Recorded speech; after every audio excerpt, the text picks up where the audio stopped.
I did not realize that was on the screen.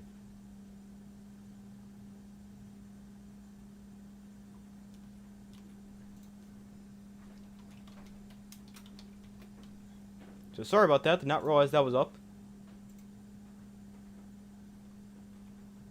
Hopefully I didn't show anything I shouldn't have.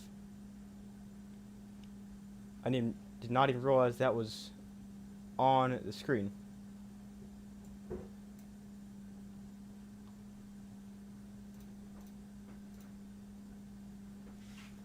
But welcome to the stream, everybody. We are finally live. Seahawks lead 3-0.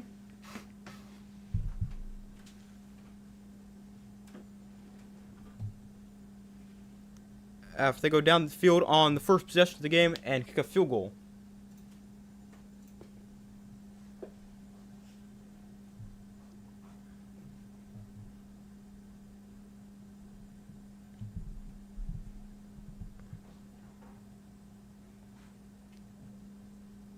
But it was a 33-yard field goal for the game's first points. 11:58 to go in the first quarter. And the Patriots will get it for their first possession.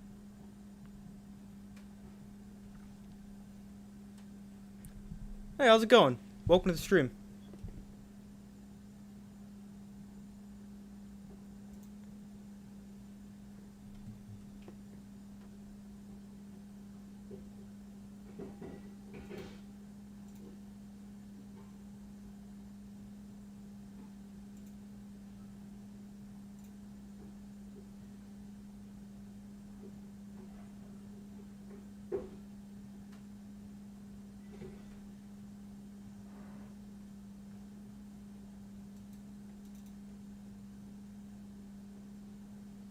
In 1 second. Hoping for a good game. Yeah, me too. I mean, I think it'll be a somewhat close game. I also don't think it's the closest game in the world. I took the Seahawks 27-13. So that is my prediction. I took the Seahawks 27-13. I hope it's closer. But I think the Seahawks end up winning fairly convincingly. But the Patriots will get the ball back, or get the ball here, as Jason Meyer is set to kick off. 11:58 to go in the first quarter. And the kick from Myers is going to be brought back from about the goal line. And on the return, we'll get to the 28-yard line. So that is where Drake May and the Patriots offense will take over. Their first drive, they start at their own 28. With 11:52 to go in the first quarter. Patriots offense that has not been too great in the in the playoffs, but they were great in the regular season. They've also played 3 really tough defenses.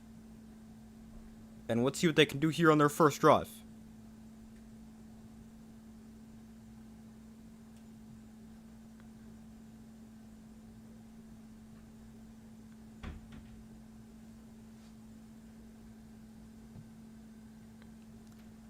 So May under center.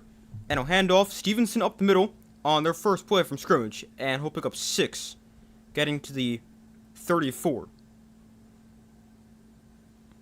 Drake May on the season, second youngest starting quarterback in Super Bowl history, only behind Dan Marino, and finished second in MVP voting. He also had a really good year.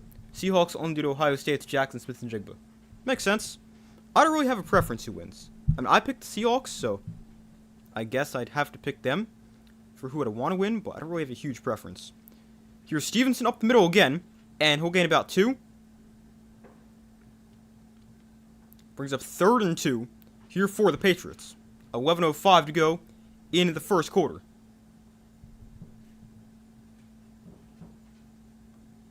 So far, results in the poll 50-50. Be sure to vote if you guys have not already done so. Ramondre Stevenson has 203 rushing yards in the playoffs, 86 receiving yards.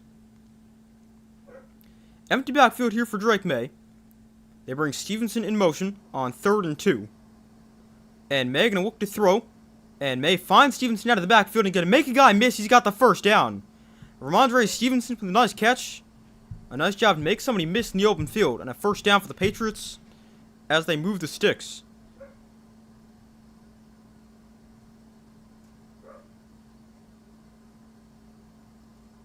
Julian Love had the opportunity to take him down for a loss, but couldn't quite make the tackle.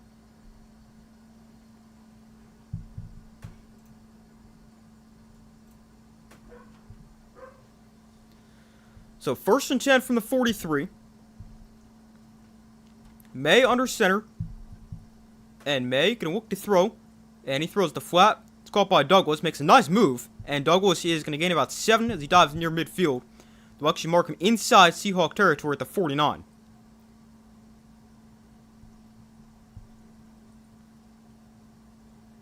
So 2nd and about 3 here for the Patriots. That was a nasty move.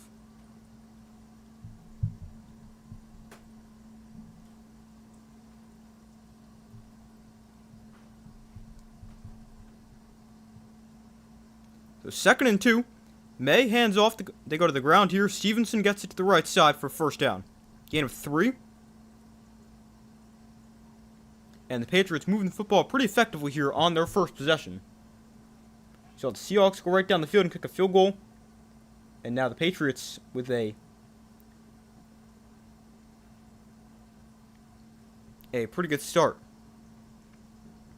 The Patriots offense with the 2nd most points per game, 28.8. But the Seahawks defense allowing the 2nd fewest points, 17.2. Sorry, allowing the fewest points.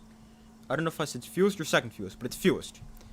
May to throw, gets pressured, going to roll to his right. May taken down for a sack at the 45-yard line.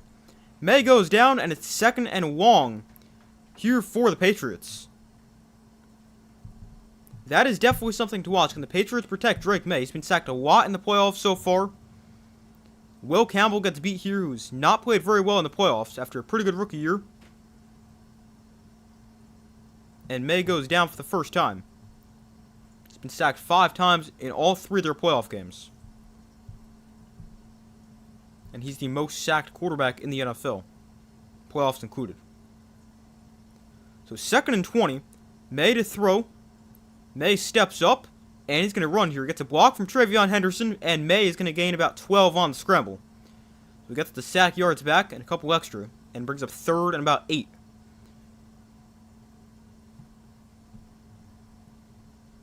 Hopefully your Patriots can hush all the haters who believe the Seahawks are going to blow them out. We'll see. I'm kind of one of those haters who thinks the Seahawks are going to blow them out. I took the Seahawks by 14.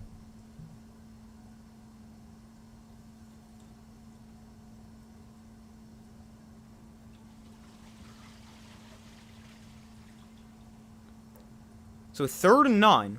May in shotgun got it back to his right. May gets pressured. May rolls to his right, just throws it downfield. There's nobody there. And it's incomplete. Not going to be grounding, though, because he was outside the pocket. But it is now 4th and 9. The Seahawks defense gets a stop. And probably going to be a punt here for the Patriots.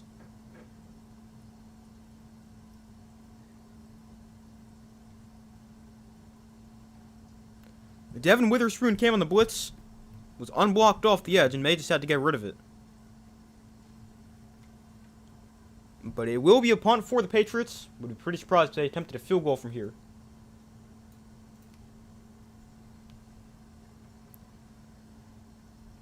So the Patriots will punt from the Seahawks 44. And the punt is away. And it is going to be fair caught by Shaheed at the 10-yard line. So the Patriots moved the football fairly effectively on their first drive. But a sack really sets them back, and they're forced to punt. And now we'll see what the Seahawks can do for their second drive. Obviously a field goal on their first drive.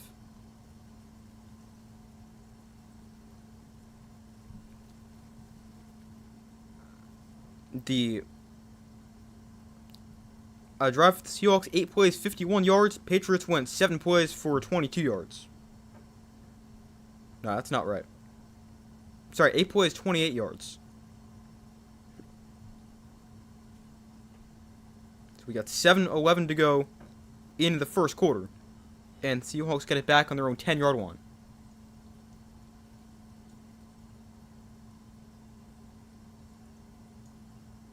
May facing an actual defense. Well, I mean, he's played some pretty tough defenses in the playoffs.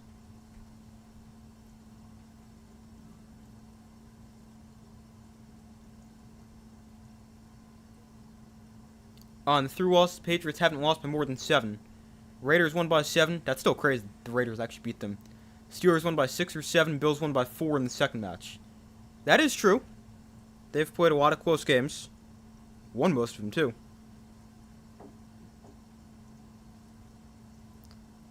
Let's see. Yeah, the Bills won 35-31. The Steelers won by 7. And yeah, the Raiders won by 7. The Patriots haven't gotten blown out, so could make you think if it's close, or if they do lose, it'll be close, which definitely reasonable thinking.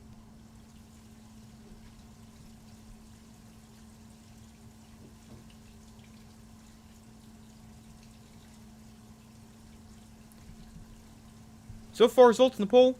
We got 59% of you guys said the Seahawks will win, 41% said the Patriots. Again, be sure to vote if you haven't already done so.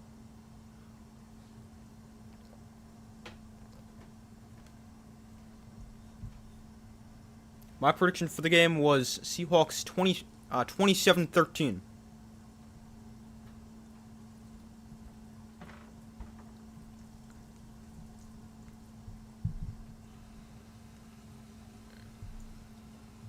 I saw somebody say if the Seahawks get to the 1-yard line, are they going to throw the ball at all? I mean, we'll have to see if they get there. That'd be crazy if they don't.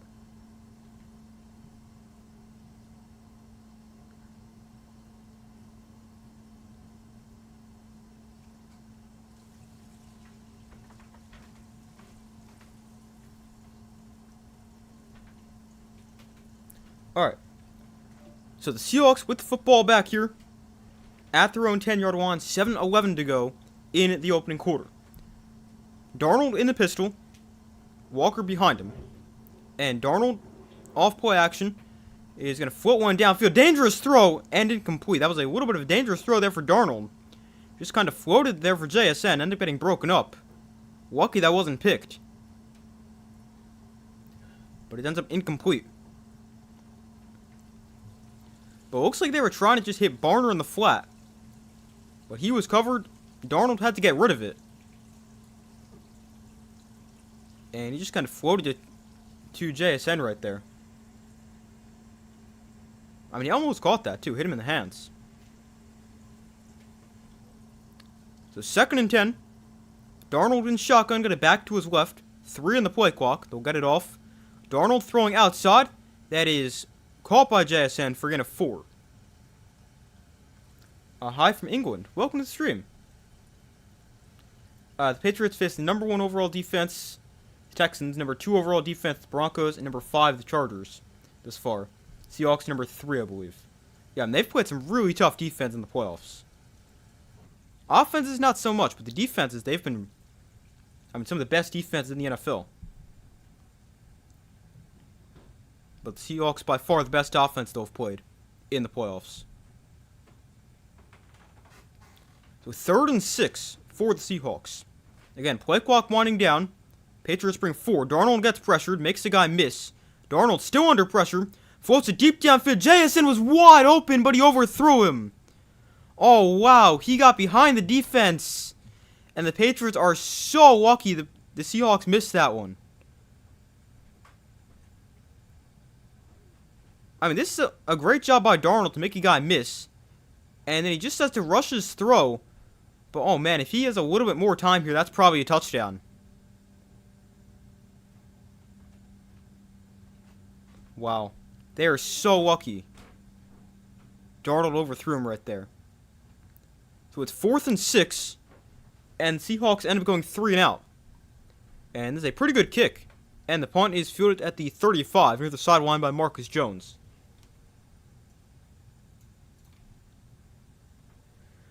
So the Seahawks punt on their second drive, and the Patriots get it back with 6:07 to go in the first quarter. Seahawks up by 3. Patriots will start on their own 35.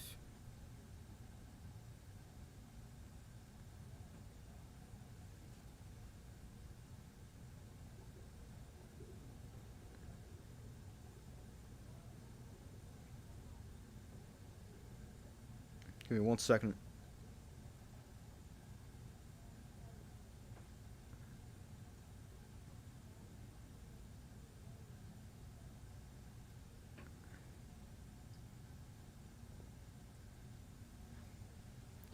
Seahawks haven't faced a defense like the Patriots since like early December. Let me see. Well, I mean, Seahawks, it's tough because they've put a lot of really good defenses, but no like elite defenses. Like the 49ers defense, the Rams defense wasn't terrible, but I mean it's also not quite as good as the Patriots. You could say the same thing for the 49ers week 18. Panthers defense week 17, nothing great. We already talked about the Rams defense. Colts defense wasn't great. Falcons defense wasn't great. So yeah, the last time they played a really good defense was probably the Vikings the last day in November 30th.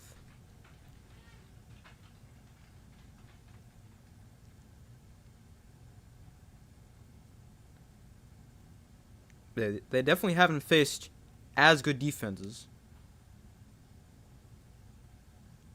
You watched Green Day then came here. Nice, yeah, I saw they were doing the something pregame. I don't remember what they called it.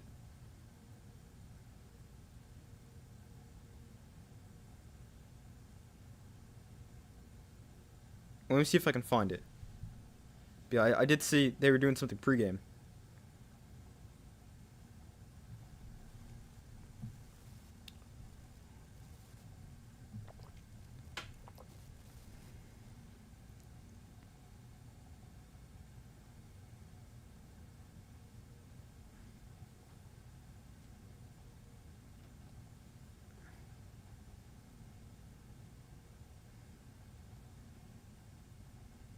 And they called it the opening ceremony. I don't really know what that is, but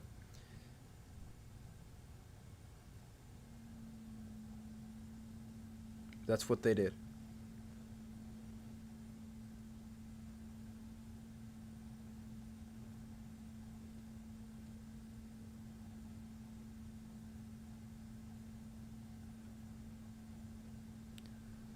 Alright, so they're now back from commercial here.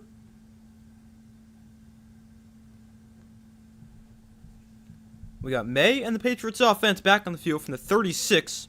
Play action here. May steps up, throws over the middle. That is going to be called for a first down inside Seahawk territory to the 43-yard line.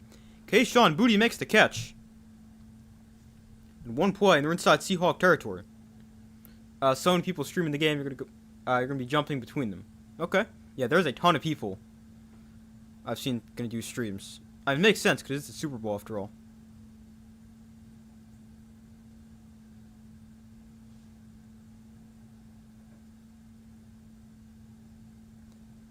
Here's a delayed handoff for Henderson. He goes nowhere. He had no chance. He got the ball, and there was a defender right there, and he goes down for also about 2. So it brings up 2nd and 12.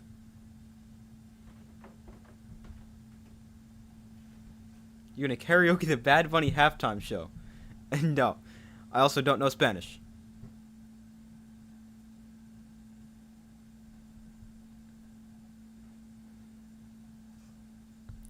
So 2nd and 14 after the loss on first down. Seahawks bring a blitz. Here's a throw to the outside for Henderson. He makes the catch, but he's chopped down at the line of scrimmage. Maybe even lost another yard. And it's now going to be 3rd and about 15. 4:40 to go in the first quarter.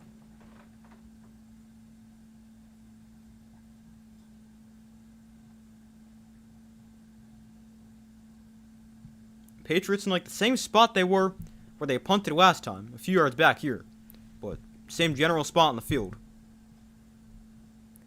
Got a 3rd and 15 from the Seahawks 48. May in shotgun, Stevenson to his left. Seahawks bring another blitz. May gets pressured and sacked again at the 42-yard line. He goes down. The 2nd sack of the day. Devin Witherspoon had pressure before. This time he gets the sack, and the Patriots can be forced to punt it away. Yeah, the O-line not too great for the Patriots. That is now 2 first-quarter sacks for the Seahawks.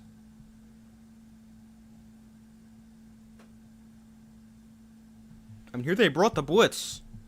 They brought Devin Witherspoon, and he takes him down for a big loss there. 4th and 25. The punt is away. And Shaheed fields us at the 8, and on the return will gain about 5 as he swung down at the 13. So the Seahawks get the ball back.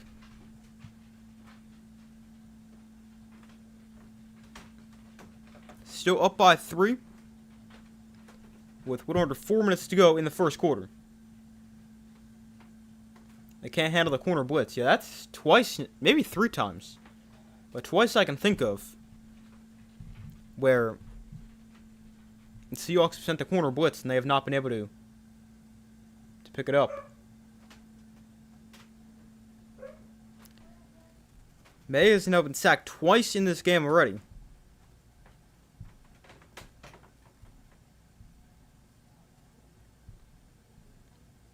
Definitely not ideal. But I mean, the Patriots still know how to win, even when he's under constant pressure. I mean, the guy got sacked 5 times in all 3 playoff games so far.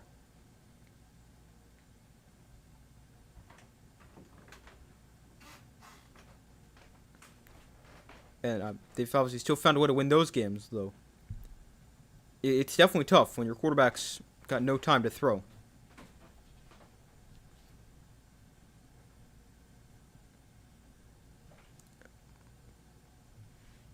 But I'm looking at the stats right now.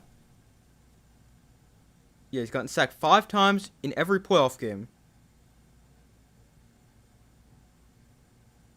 And he's been sacked. There was only 1 game where he didn't get sacked. He's been sacked more than once. A lot. In a game. 1, 2, 3, 4, 5, 6, 7, 8, 9, 10, 11, 12, 13. 13 of the 20 games, including the playoffs. Obviously, that's how you get to 20 games. But 13 of the 20 games, he's been sacked more than 1 time.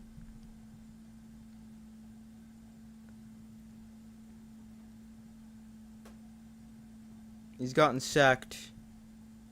Let's do some math real quick.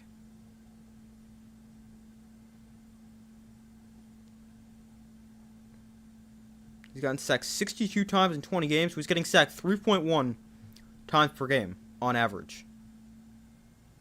So definitely not great. Gotta find a way to protect the quarterback. Last year, Mahomes got pressured a ton. That's why the Chiefs lost.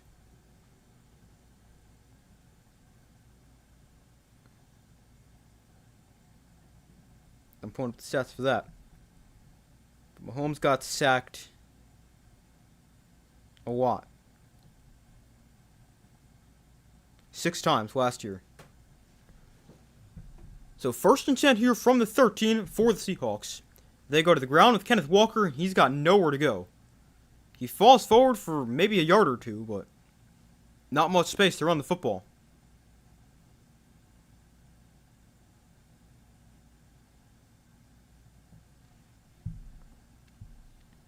Patriots defense this year, 4th fewest points in the regular season, fewest so far in the playoffs, allowing just 8.7 points per game in the playoffs. 18.8 in the regular season.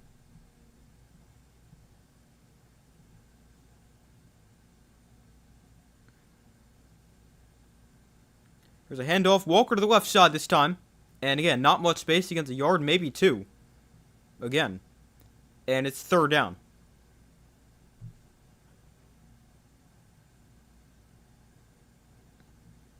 This is a Patriots defense that is very hard to run the ball against.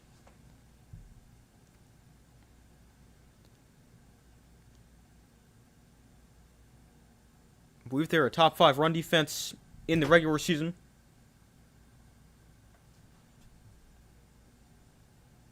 Pull up the stats in a second.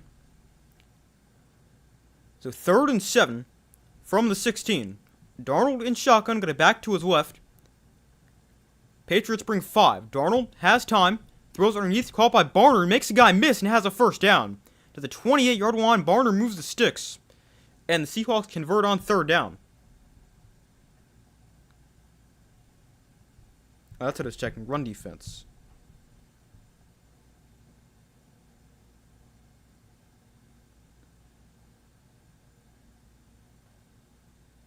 I'll check that. In the playoffs, Patriots allowing 71 rushing yards per game. In the regular season, they allowed... Go back to that in a second. Here's an end around for Shaheed, and he's taken down for a loss. They try to get him the ball, and it just does not work. Woodson takes him down for a big loss, and it's now second about 14, with 1:05 to go in the first quarter. Patriots in the regular season allowed 101 rush yards per game. That was 6th in the NFL.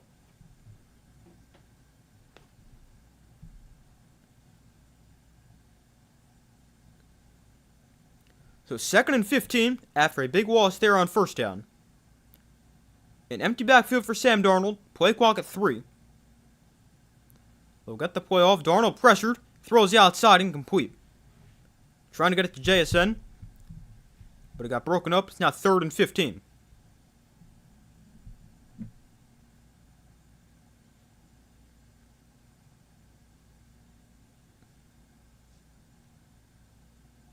Patriots brought both middle linebackers right there.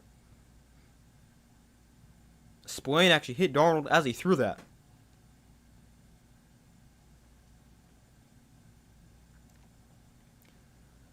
So 3rd and 15. Empty backfield for Sam Darnold. Sorry, Walker to his left. From the 23. On 3rd and long, Darnold has time. Throws the outside. It is incomplete. Trying to get it to Smith and Jigba, but could not, and it's 4th and 15. But man, this Seahawks offense had a great first drive, but have not done much since. They'll punt it away again.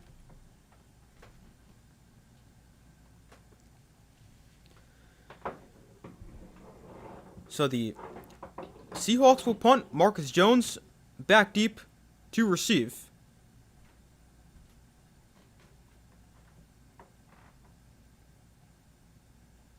So Michael Dixon descended away. Jones obviously a very dangerous returner back deep. He'll field this at the 32, but he's got a lot of Seahawk defenders right there, and he's taken down. Actually, backwards on the return. Maybe got it back to the 32, and no space on the return. Good coverage there for the Seahawks. And the Patriots take over with 19 seconds left in the first quarter.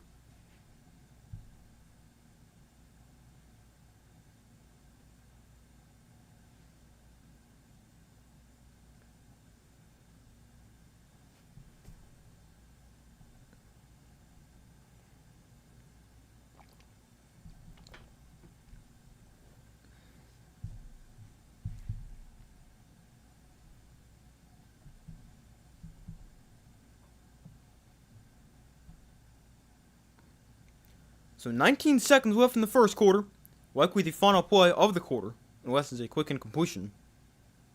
May under center, Stevenson the back, and Stevenson gets it up the middle, and he gains about 5. So solid first down run, and that will take us to the second quarter.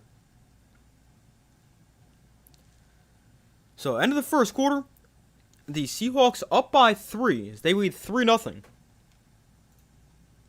A defensive first quarter. Neither offense does a whole ton.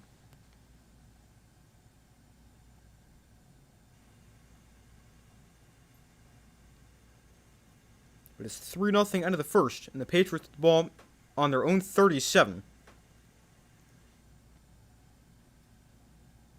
to start the second quarter. On a commercial, do you have top 1 seed projections yet for college basketball? I really haven't been following college basketball too much. I mean, I know I probably should, but I really haven't been paying attention to that too much. Like, I know a few teams are good. I know Arizona's good, Michigan's good, but that's about it.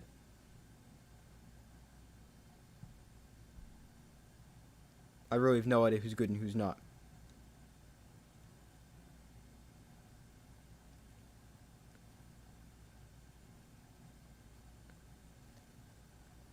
I usually start paying a lot more attention to that after football season.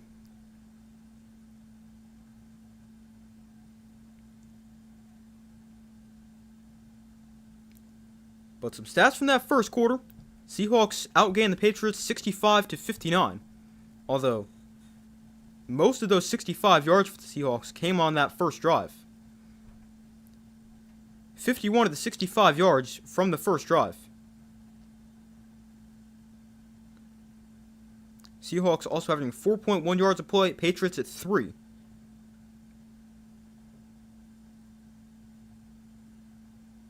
Seahawks 4 first downs, Patriots 3.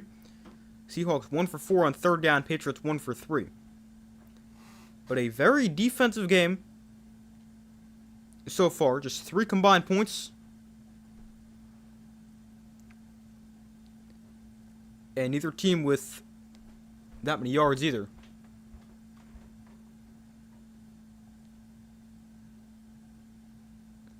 Darnold so far 4 for 10, 54 yards. Drake May is 4 for 5, 34 yards. He's also been sacked twice.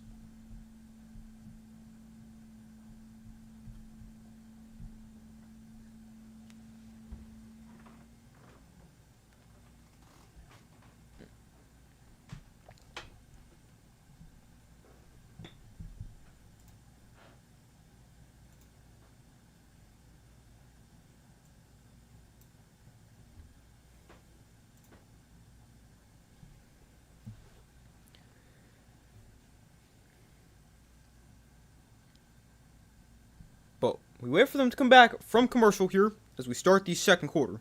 Actually, they just got back right as I said that. And they're actually honoring the Hall of Fame class of 2026. Obviously, inductees Drew Brees, Larry Fitzgerald, Luke Kuechly, Adam Vinatieri, and Roger Craig.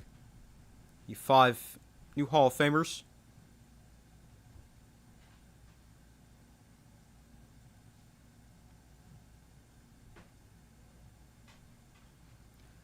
So 2nd and 5 here.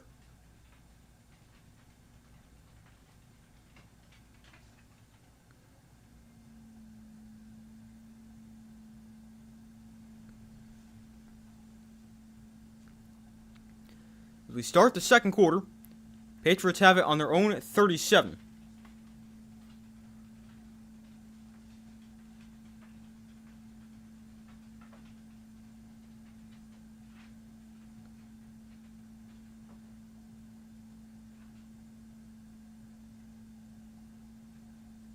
So May in shotgun, got Ramondre Stevenson to his left here. And May, quick throw of the middle, that is off the hands, almost intercepted. Off the hands of Henry. And 3rd and 5. Or it's incomplete and brings up 3rd and 5.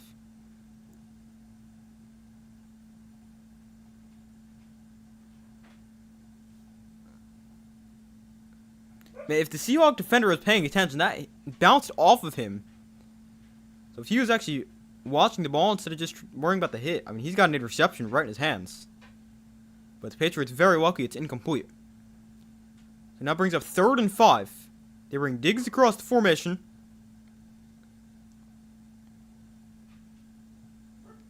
And they're to run the ball here on 3rd down, and Stevenson goes nowhere. Stopped at the line of scrimmage, and it's 4th down.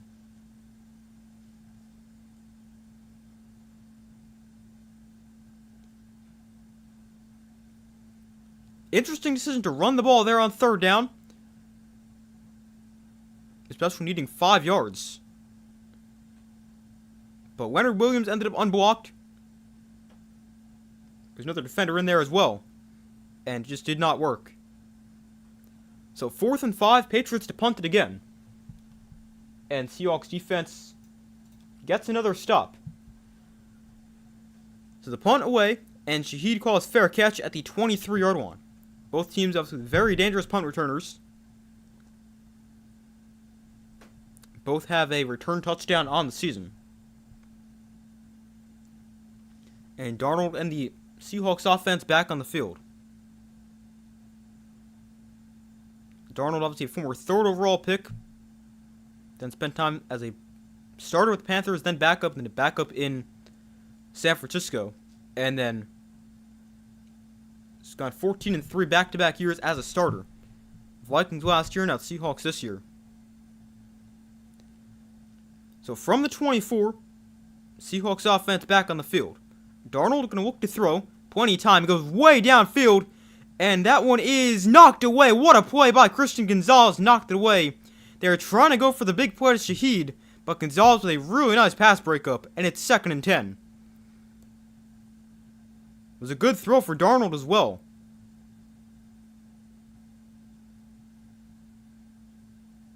But that is a really good pass breakup for Christian Gonzalez.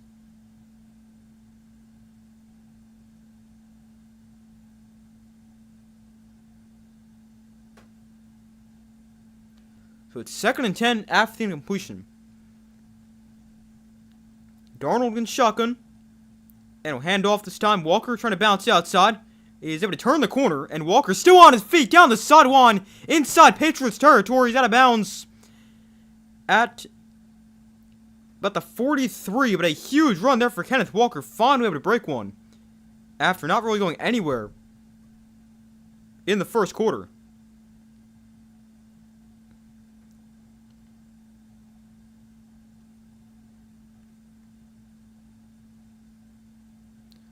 So Darnold to throw here from the 45. This one knocked down at the line of scrimmage. And it's incomplete.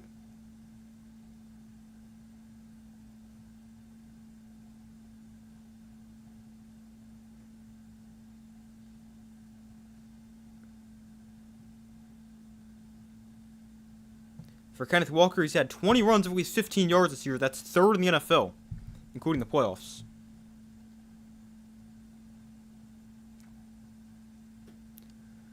So 2nd and 10 from the 46. Darnold hands off. Walker up the middle. Got a lot of space. Kenneth Walker into the secondary. Getting to the outside. And he shoved it to bounds by Gonzalez at 28-yard line. Sorry, the 18-yard line. But another big run there for Kenneth Walker. And a first down for the Seahawks. They've got it inside the red zone. I mean, he's had a ton of space to run on this play. I mean, he's not touched until he's 20 plus yards downfield.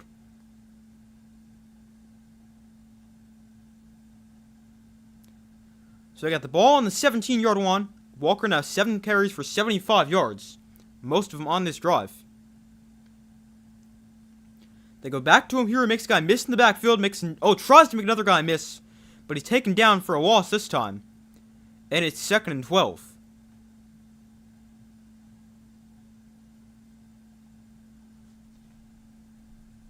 Definitely thought he'd be able to make the 3rd guy miss. Or the 2nd guy miss in that play.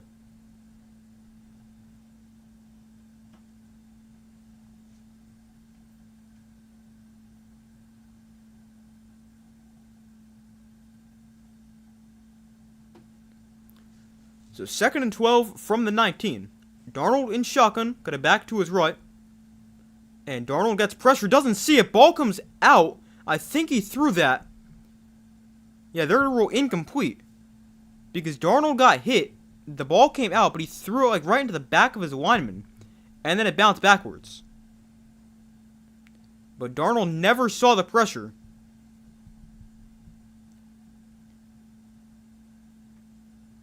Yeah, he definitely throws this. He throws it off the back of his right tackle.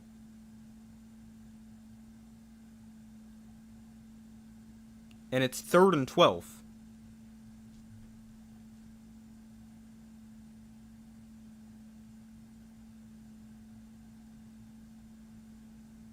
Quavon chasing with the hit right there.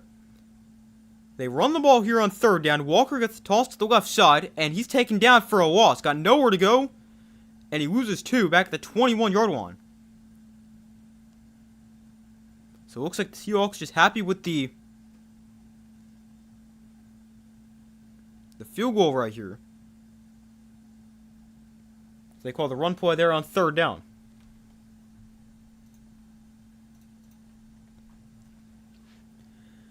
So Jason Myers comes on for his 2nd field goal try. First one from 33 was good. This one is a little bit longer. It's 39.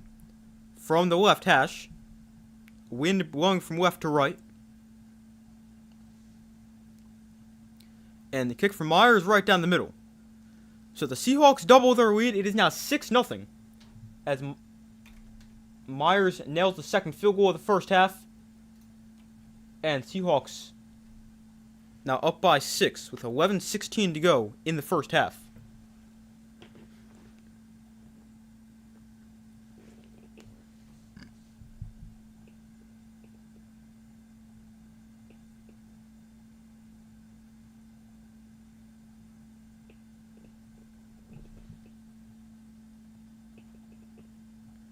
Miami, Ohio's your Cinderella team, undefeated so far. Yeah, I know. I have heard they're good. They're undefeated, and I know St. Louis is good, mid-major as well. I think they've got, what are they, 20-1? I think I heard that they are. But they're pretty good too. They're 23-1.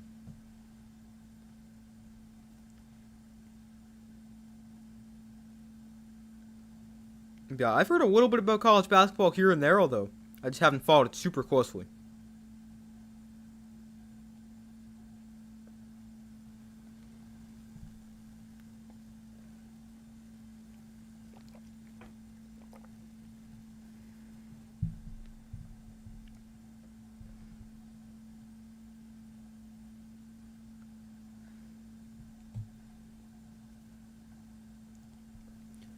But that was another pretty good drive there for the Seahawks. Helped out by a couple big run plays for Kenneth Walker. They ended up going 8 plays, 55 yards.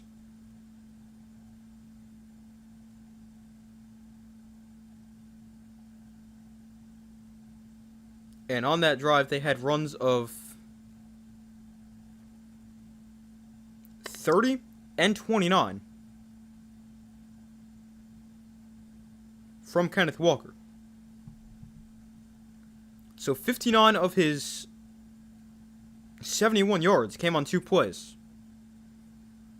But overall, he's run it 9 times for 71 yards. That's 7.9 yards per carry. After he ran it 5 times for 16 yards in the first quarter. But some nice run plays right there. And he helps the Seahawks get their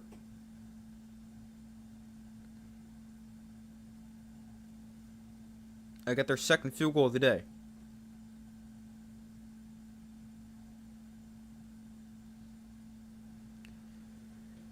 So they're back from commercial here. 11:16 to go in the first half.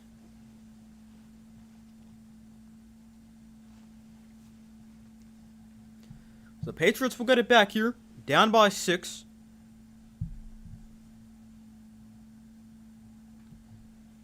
But overall, I still think you're pretty happy with the way their defense has played for the Patriots. Because you've got a couple big plays, but you've also played pretty well in the red zone, holding to just 2 field goals.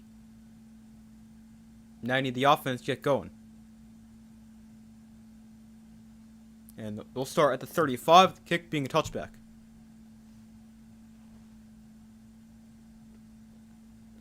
The Patriots, they have 30 players in their first year with the team, which is most by any Super Bowl team ever. That's pretty impressive. And the Patriots, they went from 4-13 last year to 17-3 this year, including the playoffs. And they're the first team ever to improve by 13 wins.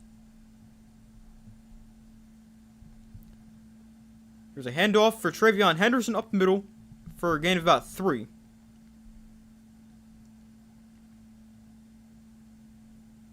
But overall, not a ton of space to run.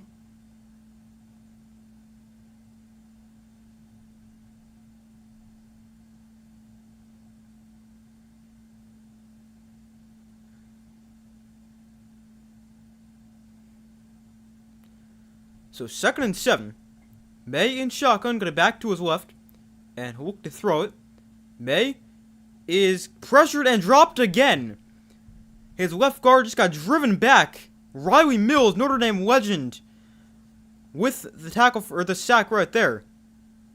Notre Dame fan, if you guys don't know that, it's the only reason I know who that is.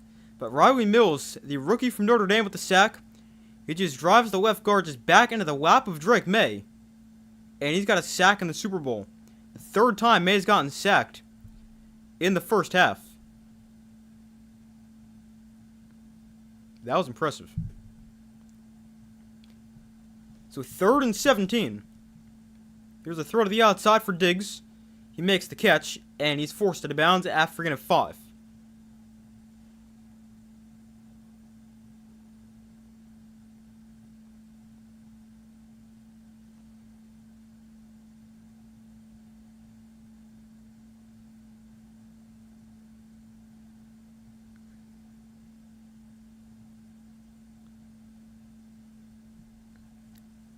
So it's another fourth down here for the Patriots and another punt. The offense just has not done much. I mean, it also does not help when you've been sacked 3 times in the first half. So 4th and 12, another punt. And the kick is away. Shahid going to call a fair catch at the 29-yard line. And that is where the Seahawks will take over for their their next possession, with 9:16 to go in the second quarter. Do you think Burrow will stay healthy next season, since entering the NFL has been injured way too much? I hope so. I mean, he's obviously one of the best quarterbacks in the NFL when healthy. I mean, I think so. He's also kind of alternated healthy years with non-healthy years. Like this year, he got hurt. Last year, stayed healthy and led the NFL in yards and touchdowns. The year before that, he had that wrist and calf problem. But the year before that, he threw for almost 4,500 yards and 35 touchdowns. And the year before that, he was also healthy, 4,600 yards and 34 touchdowns. And his rookie year, he tore his ACL. So, yeah, he's definitely missed way too many games throughout his NFL career. But, I mean, I would like to see him stay healthy. And if he stays on the pattern he's been on over the last 4 years, he probably will have a healthy year next season.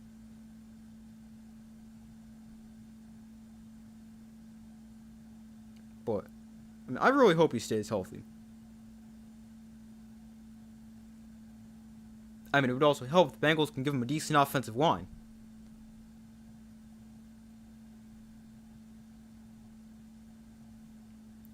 But,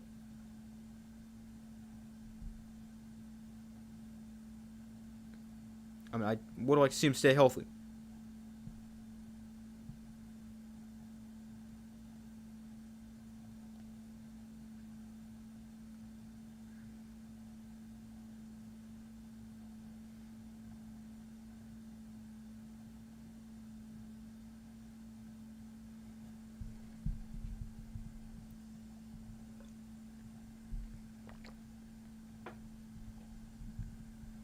So far, results in the poll, 64% of you guys said the Seahawks win, 36% have said the Patriots.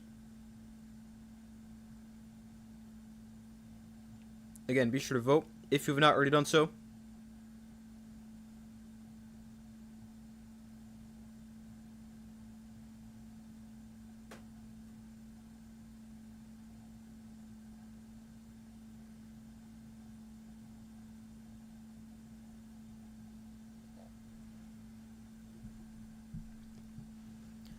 But we still wait for them to come back from commercial here.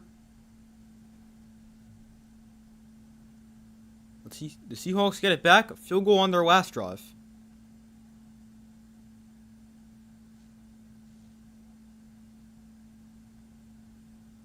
Morgan Moses talking to the offense over on the sideline for the Patriots. Trying to tell them to wake up. So 1st and 10 here for the Seahawks.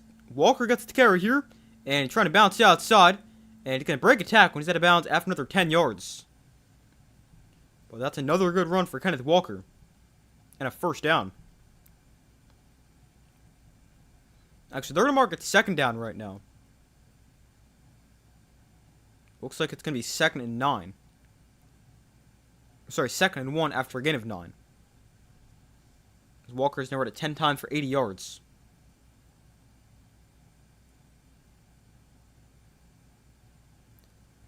So 2nd and short. They go back to the ground. Walker up the middle. And he is stuffed. Maybe he got the yard for a 1st down, but does not gain much.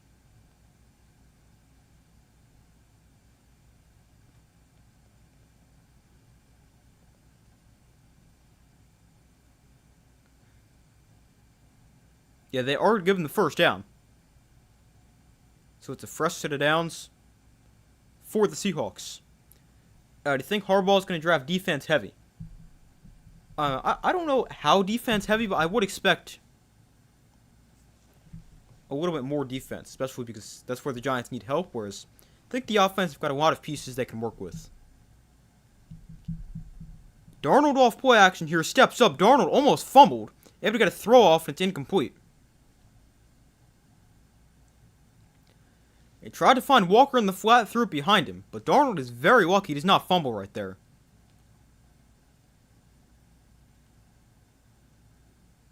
He got pressured, and somebody tried to punch that ball out.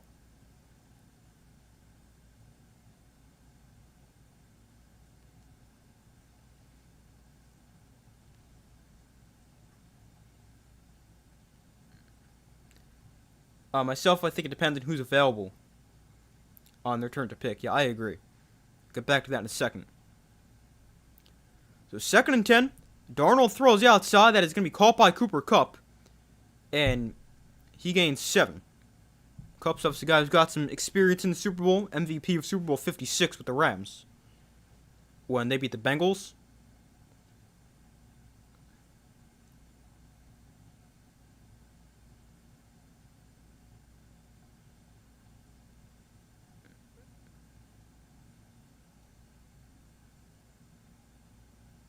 So 3rd and 2. Darnold in shotgun, got it back to his right. It's a lot more like 3rd and 3, though. They bring Barner in motion. Darnold going to look to throw. Darnold gets pressured, throws underneath, caught by Walker to the backfield, bounces off defender. He's got the first down, and he gains about 6. And Seahawks convert on 3rd and short.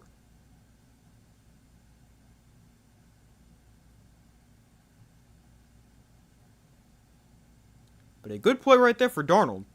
They were trying to go quickly to JSN. He was covered. And then he's able to make Milton Williams miss and get an accurate throw to Walker for the first down. Darnold now 6 for 16, 68 yards. He's under center here from the Patriot 47. Walker the back. And they'll hand it to Walker up the middle. And he bounces off defender. And he gains 3, maybe 4.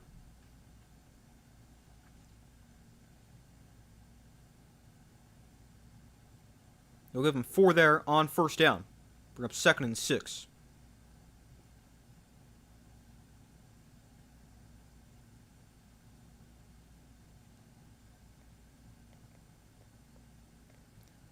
So we got 6 minutes to go in the first half. Darnold under center from the 43. There's a handoff here. George Holani gets his first carry. And he gains a yard. Brings up 3rd and about 5 here for the Seahawks with 5:40 to go in the first half.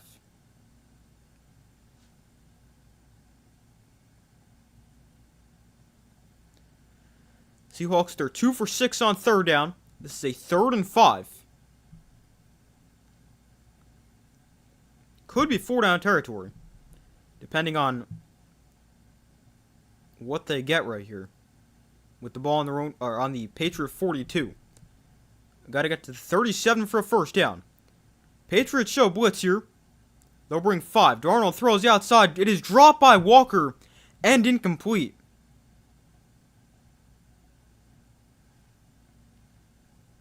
Don't know if he was going to get the first down. He probably would have. But he forgot step 1, which was catching the ball.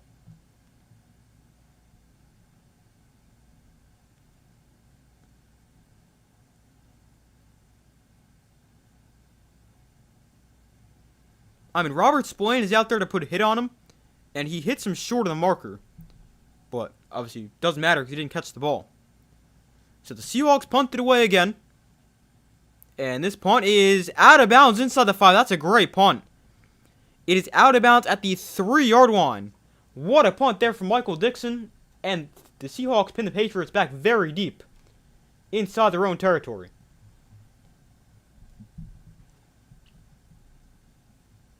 Man, what a punt.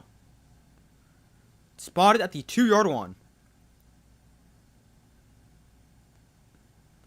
The Patriots have a long way to go if they want to get points, which you would think they would.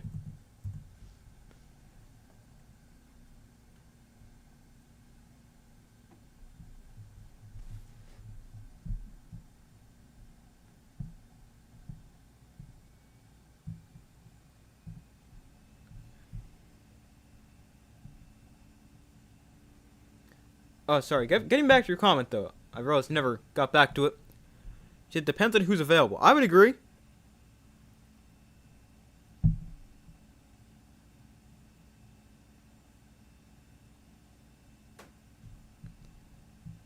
I'm thinking defense right now. I know I've seen a lot of people say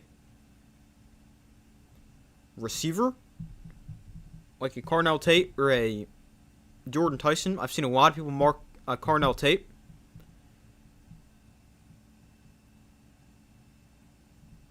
But, I mean, I don't love using another first round pick on a receiver. I mean, you've got Neighbors coming back healthy. I've heard they're interested in bringing back Wan'Dale Robinson, who had a good year this year, over 1,000 yards.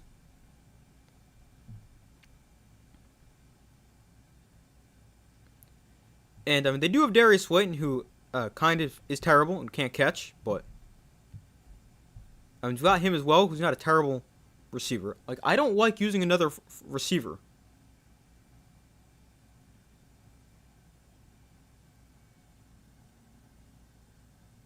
But, I mean, I know that's what a lot of mock drafts say. I kind of like someone like Caleb Downs in the first round. I wish there was a good corner, though. Look, I wish there was a really good first-round corner in this draft class, because the Giants sure need help at corner, and that'd be such a great fit. But obviously we'll have to see what direction they end up going. Still plenty of time before the draft.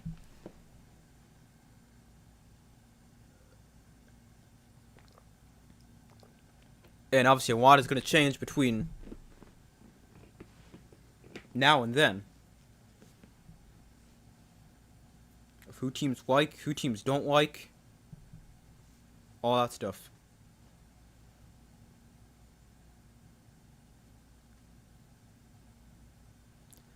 So 1st and 10 here from the 2-yard line for the Patriots. May under center, and he hands off to Ramondre Stevenson, who fights through initial contact and gets up to the 5-yard line.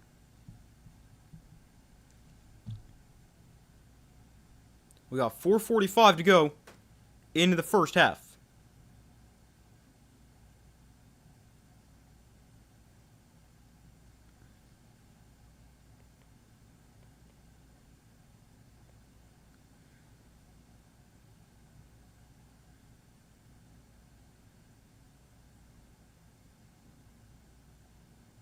So 2nd and 7. May gonna look to throw. And we got play blown dead here.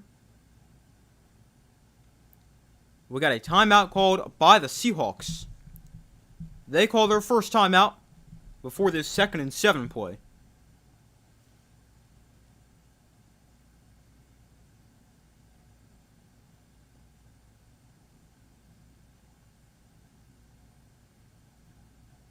They just said it seems like the Seahawks have 10 on the field. That's what they call it, the timeout.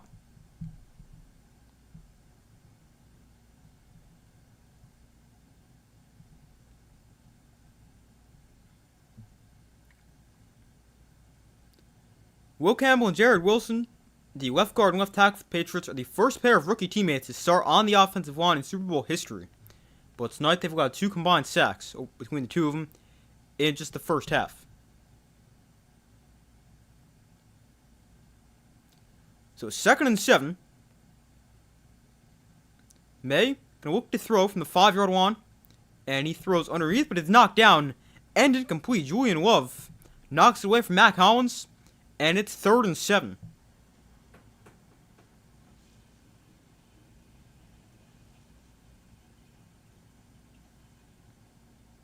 So it is now 3rd down. We got 4:19 to go in the first half. Patriots today have 40 total yards, 9 passing yards, 31 rushing yards. Not very good offensively. So 3rd and 7, May to throw. May throws outside. That is going to be caught for a first down. Demario Douglas with a swatting catch. And he gains 8, and the Patriots with a much-needed first down.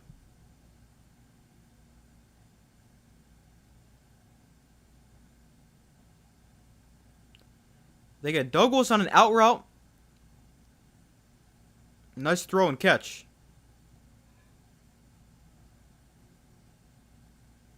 That is just the 4th first down of the game for the Patriots. Here's a handoff for Stevenson. He bounces outside, and he's forced to bounds after a gain of 3.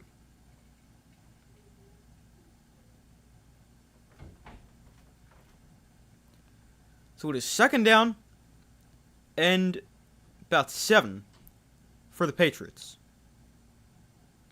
3:25 to go in the first half.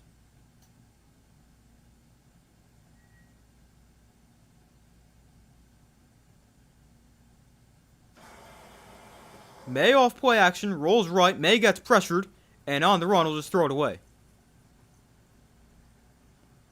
So it brings up 3rd and 7. Also, they were just talking about penalties, and Mike Tirico just said there has never been a first or second half where both teams have gotten no penalties against them.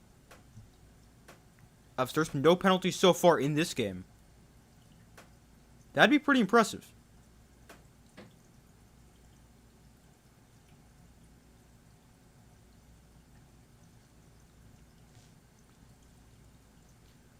So 3rd and 7 here for the Patriots. And again, we got play blown dead. Oh, speaking of penalties, here's a flag. It's our first penalty of the game.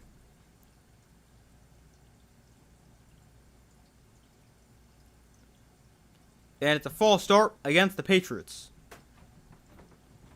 They call it against Will Campbell, the rookie left tackle.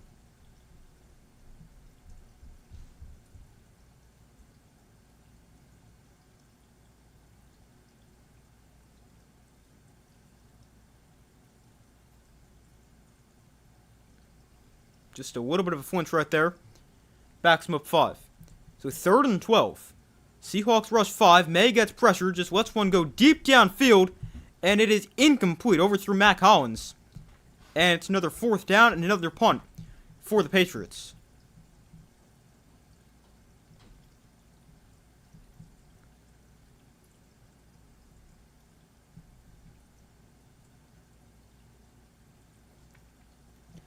So it is another punt for the Patriots. The offense has done pretty much nothing.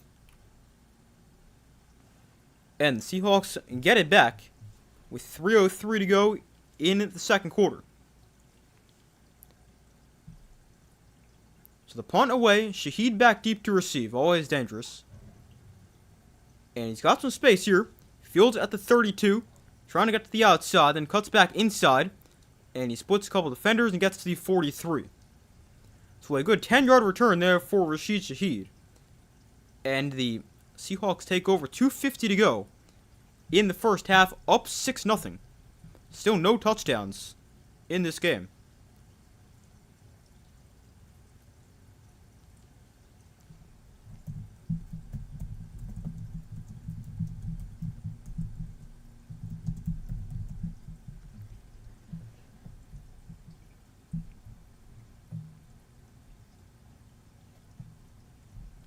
Last time we had a low-scoring Super Bowl was obviously 13-3, Patriots-Rams. There was also no touchdowns in the first half of that game. That game was 3-0 at the half, Patriots led. Then it was 3-3 going to the fourth, and the Patriots scored 10 in the fourth quarter.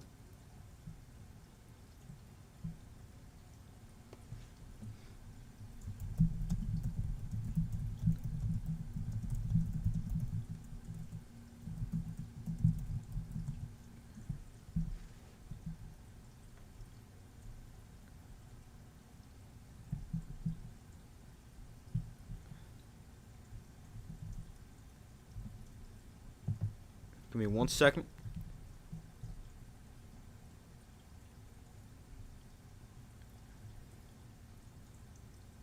Oh, last year the Chiefs got shut out in the first half. They were down 24-0.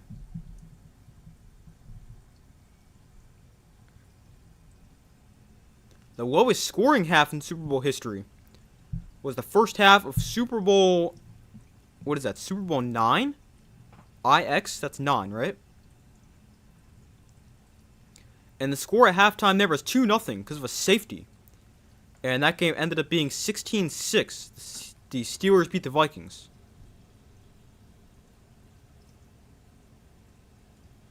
But the lowest scoring Super Bowl combined points for the whole game is 13-3 in 2019. Patriots Rams was 13-3. But we've definitely seen some low scoring halves. Been low scoring so far. I mean, still time to change that for both sides, but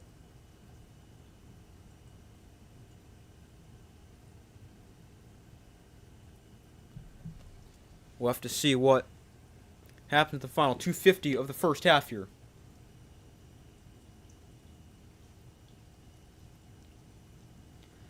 The offense for each side so far, 149 yards and 4.8 yards per play for the Seahawks. 52 yards and 2.2 yards per play for the Patriots.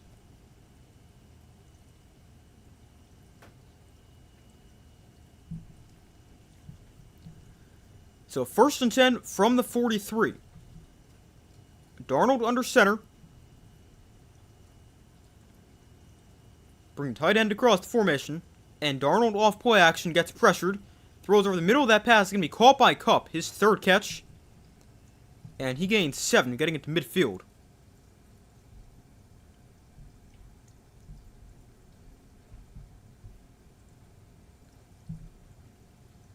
He's had a solid first half. Darnold 7 for 18, 74 yards. 2:20 to go in the second quarter.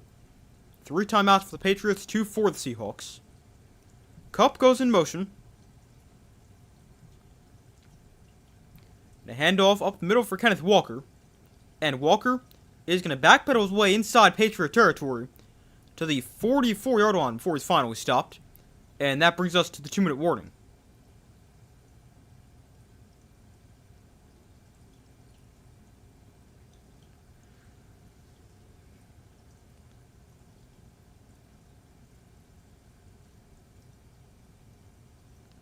So we reached the 2-minute warning of the first half. The Seahawks up by 6. And with an opportunity to really extend their lead. They got the ball inside Patriot territory.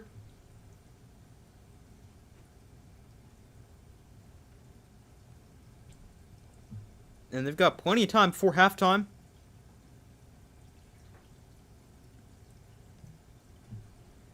And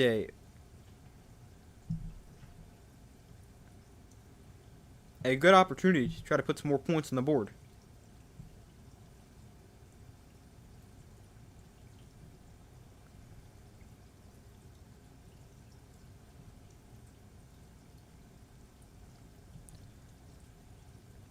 We got 2 minutes left in the first half.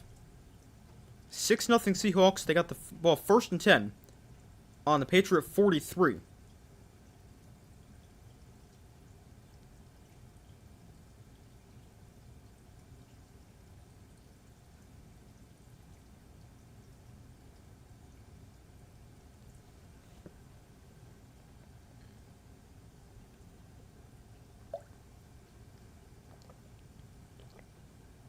Just spilled water over myself.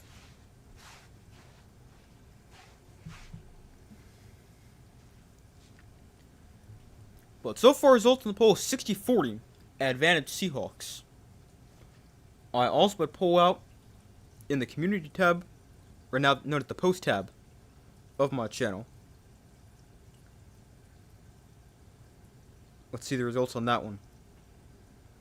Put that one out a few days ago when I posted the video. And that one, 73% of you guys said the Seahawks, 27% said the Patriots.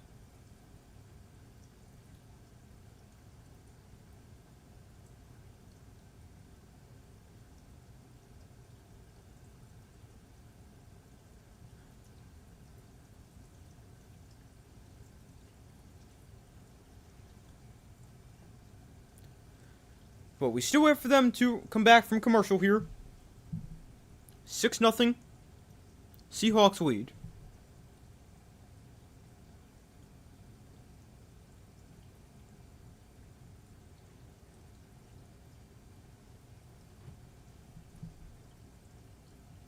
Seahawks with 2 timeouts. Patriots still with all 3. in the first half.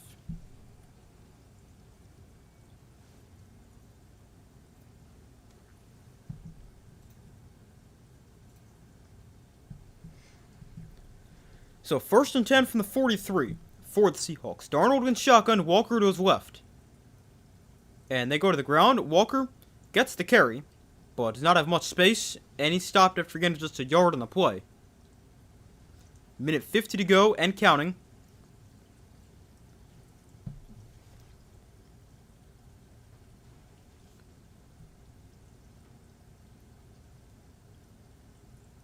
Now down to minute 35.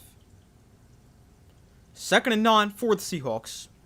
Walker's already got 14 carries for 94 yards. Very involved in the offense here in the first half.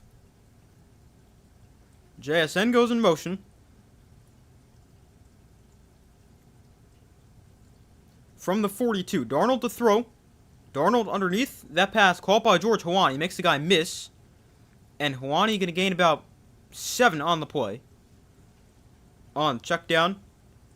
Minute 5 to go in the first half. Clock's still running. Now we're inside a minute.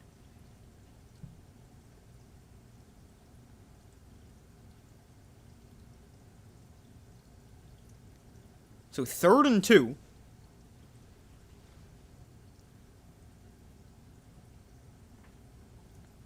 Darnold in shotgun, got it back to his right. And they're going to run the ball here on 3rd and short. Hawani gets it up the middle for gain of 5 and a first down. 32 seconds left. I might call a timeout right here. Looks like they do call a timeout. Yeah, the Seahawks call their second timeout with 32 seconds left in the first half.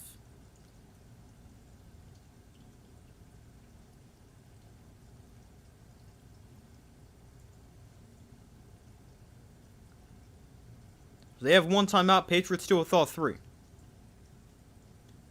That first half flew by. Yeah, I was thinking that myself. Like, it is actually crazy how fast this first half has gone.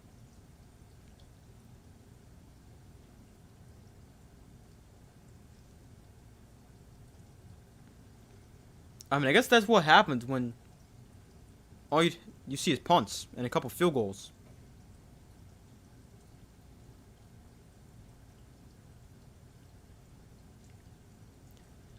Yeah, this first half has gone by very quickly.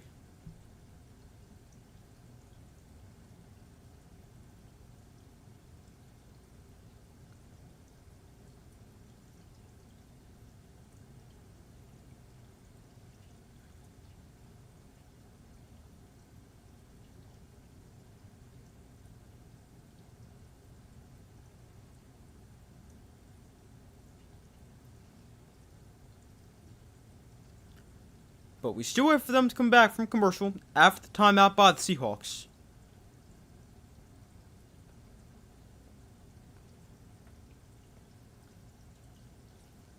They got 1 timeout remaining. Patriots still with all 3.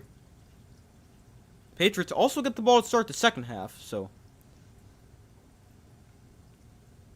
I mean, a good opportunity for them because they definitely need points.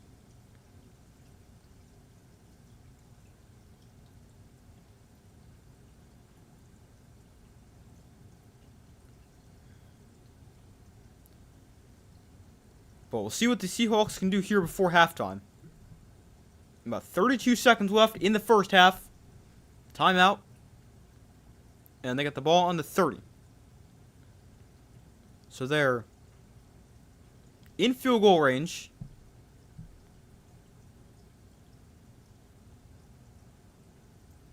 And could potentially kick their 3rd field goal of the half. Obviously, Myers 2 for 2 so far. He's responsible for the only points of the first half. He's made from 33 and 39.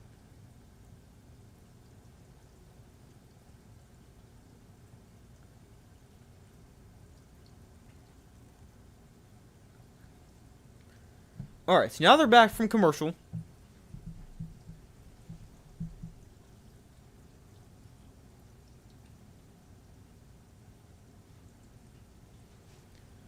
So So 1st and 10 from the 30 for the Seahawks. 32 seconds left in the half. Smith and Jigba goes in motion. Darnold in shotgun. Got it back to his left. Gonna look to throw. Darnold throws underneath. Caught by Cooper Kupp again. And Kupp is going to get taken down inbounds. The clock would have continued to run, but the Seahawks call their 3rd and final timeout. Interesting decision to call that final timeout right there by Mike McDonald, because he was standing right there next to the official when that play ended. Play also went towards that sideline.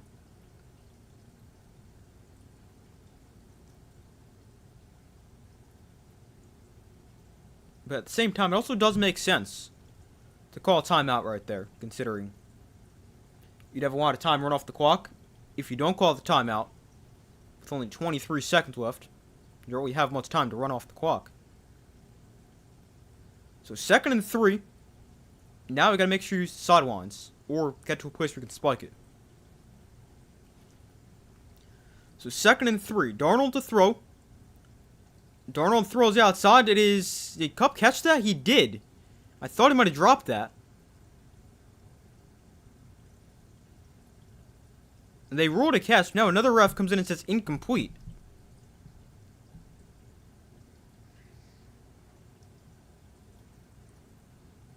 Oh, wow. Did he actually catch that?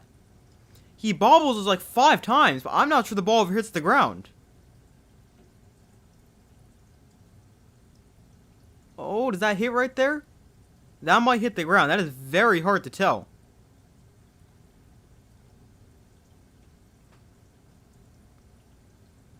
I can't tell if it hits the ground or not. That is very close.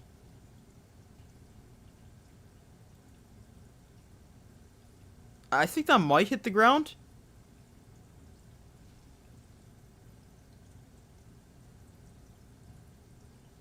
I can't tell if it's on the ground or not. But they're going to review it. It was ruled incomplete on the field. They changed the call.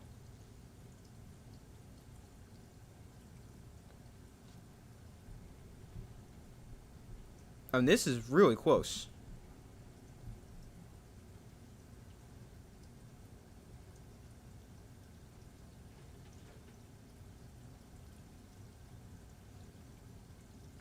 From this angle, the one looking from the sideline, it doesn't look like it ever hits the ground. But from the other angle, it does look like it hits the ground. But they do stick with the call of incomplete, which probably is the right call, because I think it hits the ground. It's just very hard to tell.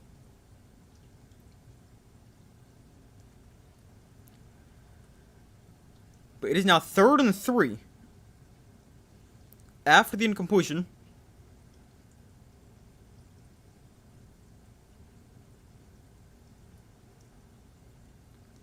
They got 20 seconds left, so you could just take a shot at the end zone right here. And then not have to worry about... Make sure you have time to spike it and all that, if you don't get out of bounds.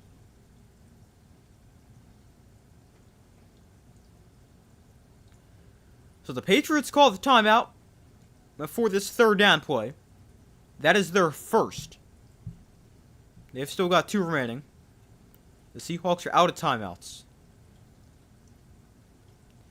Entering this drive, Sam Darnold has been blitzed on 65% of his dropbacks, which is a career high.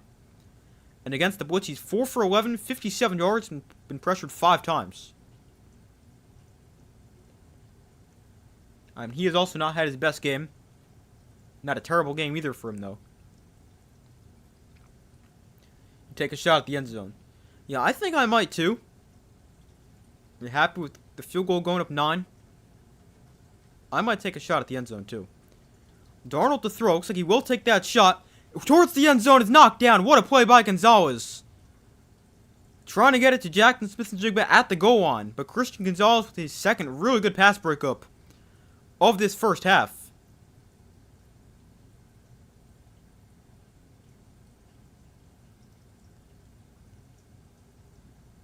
Man, he actually almost picked that.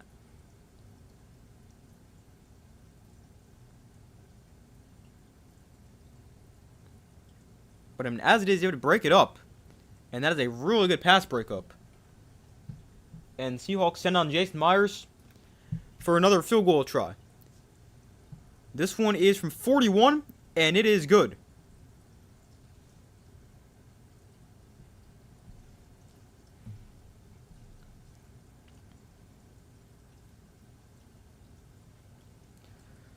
So it is now 9-0, as the 41-yard field goal is good for Jason Myers, the only guy to score points in this game so far.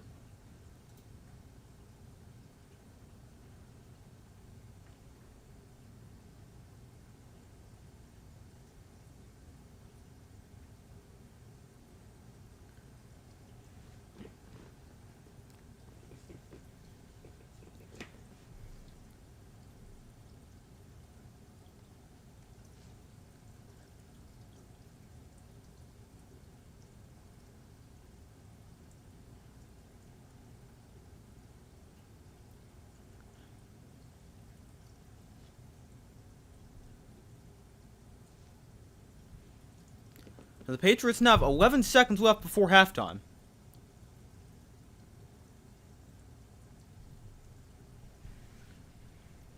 And we'll see if they can do anything, although probably not too much. A good decision, but incomplete. I agree. The kickoff going to be returned here. And on the return, it gets brought back to the 29-yard line.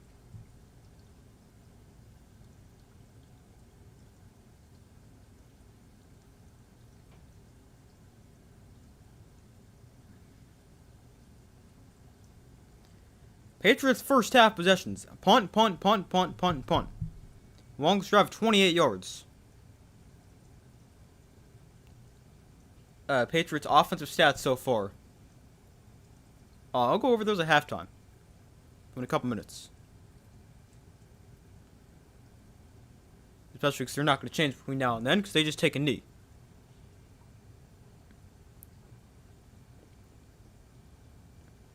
But it is 9-0 at halftime. 9 is better than 0. Yeah, definitely. 9-0 Seahawks at halftime. Patriots get the ball to start the second half, but really need the offense to do something. Gonzalez trying to be the second defensive player to win MVP. I actually saw someone make a video on that. How Christian Gonzalez was like a sweeper pick for Super Bowl MVP. And I mean, so far, it seems kind of like that could happen.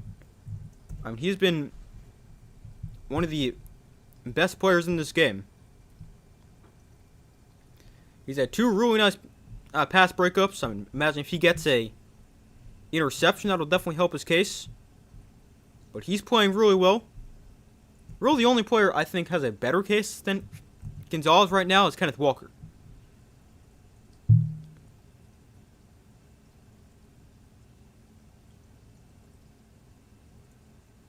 I mean, what about a kicker, Jason Myers? If he's the only guy to score points. A kicker has never won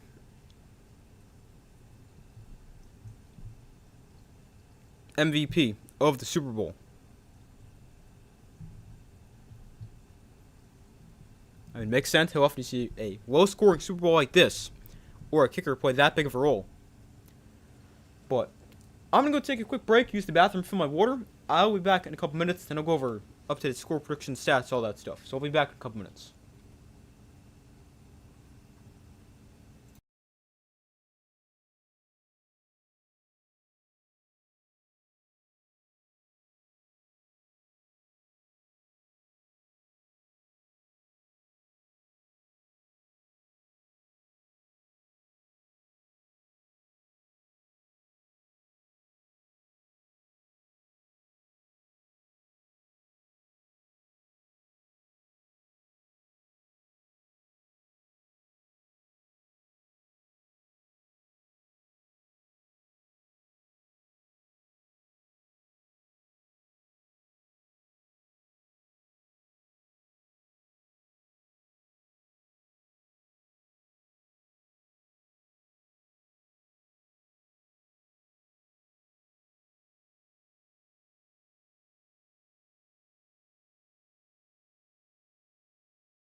Alright, I'm back.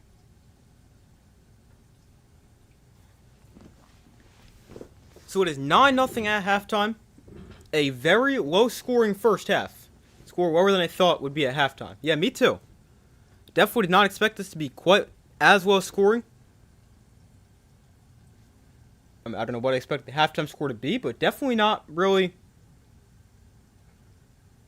quite as low scoring. I was probably expected like 13 to, I don't know, maybe 13-7, 13-10. But definitely a lower scoring first half than I expected.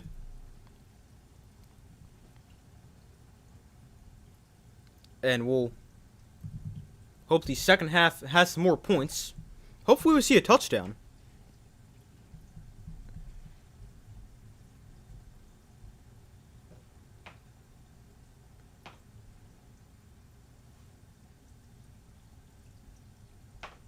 But obviously we'll have to wait for that. But hopefully we do get one at some point.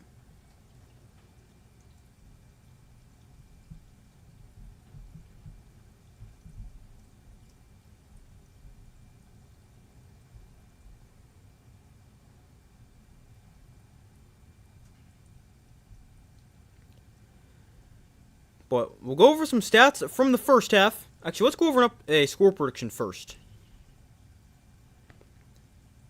Why is Fred Warner on the broadcast?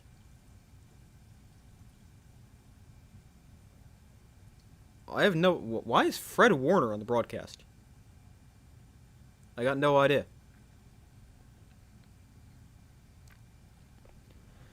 But anyway, an updated score prediction. I originally said 27-13. I definitely don't think it's going to be as high scoring now.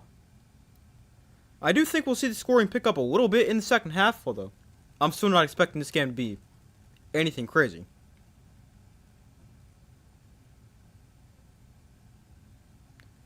But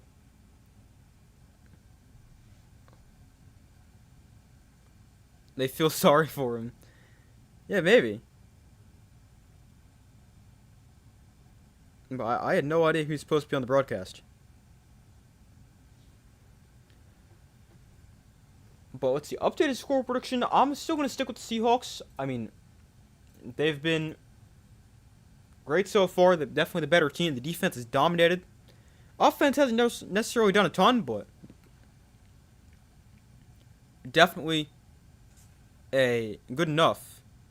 Even though they've only kicked field goals. But I'm going to stick with the Seahawks, and we'll go a score of, let's see, a touchdown gives them 16. A field goal gives them 19. Maybe 19 to, we'll go 19-10, Seahawks.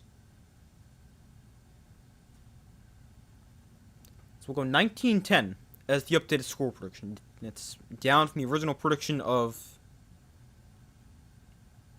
27-13.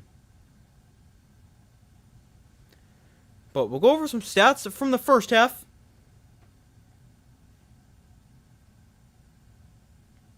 That was a very low-scoring first half.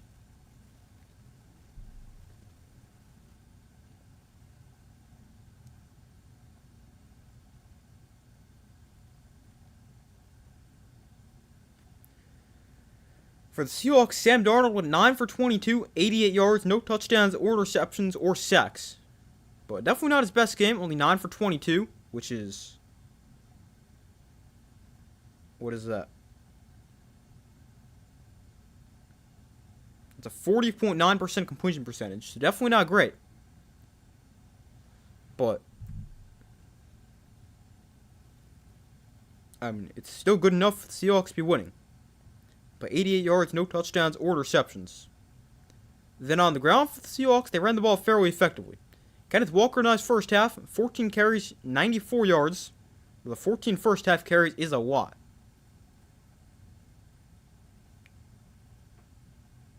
He actually hasn't hit over more than 20 carries in a game. His season high is 19. I mean, he's also split some time with Zach Charbonnet.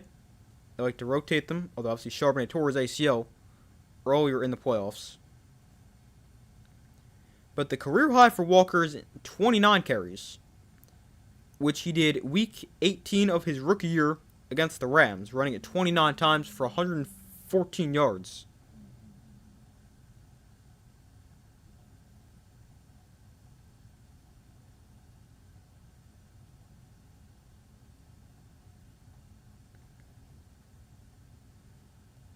But, I mean, definitely 14 first half carries, quite a bit.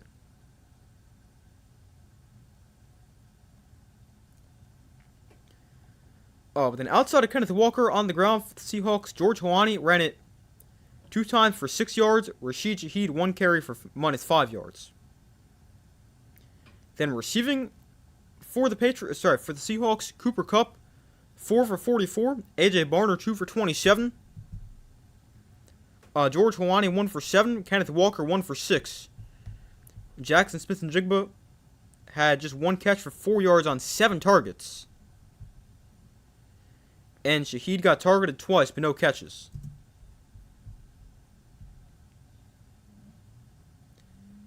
Then for the Patriots, Drake May went 6 for 11, 48 yards, no touchdowns or interceptions, and he also got sacked 3 times for a loss of 30 yards.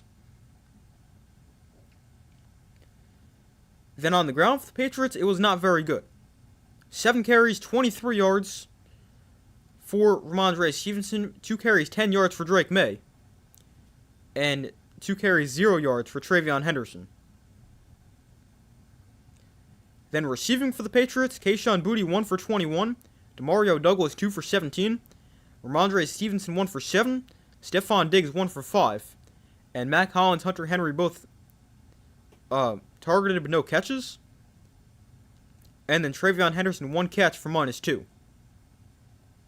But definitely not impressive numbers for really anybody on the offensive side of the ball.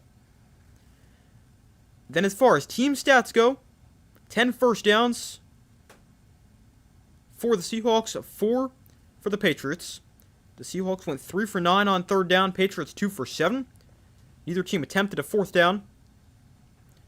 183 yards for the Seahawks, 51 for the Patriots. 4.7 yards per play for the Seahawks, 2 yards per play for the Patriots. Seahawks 88 passing yards, the Patriots with 18. Seahawks 95 rushing yards, Patriots at 33. The Seahawks, no touchdowns and 2 red zone trips. Patriots have not made it there. No turnovers in the first half, and only 1 first half penalty was a false start penalty against the Patriots. And then time possession 17:07 for the Seahawks, 12:53 for the Patriots. Boring game? Yeah, it has not been very entertaining.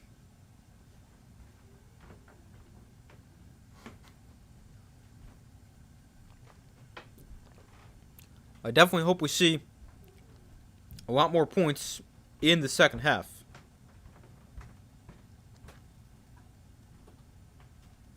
I mean, at least it's close, unlike last year. Last year was already 24-0 at this point. But, I mean, it's still not the closest game.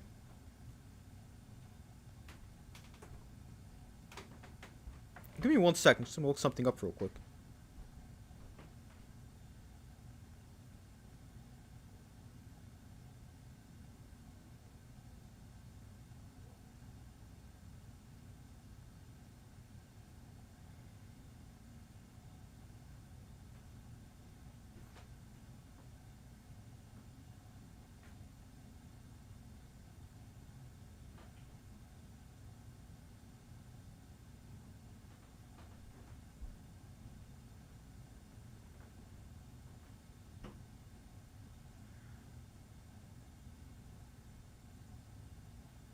Give me 1 second.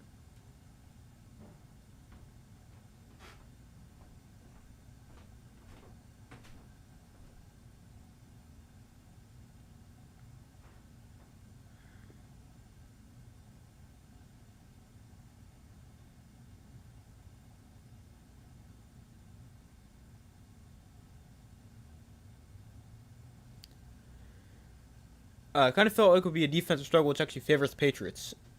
I mean, I definitely thought it'd be on the lower scoring side. I mean, I did think it would be some points scored, but I mean, I would agree. It definitely does favor the Patriots because you've got an offense that's probably not going to score a whole ton against a good defense. So, I mean, that would definitely favor the Patriots. And, I mean, as it is, it's a 9-point game at halftime, very low scoring. And the Patriots, they are down 2 scores, but a touchdown, which they get the ball to start the second half, puts them right back in this game. So, I mean, I would agree. It does give the Patriots the advantage, but we'll have to see if they can do anything offensively, because even if it's a low-scoring game, you still need points at some point.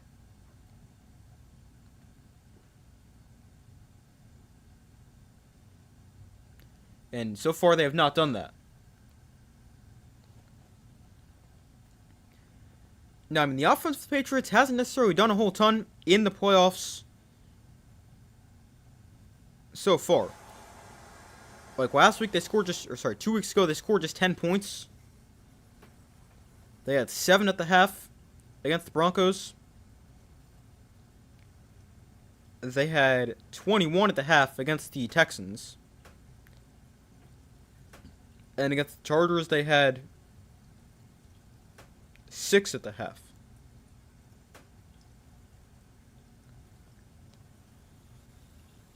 So, I mean, they're definitely not a stranger to not really scoring points in the first half in the playoffs, but I mean, they're going to need to score at some point.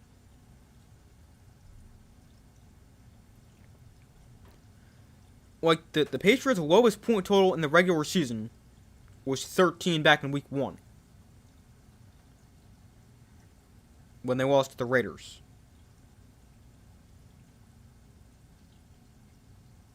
They lost that game 20-13. In the regular season, they only got held to under 20. I think twice. Yeah, they were only held to under 20 twice. When they scored 13 in week 1 and then 14 in week 3. Now, they have gotten held to under 20 2 of the 3 playoff games, though. And it looks like they're going to be held to under 20 again today, although still plenty of time for them to change that as well.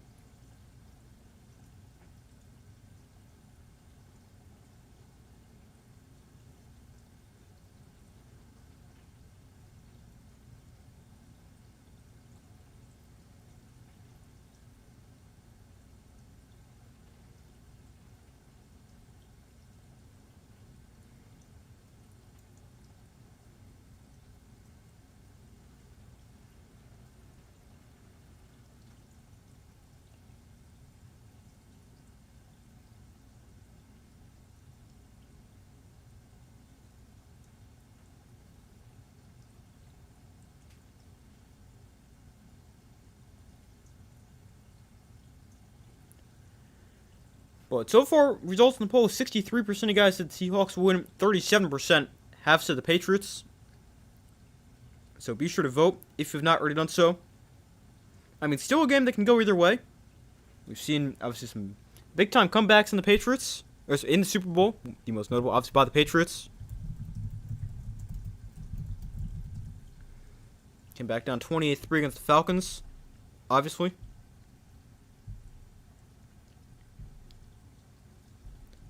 We've also seen the Chiefs come back down 10 multiple times against the 49ers.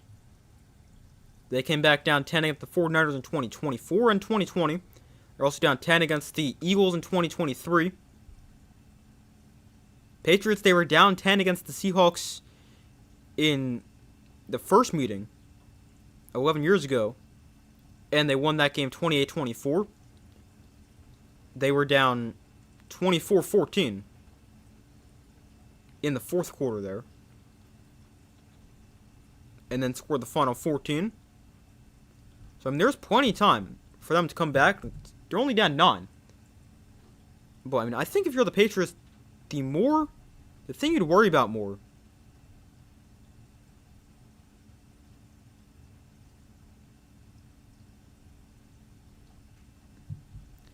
but the thing I'm worried about for the Patriots is, can they actually score points? Not that they can't come back.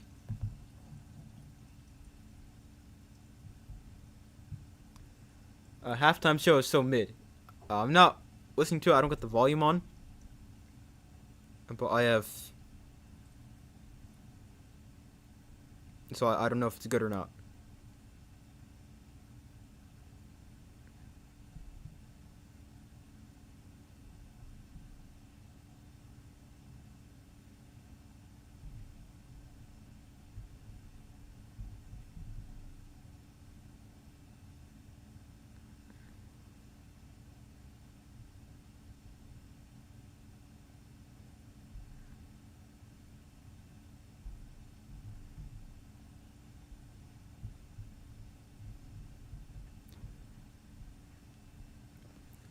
But anyway, the second half should start within the next few minutes.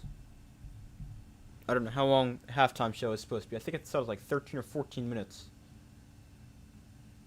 We've been at halftime for...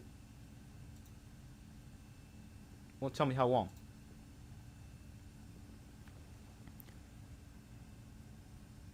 Oh, looks like he's done.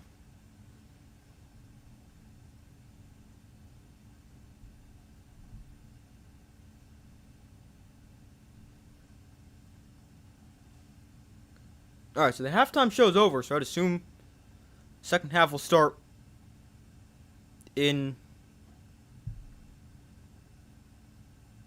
a few minutes. I don't know if they're still going to go talk more, or if we're just going to go right to the second half. Although, I mean, it is going to take them some time to get all the stuff off the field.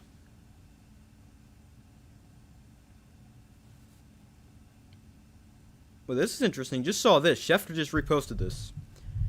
Teams who are scoreless at halftime are 0 for 14 in Super Bowl histories. That is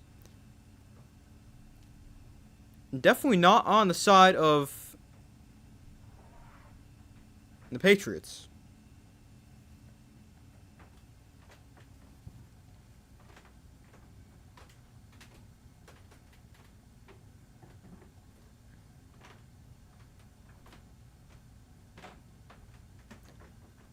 But maybe they can do it. Only down 9.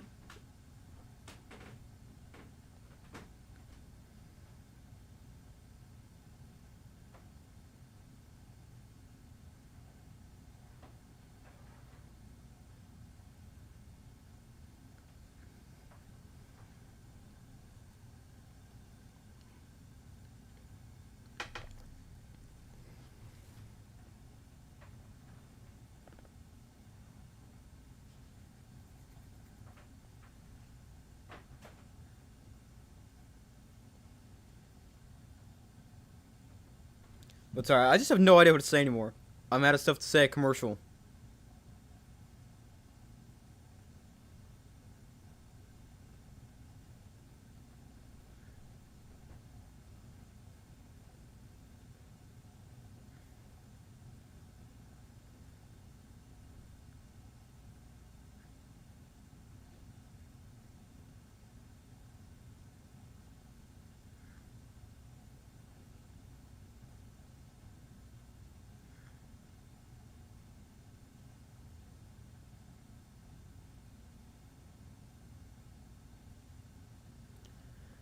But the second half will start somewhat soon, hopefully.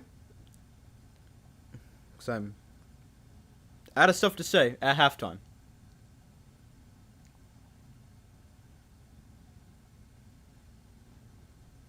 But I mean, 9-0. A very low scoring game.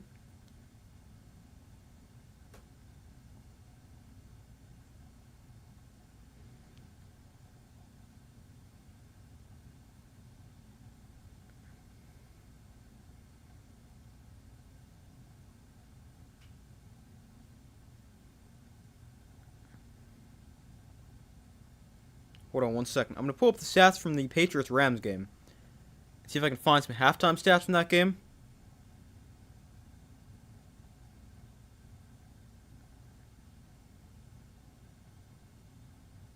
Oh, here we go. According to the Google AI overview, in Super Bowl 53, the Patriots led 3-0 at halftime, marking the second lowest first half in Super Bowl history. And the Patriots had 195 total yards to LA's 57 in the first half, and they controlled time possession 1952 to 10:08. Rams only had 2 first downs the entire first half. And the Patriots only scored a 42-yard field goal. So, I mean, not exactly this way, but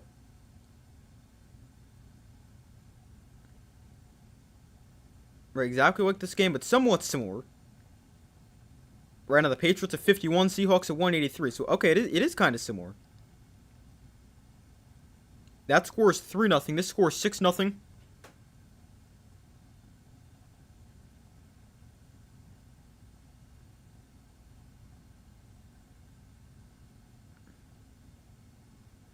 But I mean, 195 yards to 57. Here we're 183 to 51. So, I mean, very similar.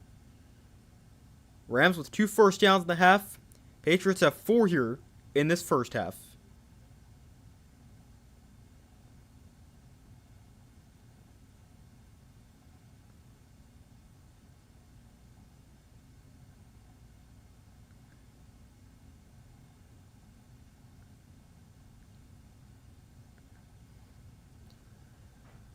But yeah, I mean, pretty similar.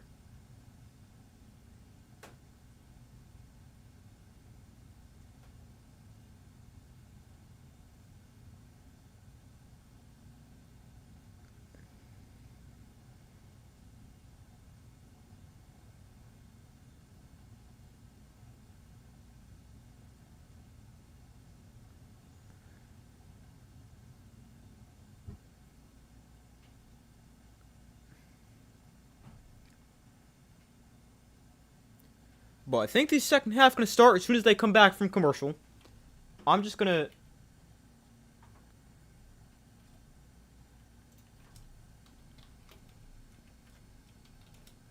get this ready for the second half anyway. Just so I'm ready when they come back, because I think they should start the second half when they come back from commercial.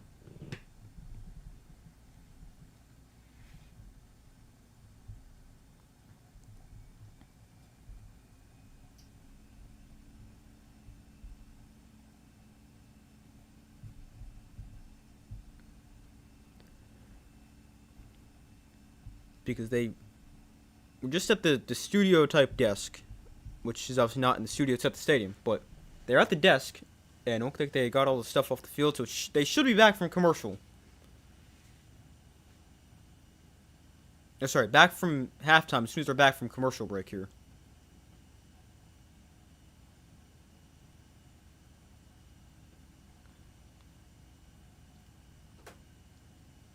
So the first half was so short, or at least felt that way. It flew by, and the halftime show felt like it took forever. Although, I mean, obviously I know it's like 15 minutes. But at this rate, it's going to feel like the halftime's longer than the actual first half. But hopefully they're back from halftime soon. Hopefully we see some points scored too. But the Patriots, they get the ball to start the second half, and we'll see what they can do.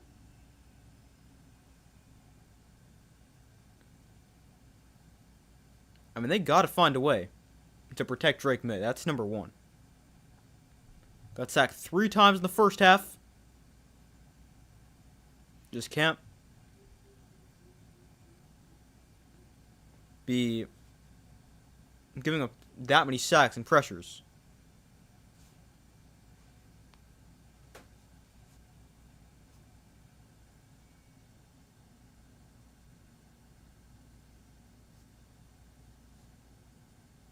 Would you drive Bane from Miami if he's still there? I don't know. I mean, I know he was dominant in college, but I've heard some concerns about the arm length.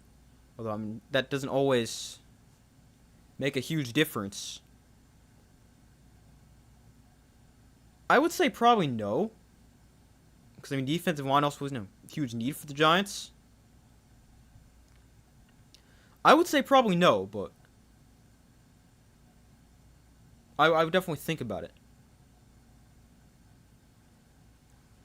This is the 5th Super Bowl without a touchdown in a half, and the Patriots' 51 yards of offense, the 3rd fewest in a first half for any team in Super Bowl history. And Drake May, after getting sacked 3 times in the first half, has been sacked 18 times in the playoffs, which is the 2nd most in a postseason run in NFL history. And Kenneth Walker's got 94 rush yards, which is the 2nd most in a first half in Super Bowl history. And he's also got 2 carries of at least 25 yards. And at this point, I'd say he's probably Super Bowl MVP.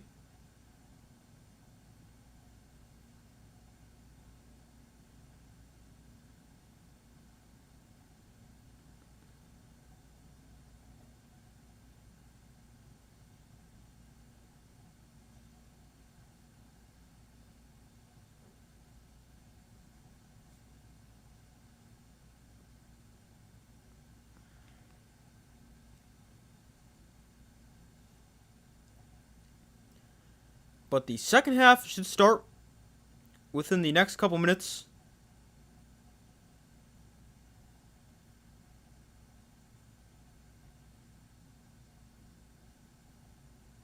Alright, here we go. Second half starting right now. Seahawks have it teed up. And the Patriots will get the ball to start half number 2. So Myers kicks off. And this is a shorter kick. Going to get brought back from the 10-yard line. And on the return, we'll bring it back to the 32-yard line.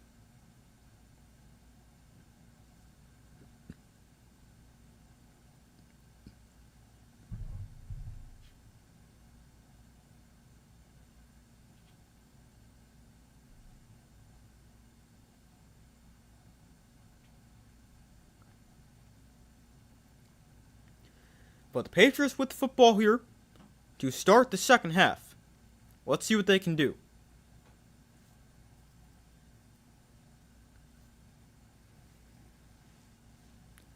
So 1st and 10 from the 32. And May off play action. Floats one towards the sideline, incomplete. Trying to get it to Douglas. A very good coverage there for Nicky Manwari, the rookie from South Carolina. Was questionable coming into the game. Actually never had a game designation. But was battling an ankle injury, which he suffered in practice. But he's fine. Been playing the entire game.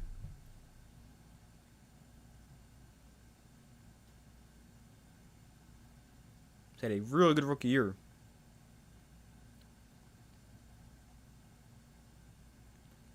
So 2nd and 10. Here's a handoff to Henderson on the jet sweep. He's got space. He gets to the outside and gains 7 before he goes out of bounds.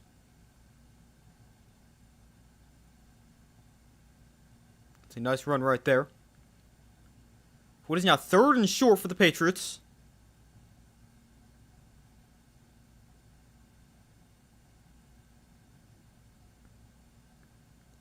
So it's 3rd and 3.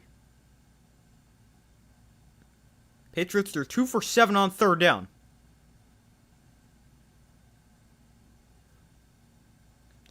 So May in shotgun going to look to throw. May has time. Throws outside. It is knocked away. His receiver was also standing out of bounds. So that wasn't going to work. But it is 4th and 3. And another 3 and out for the Patriots. Kayshon Boutte was the target.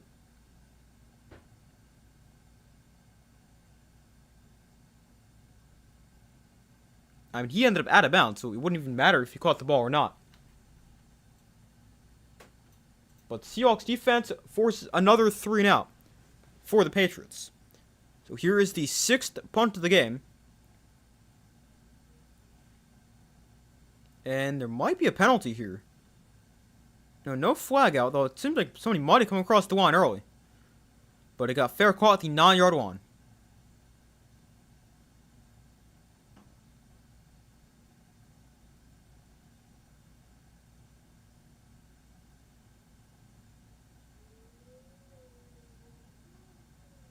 It's hard to tell if somebody's offsides right there. But there was no flag thrown.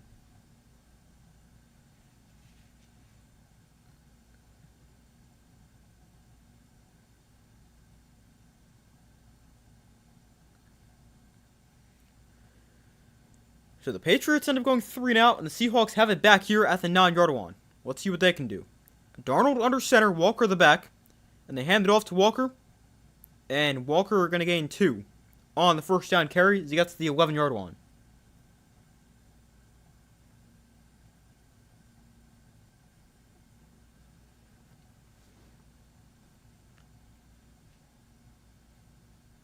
So 2nd down and 8 for the Seahawks.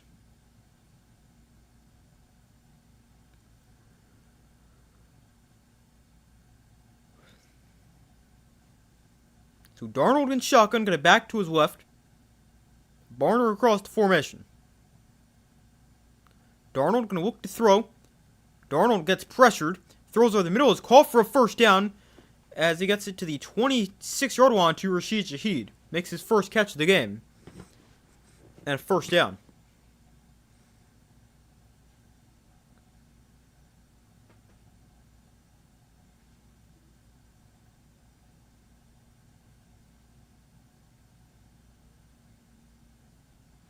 Darnold got hit again there. He hasn't gotten sacked, but he's also been pressured quite a bit. He's also been blitzed quite a bit. Patriots blitzing a lot on his pass attempts.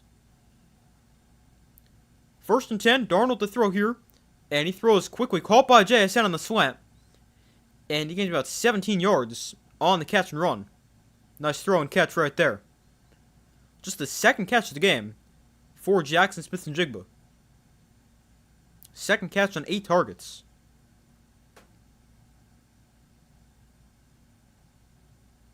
Got 2 catches for 20 yards after that one. Darnold to throw again, gets pressured, steps up, makes the guy miss, directs traffic here, he's going to run. And Darnold still on his feet. Nice run there for Darnold, gaining 12. As he moves the sticks with his legs. And gets a first down on the scramble.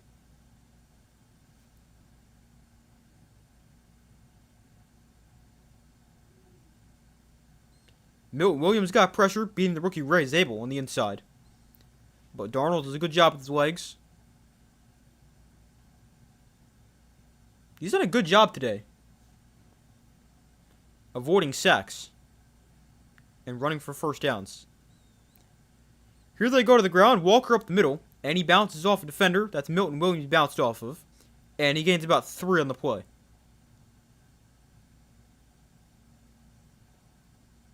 Brings up 2nd and 7.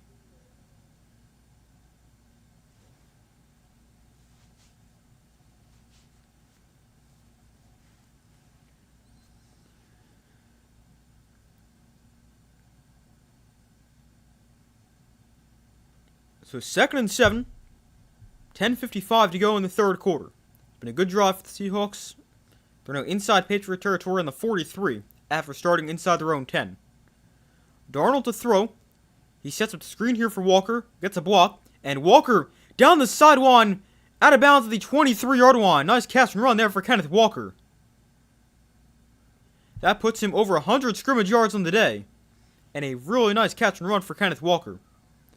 Out of bounds at the 23-yard line.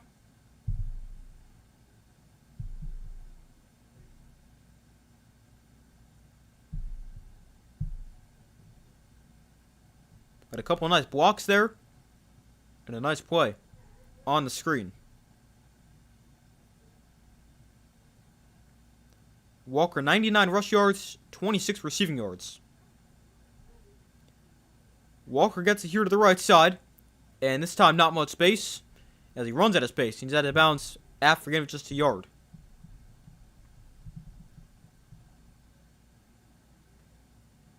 That is now 100 yards rushing for him on 17 carries. If he stays this way, he's definitely on pace to be Super Bowl MVP.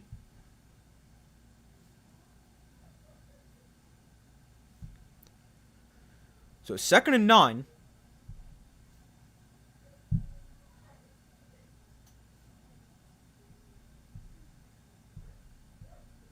Darnold in shotgun, going to back to his left. Sorry, to his right. And play clock winding down here. We're going to get a timeout called by the Seahawks. It's the first timeout spent by either side in this second half. And it's a timeout for the Seahawks to avoid the delay game.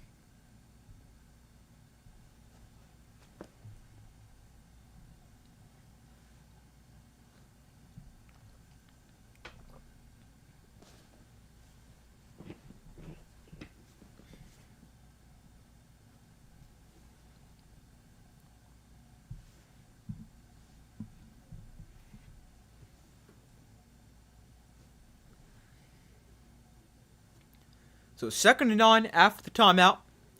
Darnold in shotgun, going to back to his left. Darnold throws underneath, the wide throw, incomplete.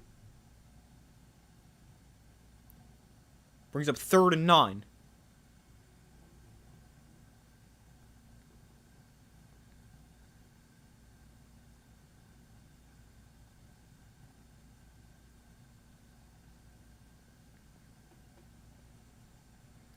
Kenneth Walker has 126 yards of offense for the Seahawks. The rest of the team is 126.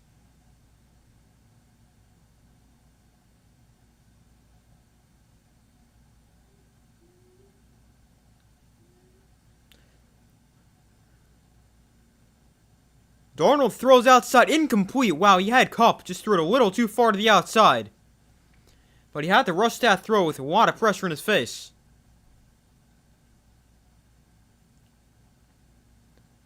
But a missed opportunity right there to pick up another 1st down. And instead, it'll be another field goal for the Seahawks. I mean, this is just thrown just too far outside. Kupp's able to get fingertips on it, but can't quite make the play. So instead, it's another field goal try for the Seahawks. 41 yards for Myers from the right hash. And his kick is good.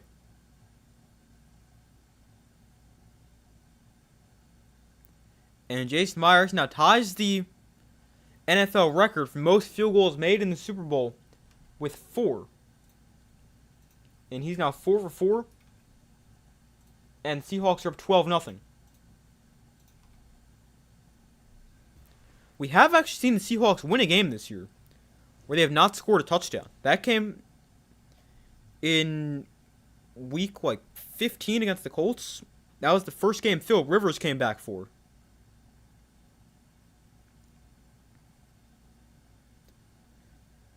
They won that game. Yeah, week 15, 18-16. They beat the Colts. Jason Myers with 6 field goals in that game. I remember the ending of that game was crazy. Because the Colts had just kicked a 60-yarder. Yeah, the Colts kicked a 60-yarder with 47 seconds left. And then the Seahawks kicked a 56-yarder for the win.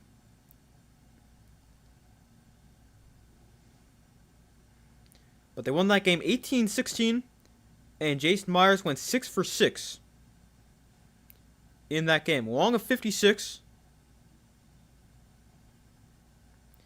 He made from 47, 52, 46, 32, 30, and 56 in that game.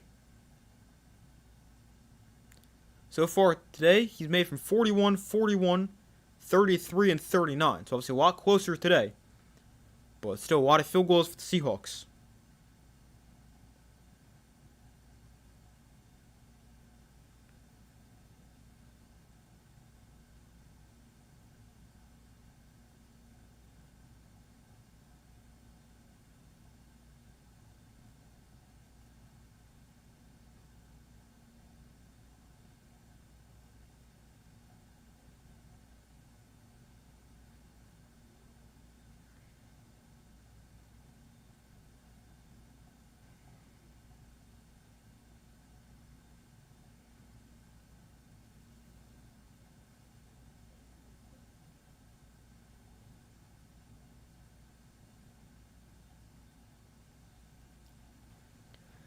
But they're now back from commercial. Patriots will get it back, down by 12.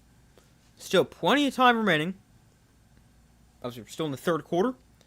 But the Patriots need to get something going offensively. So 0 points at 3 and out in their first drive of the half. And we'll see what they can do here for the second drive of the third quarter for the Patriots.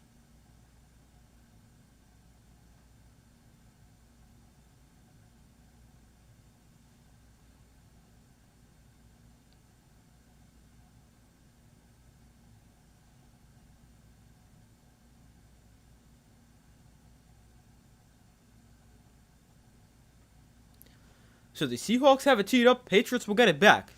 Maybe they need something on special teams to really give them a spark. Maybe they can get a big return right here. So it's brought back from the 4. And on the return, they bring it back to the 33. So a decent return, but nothing too impressive.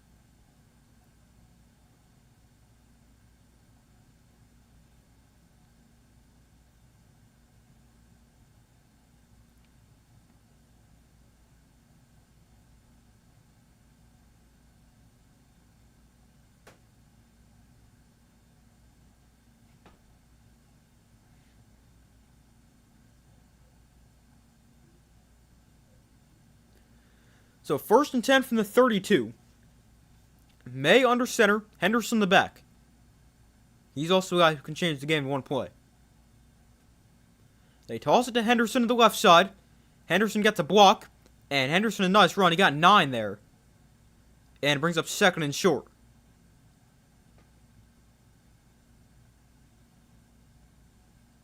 But Henderson a nice run right there. He also had a nice run on the first drive of the half, where he ran for like 7 in a jet sweep. Patriots offense has 4 first downs. They've punted 6 times. That's definitely not good to have more punts than first downs. 2nd and 1. They go back to the ground. Henderson up the middle. He got stuffed. Nowhere to go. And it brings up 3rd down.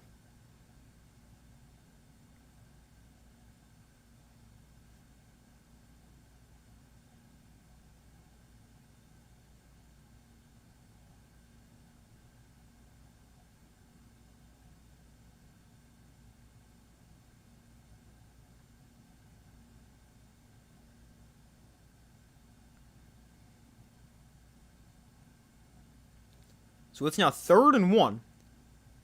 Henderson just had nowhere to go there on 2nd down. And they're in the same spot here for 3rd down.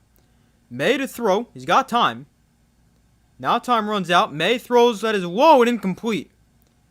A diving attempt for Douglas, but couldn't get it there. And it's 4th and 1.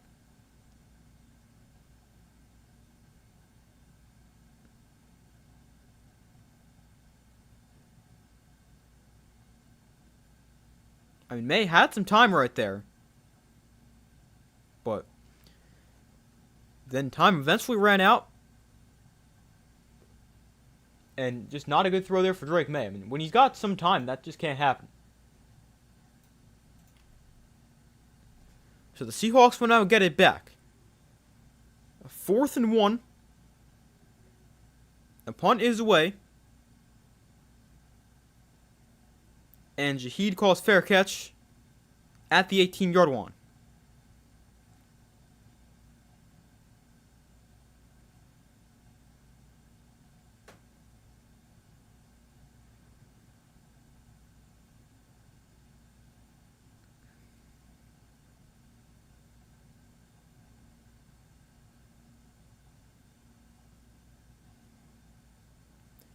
So the Seahawks get it back after yet another Patriots punt. That is their 7th punt of the game. Still just 4 first downs.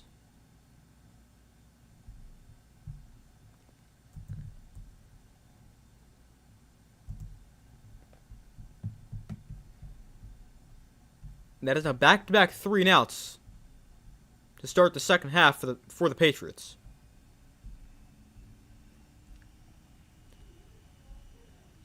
And overall, it is their 4th 3 and out of the game. So they have as many 3 and outs as they do first downs. 4 first downs, 4 3 and outs. That is not good. Obviously.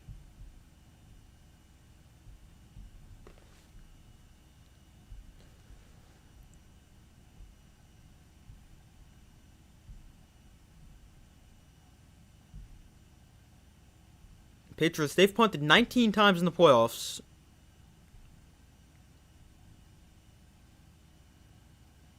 They've punted 8 each of their last 2 games. They punted 3 times the first playoff game against the Chargers. In the regular season, the most times they punted in a game was 6 back in week 1.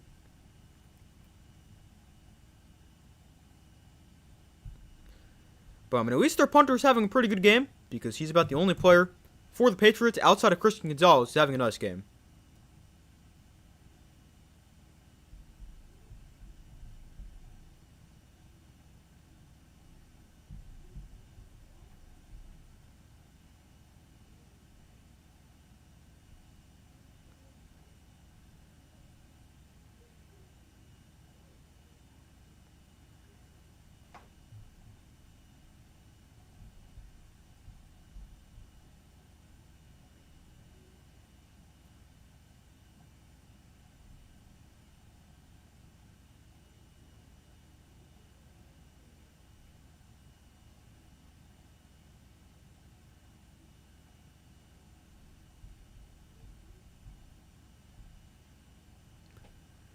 But Seahawks get it back here.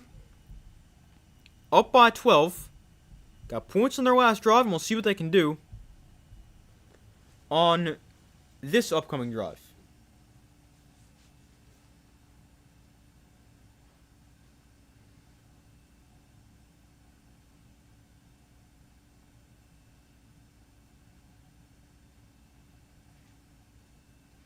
So they're back from commercial here.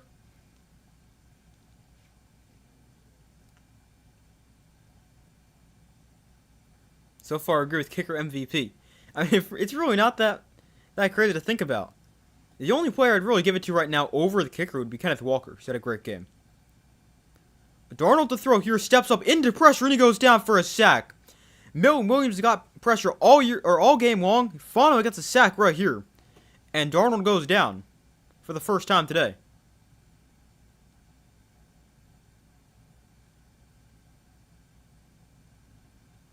Milton Williams had so many opportunities to take him down for a loss, and he finally gets one right there.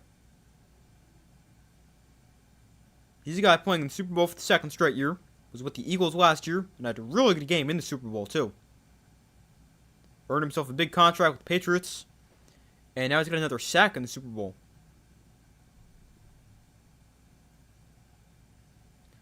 Darnold to throw on 2nd and 18. He sets with the screen for JSN, and he'll gain just 3. And it brings up 3rd and long.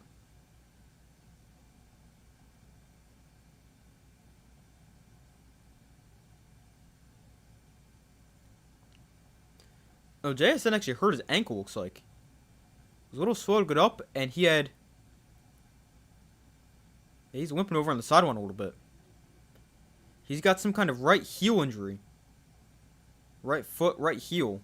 Got it. Looked it over on the sideline before. Not in the game for this 3rd and 14. They hand it off. Walker up the middle. And he gains 7 yards. So gets half of what they need, but still a long way to go. And it'll be a 3 and out for the Seahawks.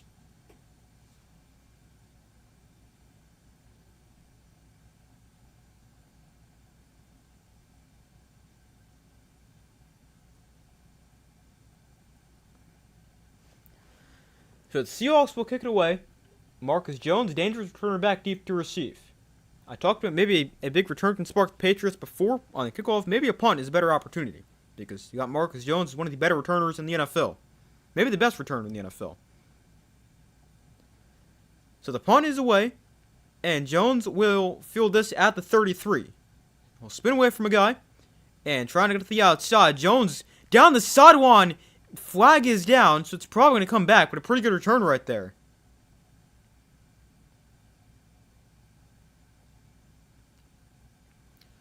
So, I mean, the one time they get a good return, it's going to get called back because of a block in the back.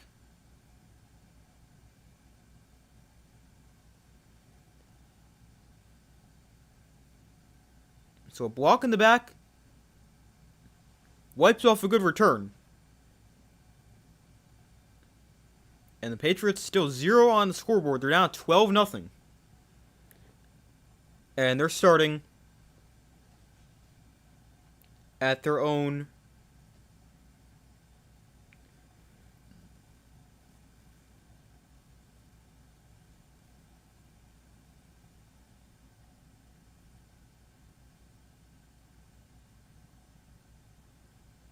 their own 27 after the penalty.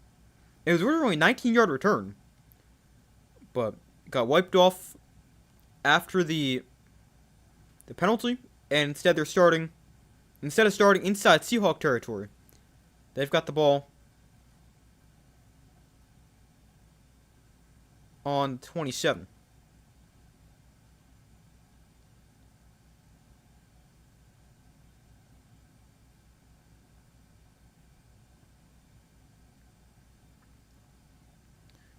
So we've seen 12 points scored in this game.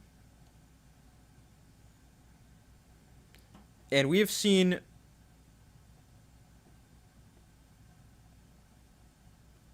$11 punts. We've almost seen as many punts in the game as we've seen points scored. Which, that is impressive.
So, they're now back from commercial. We got 5:10 to go in the third quarter. Jackson Smith-Jigba in the injury tent, by the way, for the Seahawks. May gonna look to throw. He wanted to go deep. Now time runs out. Pocket collapses, and he goes down for a sack.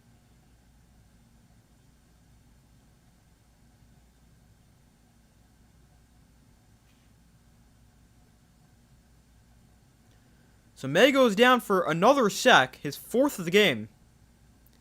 And it's 2nd and long.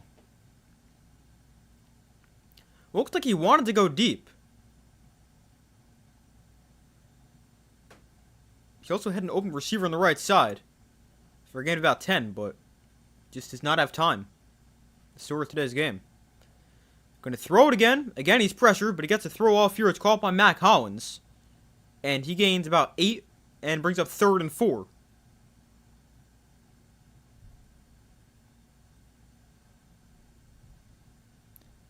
Drake May has now been sacked 19 times in the playoffs, which ties Joe Burrow in 2021 for the most times a quarterback's been sacked in one playoff.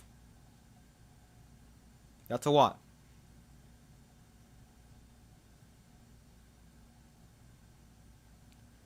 So 3rd and 4. May in shotgun, going to back to his right.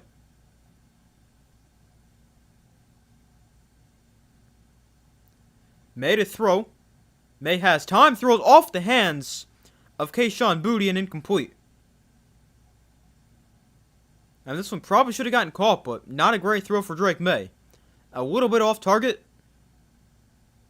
Makes it a more difficult catch than it needs to be. And Boutte unable to make the catch as well.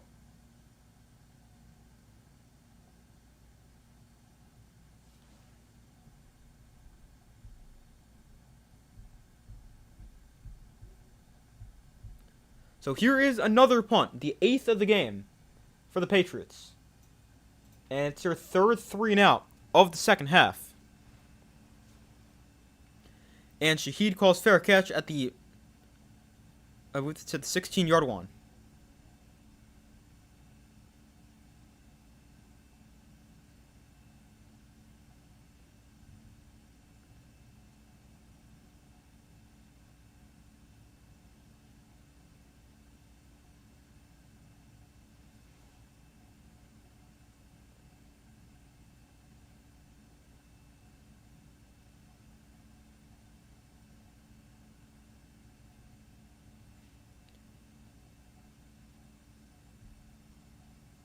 If you haven't, don't forget to like and subscribe. It's a good point. I forgot to say that at all.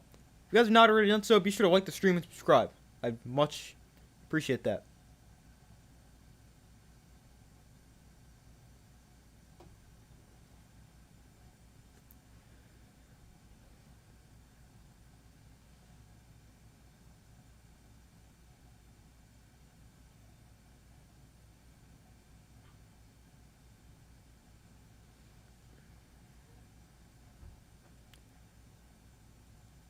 But 20-0 still. Seahawks will get it back. A 3-and-out on their last drive. I mean, the Patriots defense playing really well. But their offense is like actually terrible. They have 4 first downs and 73 yards, averaging 2.1 yards per play.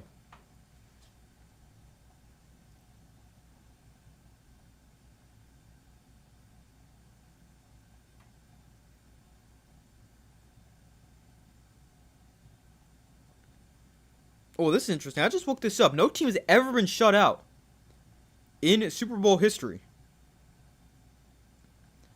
The fewest a team's ever scored is 3.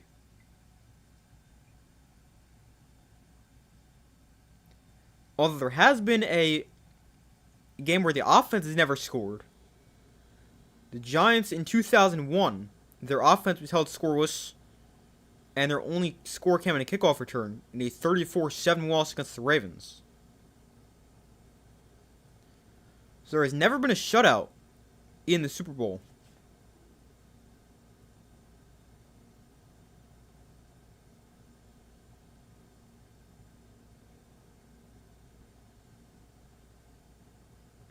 And the fewest yards of offense in a Super Bowl was 119 for the Vikings when they lost 16-6 in 1975.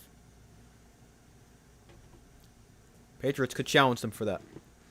Walker gets the carry here up the middle, and he's taken down for a loss. The entire defense swarms him in the backfield. And it brings up 2nd down. Just had nowhere to go, and it's 2nd down.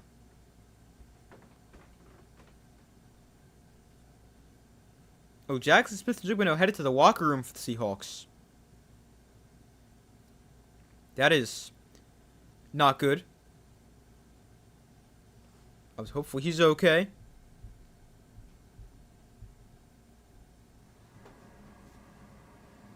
So he went into the medical tent.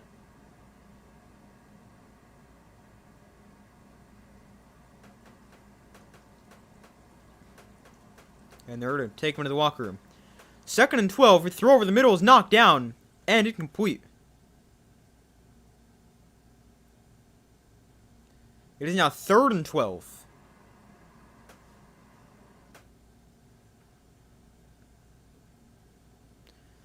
Trying to get it to Cooper Kupp. Christian Gonzalez with another pass breakup.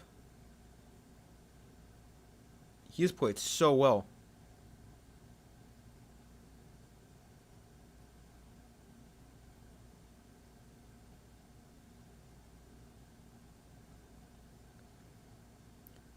So 3rd and 12. Darnold to throw. Has time. Underneath is caught by Kupp. But he is wrapped up well short of a 1st down. Brings up 4th and about 5. And another punt. Another 3-and-out for the Seahawks. Man, this Super Bowl is so boring.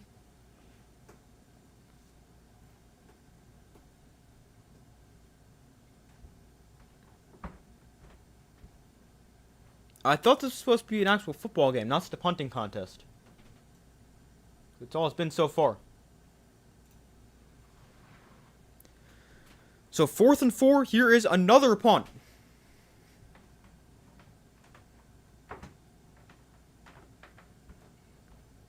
Marcus Jones had a nice return on the last one that got wiped off by penalty. Not going to return this one. And it'll take a Seahawk bounce to the 27-yard line. How about a punter for Super Bowl MVP?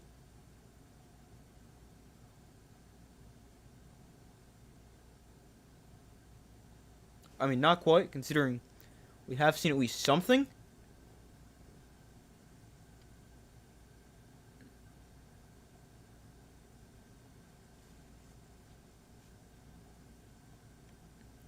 So Jackson Smith-Njigba was being evaluated for a concussion. Interesting. I thought it was a lower body injury. I did not realize it was a concussion. So hopefully he's okay. Here's a delayed handoff for Travion Henderson for the Patriots. And a gain of just 3 on the play.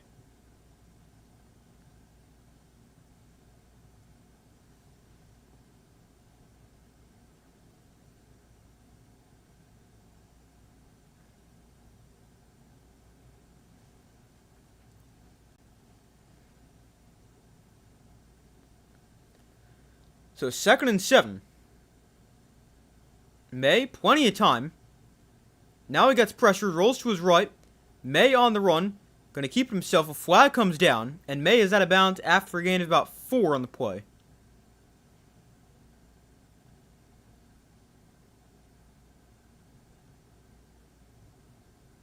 A flag was down like 8 yards downfield. And it's defensive holding. Finally, something goes the way for the Patriots. They call it against Devin Witherspoon. It is the first penalty of the game against the Seahawks.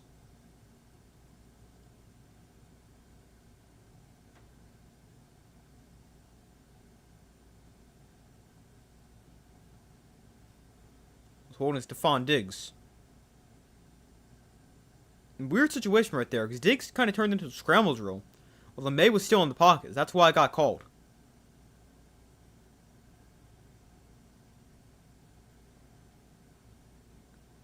So 1st and 10 from the 40. May, play action, steps up. The ball is up in the air. I'm not sure if that's a pass or a fumble. Third roll incomplete. Because May got hit by DeMarcus Lawrence. They're going to say incomplete.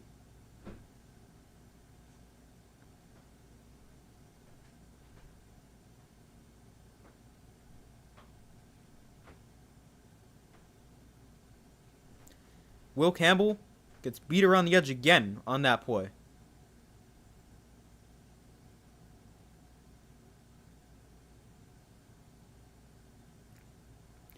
So 2nd and 10. May gets rid of it to the outside. Henderson makes the catch. Gain of about 4. And brings up 3rd and 6.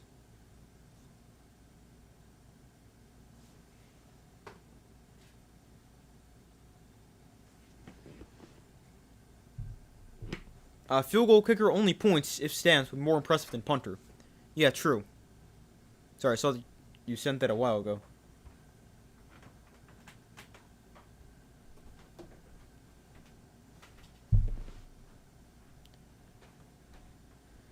But here is a 3rd and 5. May pressured and ball is out. It's recovered by the Seahawks. Byron Murphy recovers the fumble. The first turnover of the game. And the Seahawks defense with another big play. It comes with 10 seconds left in the 3rd quarter. The first turnover is a fumble for Drake May. Again, he gets pressured at the strip sack this time. Man, this defense is dominating.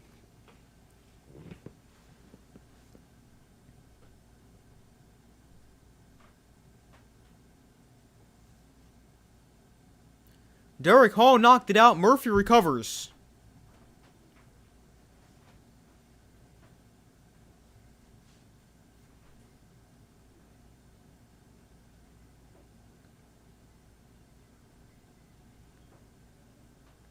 Another huge defensive play.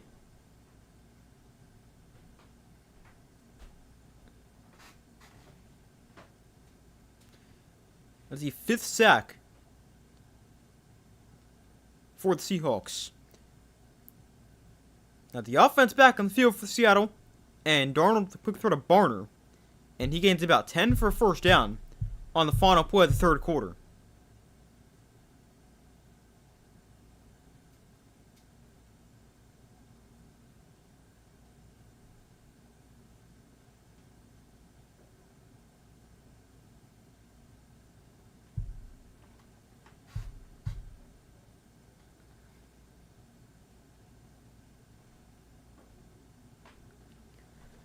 But we go to the fourth quarter, 12-0 Seahawks lead. And they've got the ball. An opportunity to extend the lead. So they got the ball inside Patriot territory right here.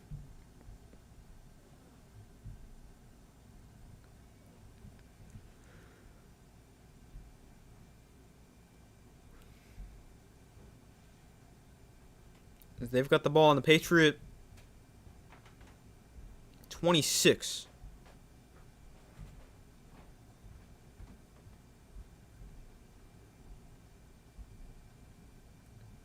Patriots have 5 first downs, 78 total yards. Seahawks 271 yards. Both quarterbacks here under 50% completion percentage. Not every day I see that. Darnold is 15 for 31. That's 48%, and Drake May is 8 for 18. That's 44%.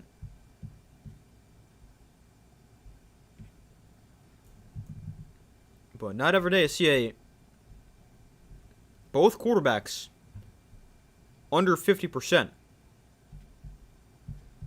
And I mean, Drake May is a guy who led the NFL 72% in the regular season, and here he's under 50.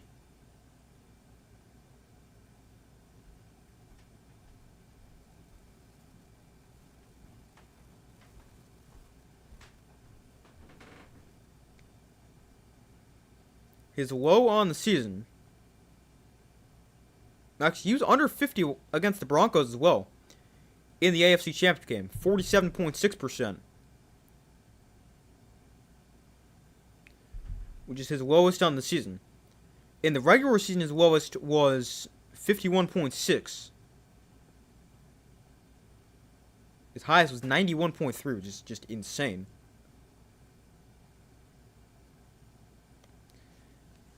But he had a 72% completion percentage in the regular season.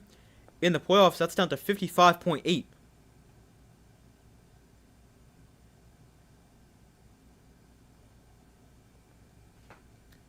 So in the playoffs, he's at 58.6 against the Chargers, 59.3 against the Texans, and 47.6 against the Broncos.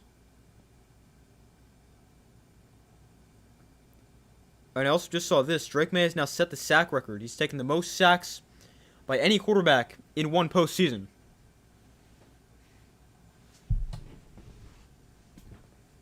Hold on, that's more of an offensive line stat, not a quarterback stat. But we start the fourth quarter here. Walker up the middle for a yard.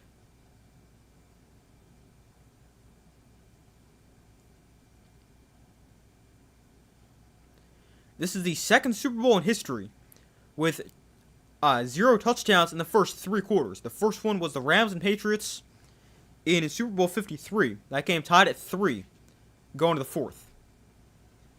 Here we've got more points. We've got double the amount of points we saw there. Just no touchdowns.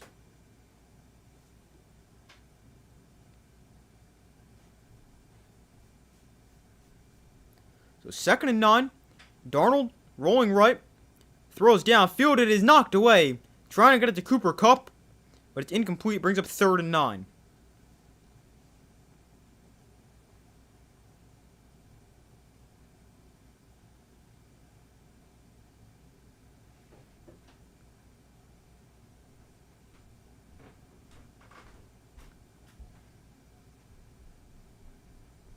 Seahawks wanted a flag right there, but I think that's a good no call.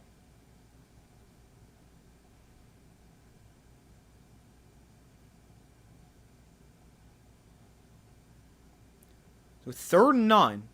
Darnold throws outside. It is caught by Kupp for a first down. Cooper Kupp with another catch. Having a really nice game in the Super Bowl. And he moves the sticks right there.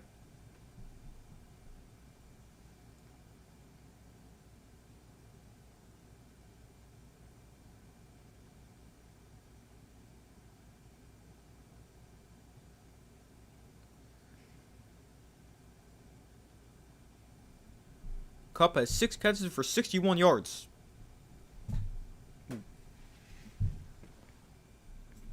Sorry, just moved my tripod. 1st and 10, Darnold to throw. Throws end zone wide open. Touchdown, Seahawks. Finally, A.J. Barner with the touchdown. And Seahawks finally find the end zone. We finally have points. Or a touchdown in this game. And Seahawks about to go up 19-0. They capitalize off the fumble. 5 plays, 37 yards. And we finally have a touchdown.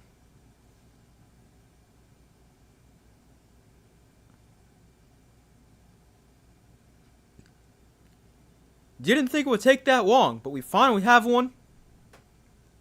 A.J. Barner ends up wide open in the end zone.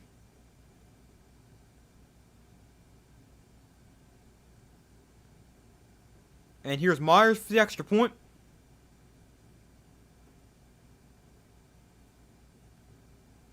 And it is good.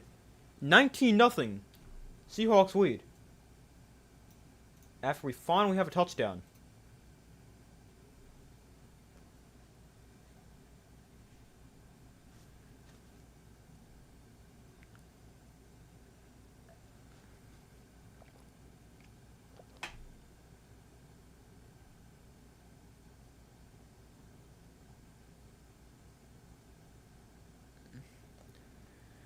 And there goes kicker MVP down the drain. Defensive player will be MVP. Well, they have MVP voting available. Let's see who they even have available.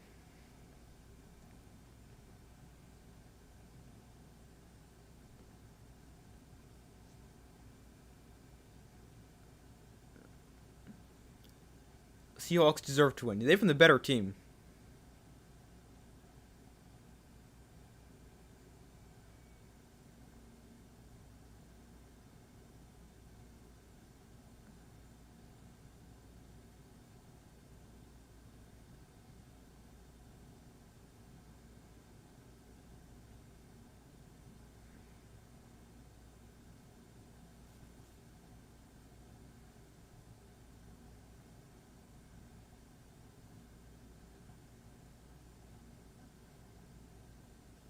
Hold on one second. Let's see if I can find it. They showed it. They showed it before.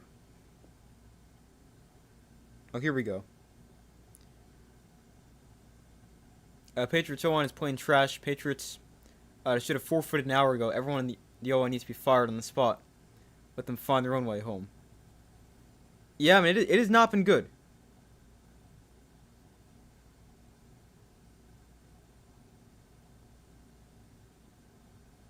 Oh, you can vote literally anyone for MVP. I thought it was just a certain select few players you can vote for. You can vote for almost anyone. Except I don't see an option to vote for a kicker.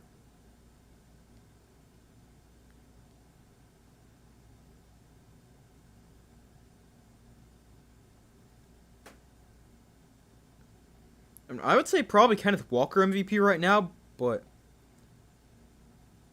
like, I like a defensive player for MVP. The only problem is, like, it's the entire defense, not just one player.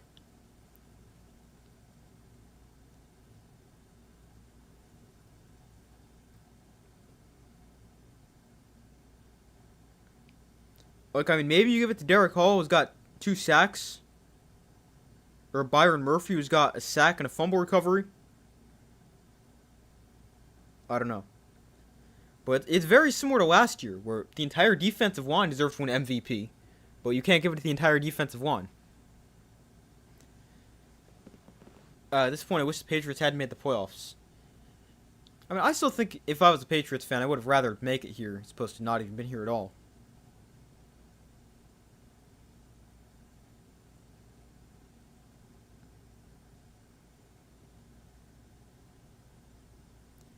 But the kick is the touchback, and the Patriots get it back on the 35.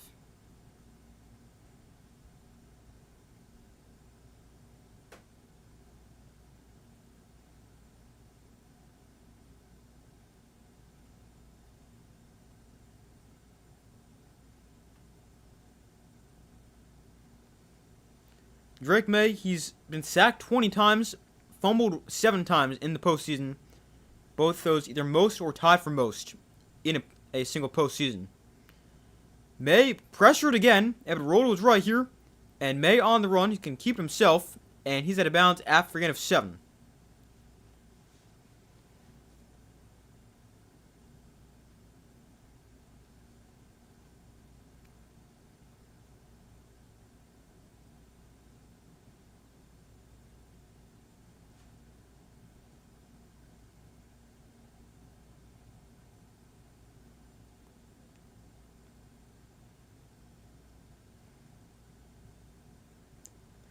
So 2nd and 4. Vrabel's upset about something. He's talking to official.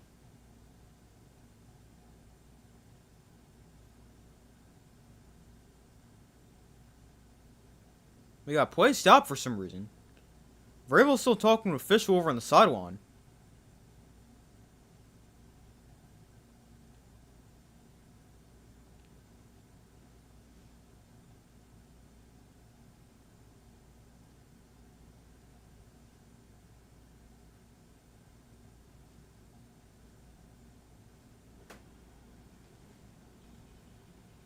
Oh, maybe he wanted a flag somewhere? Because Diggs got knocked down over on the sideline?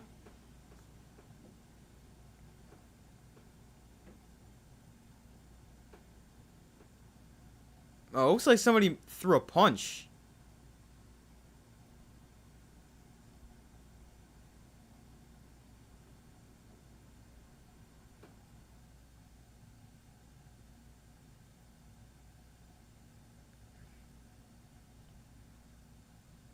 Now, there was no flags. So replay can't do anything.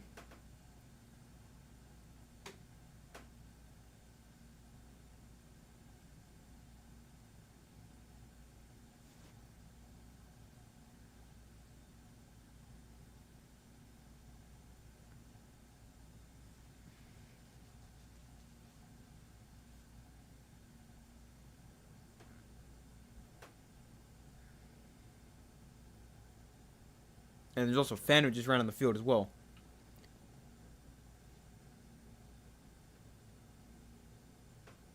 No team fan would rather your team make the Super Bowl and be the only team to get shut out over not making the playoffs. I don't know. I mean, I still think I'd rather make it there. I don't know, though. I agree with you. Walker's had a good game so far. Yeah, but he's probably probably my pick for MVP at this point, but who knows? If he finds the end zone, definitely. Made a throw here. Throws deep downfield. Wow, what a throw into like quadruple coverage, but it's caught by Hollins. To the 35. And a first down. I mean, that's a crazy throw by Drake May. He's got 4 defenders in the area. And he's able to complete it. Goes deep downfield here, down the sideline. It is caught by Hollins for the touchdown. Where was this offense all game? Back-to-back throws to Mac Hollins, and the Patriots finally find the end zone. They get on the board. They will not be the first team in Super Bowl history to get shut out.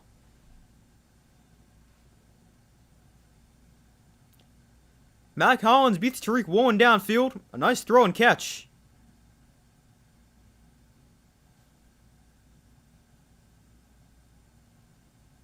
It's back-to-back good throws and catches from May to Hollins.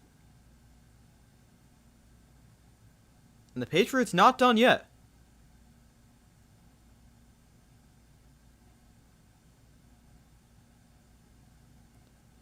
Extra point is good.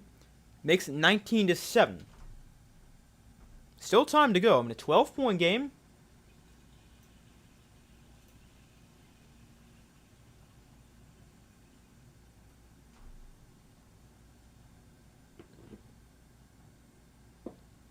19-7, a 12-point game.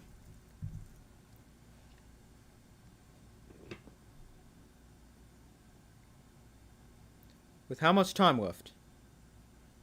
12:27 to go.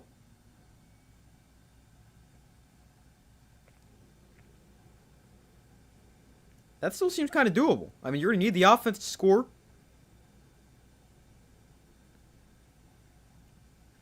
Which might not seem the most likely after what we've seen. But, I mean, they just put one in the end zone.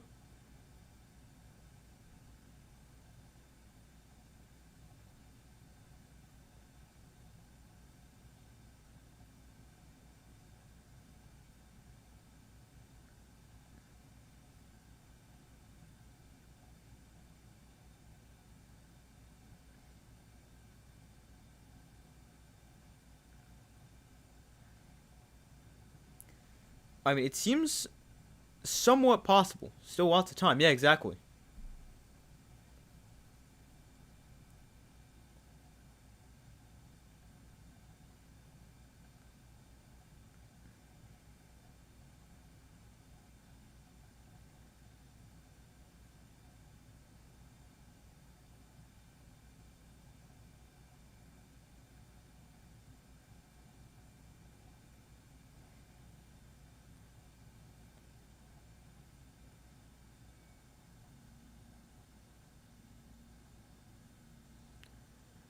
Super Bowl 20, Bears 46, Patriots 10. Yeah, that's not great.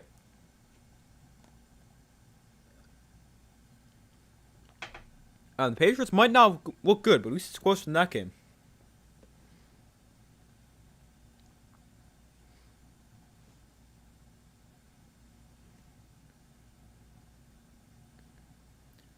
But you got 12:27 to go, a 12-point game. That's a 2-score game. This is still doable.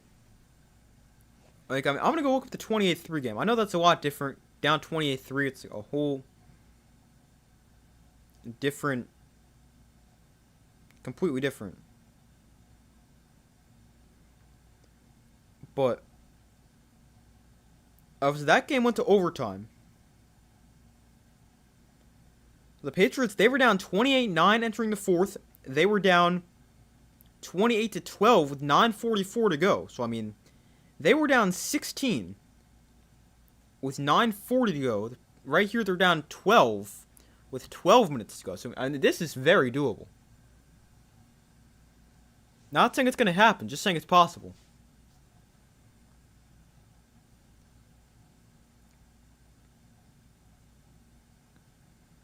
So let's see if the Patriots offense can keep it up, and if the defense can continue to play well and get a stop.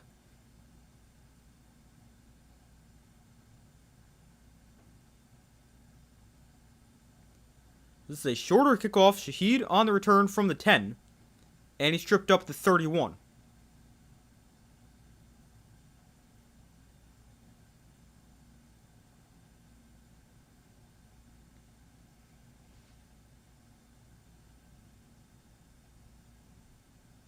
Super Bowl 7, 7 sacks, Super Bowl 20, 7 sacks against the Pats. Well, that is a lot. That is not good.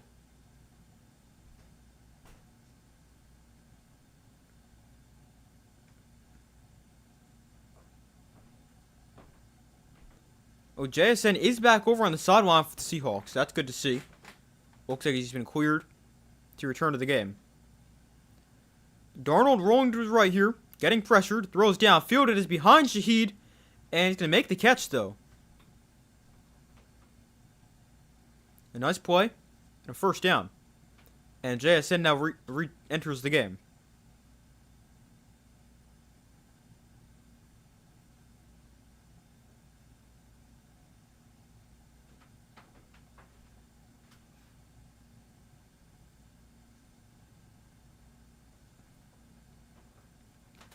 So 1st and 10.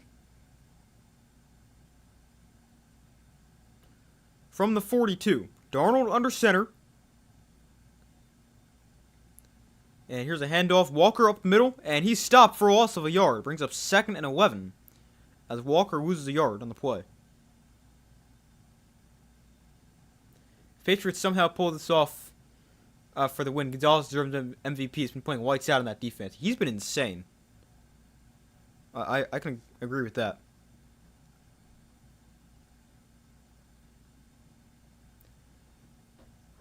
The Bears are one of the best defenses ever. Yeah, they just have a great defense. I mean, 7 sacks. It's pretty good. So 2nd and 11, Patriots bring a blitz. Darnold just tries to set the screen, but he just spikes it into the ground at the feet of Walker.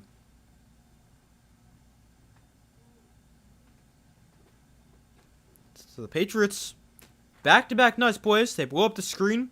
One play after they stop Walker for a loss. And it's 3rd and long here.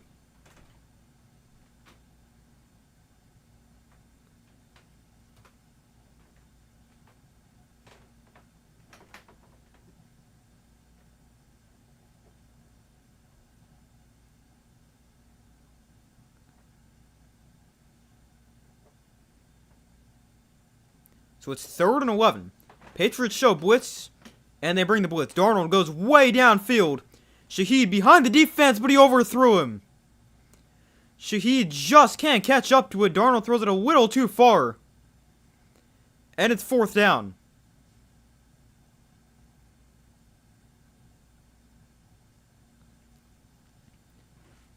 The Patriots brought the blitz. Shaheed got a step, but Darnold threw it a little too far.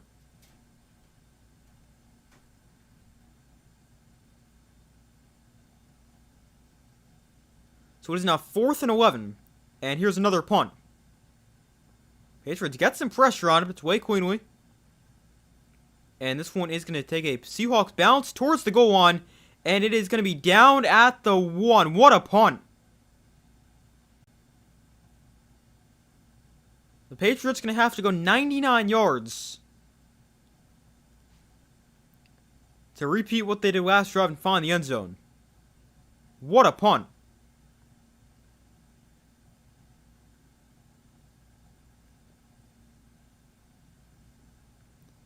Got down at the 1-yard line.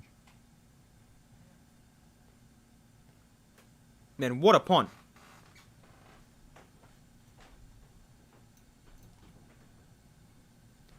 If the Patriots make the Super Bowl next season with the same offensive line, the O-line should be banned from entering the stadium. Yeah, I mean, it has not been great. But I definitely think there's going to be some changes. May has time here. Floats one downfield, incomplete, overthrew him. Austin Hooper, the receiver in the area, but was wide open.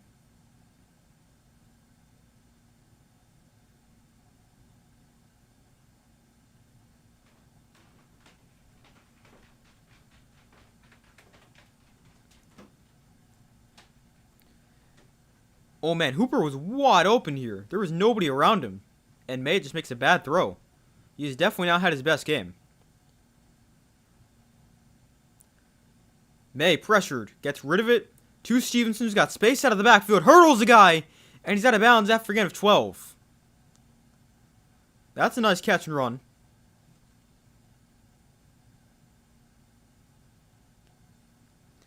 Might change my MVP vote to the Seahawks punter. Yeah, I mean, that was a great punt before. He's been great all game.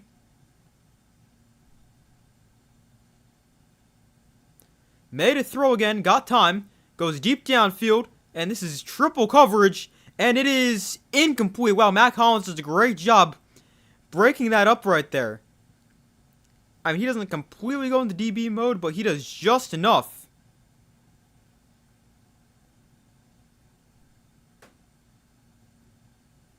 To get hands on that and push it away from the defender. And end up incomplete, because that was not a good one right there for the Patriots. Triple coverage. Even if the Pats lose, might still have Gonzalez MVP. I mean, I can understand it with how good he's been. Made a throw. Underneath it is caught by Hunter Henry for a gain of 5.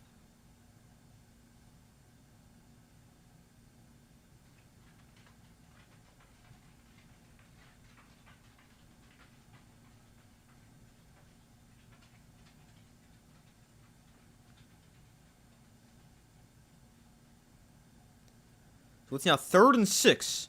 May steps up. May can run for it. He's got a lot of space. And he's got the first down. He slides at the 38-yard line. May with a nice scramble. Was one of the best scrambling quarterbacks in the NFL throughout the regular season. I mean, that might have been the worst protection I've ever seen, but he does a good job scrambling right there. He's now run 37 yards on 5 carries. Here's a quick throw to Kyle Williams on the outside. And he gained 8. And this Patriots offense is suddenly woken up a little bit. They moved the ball in the last drive. They're moving the ball here. The scramble was a nice 3rd down conversion. And here's a 2nd and 3. May gonna look to throw. Steps up. Goes deep downfield. Oh, it's intercepted. Picked off by Julian Love. And on the return, he's inside Patriot territory. And he's out of bounds at the 38-yard line. Right when the Patriots are moving the football effectively, May throws a pick. Julian Love comes away with it. And the Seahawks defense forces their 2nd turnover. And it comes with 8:37 to go in the 4th quarter. Let's see what happens here.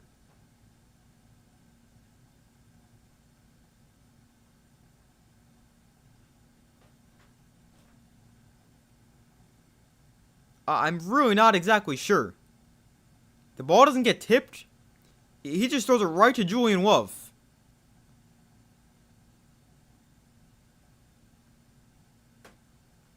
And that is not a good turnover. No turnover is good, but that is a really bad one.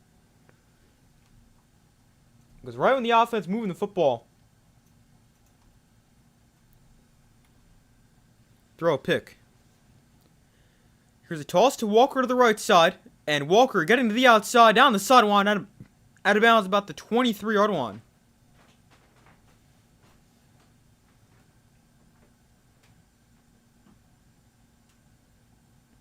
Miscommunication, maybe. Yep, potentially.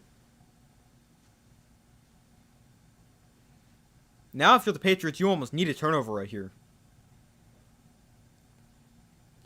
I mean, technically, you can afford to allow 3. Keeping a 2-score game, make it 22-7. A 15-point game. But, I mean, if we rely on Christian Gonzalez MVP, a pick here for him would be huge. Although, Seahawks can keep it on the ground in this play. Walker breaks the tackle, still on his feet. Another 10 yards for him. And a 1st down.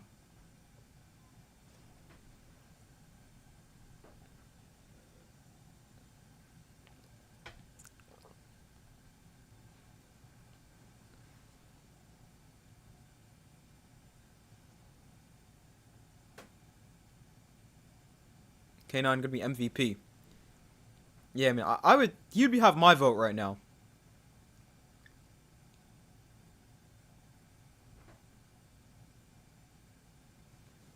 Especially if he finds the end zone on this drive right here. Walker gets it again. It's down to the right side, and he's going to gain 2 here. Super Bowl 5 MVP went to the losing team. Yeah, I know it's happened maybe once. I know it's happened before, but not very common.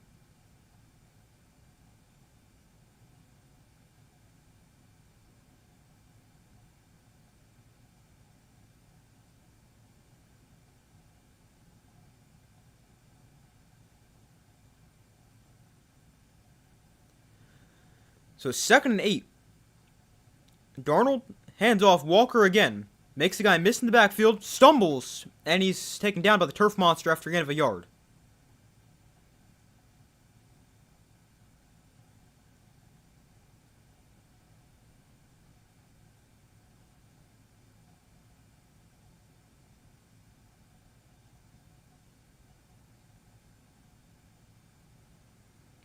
All the way down to 6 minutes to go. Drive's taking a lot of time off the clock. A touchdown here definitely, or almost guarantees that it's sealed for the Seahawks. 3rd and 7, though. This is a big play. Darnold in shotgun. Gonna look to throw it. Darnold outside. It is caught by JSN. Out of bounds. Well short of a first down.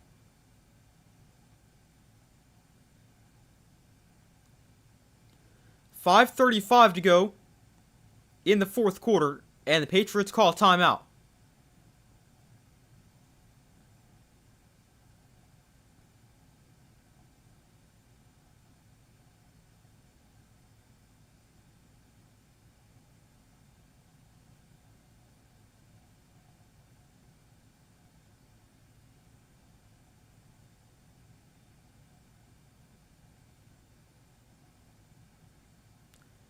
But Seahawks gonna settle for 3 here. Myers to set a Super Bowl record and kick his 5th field goal of this game. A 26-yarder.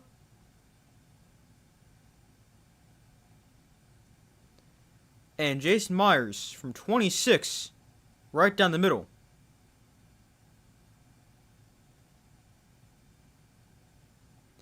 And Jason Myers also, the single seasons, including postseason, all-time leading scorer in terms of just overall points scored in a season. He's now at 205. And it is more than, I believe it said, Ladainian Tomlinson had when he had 190-something.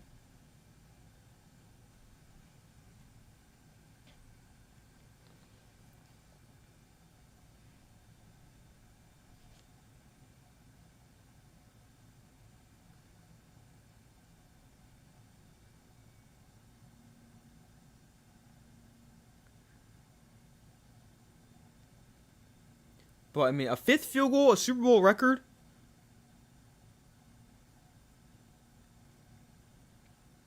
Maybe that could earn Myers MVP.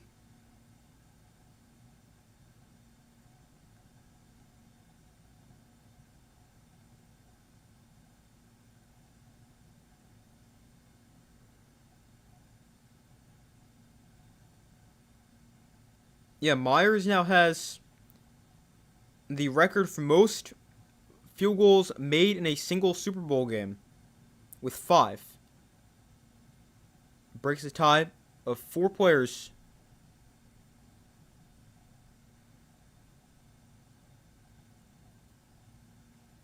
who had 4.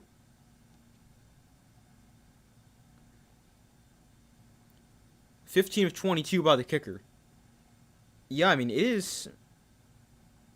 I could honestly get behind having Myers MVP.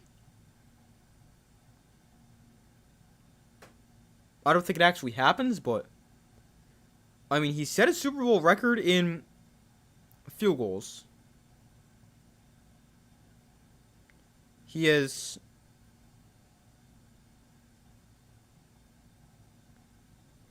as you said, he's responsible for 15 of 22 points.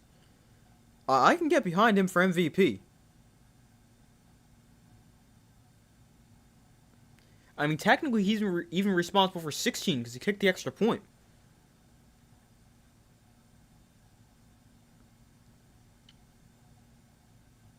Let's just say I wouldn't hate it if he does end up MVP. If the Patriots' defensive players or the offensive receivers wouldn't speak to anyone in that O-line ever again. Yeah, I mean, it's been pretty bad.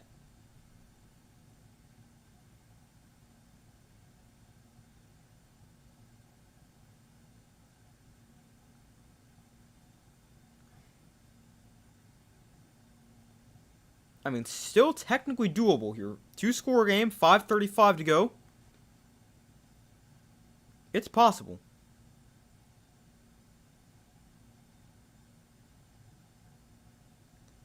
So the kick brought back from the goal line. And on the return, Travion Henderson down the sideline, out of bounds at the 40. Nice return there for Henderson.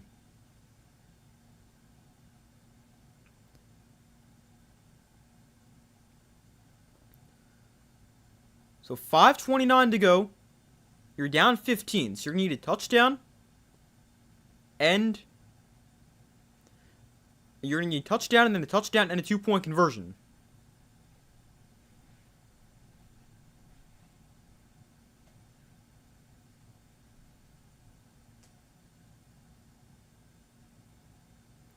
May, pressured. May is going to get sacked again.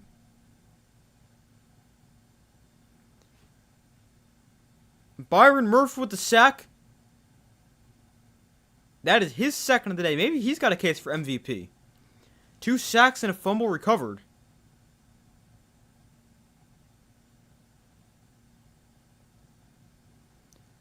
May checks down here for Stevenson. And he'll gain about 6. 4:57 to go.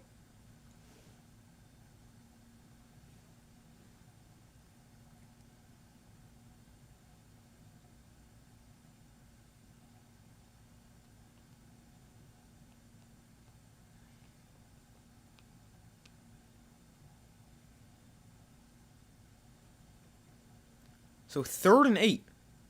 May in shotgun, get it back to his right. We'll look to throw here. May, over the middle, that's called for a first down. Henry inside Seahawk territory to the 44. One of the top searches is who has the most field goals in Super Bowl. Well, I mean, it's pretty accurate. I mean, I looked up the exact same thing. So I can imagine a lot of people were looking that up. May, oh, ball is out again. The ball is free. It's scooped up by the Seahawks. And running it back. Touchdown. The Seahawks with a defensive touchdown. What a way to cap this off. The defense dominates. Now they got a touchdown for themselves as well.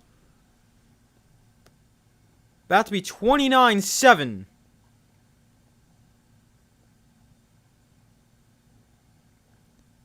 It's a scoop and score. I mean, what a fitting way to really seal it.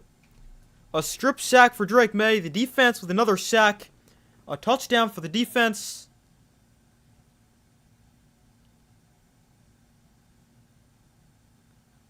Man, what a performance for this defense. 7 points allowed, 3 takeaways, 7 sacks, which ties the Super Bowl record. And now a touchdown as well.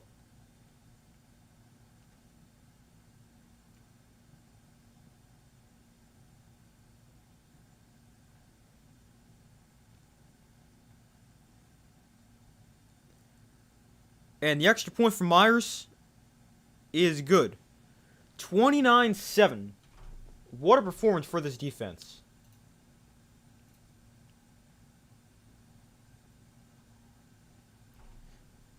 Too bad you just can't give the MVP to the entire defense.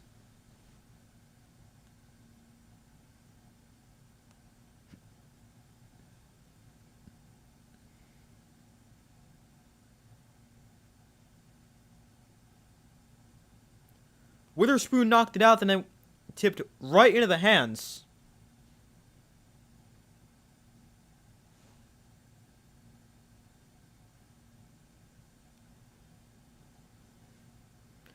Right into the hands of Nwusu, just brought it back for the touchdown.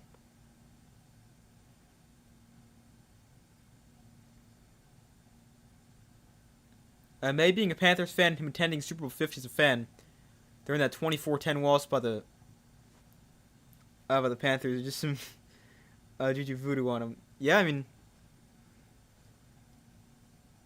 that is definitely an interesting one.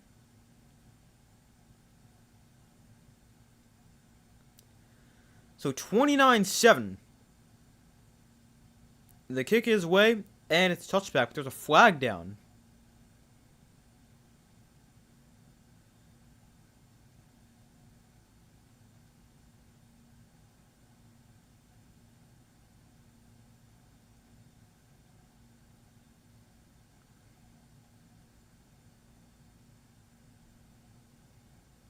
So the ball was not ready for play.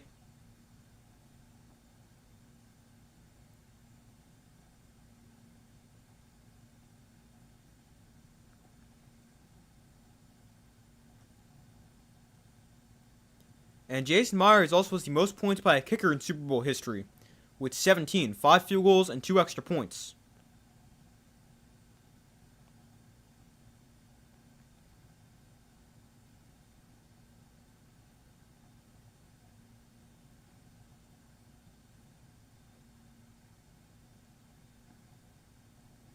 This time the kickoff is actually ready, and it's touchback out to the 35. Patriots 0-1. It should be the Super Bowl MVP for the Seahawks. Not a bad pick. I mean, how bad it's been. Sometimes you wonder if it might point for the Seahawks. It actually worked for the Seahawks, exactly. So 1st and 10, May underneath, caught by Douglas. Nice move after the catch. And he slips, but has a first down. Gain of 10. 4:15 to go.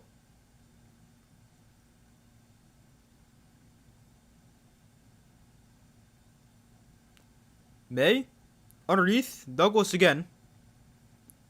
And he makes the guy miss, and he gains 8 yards.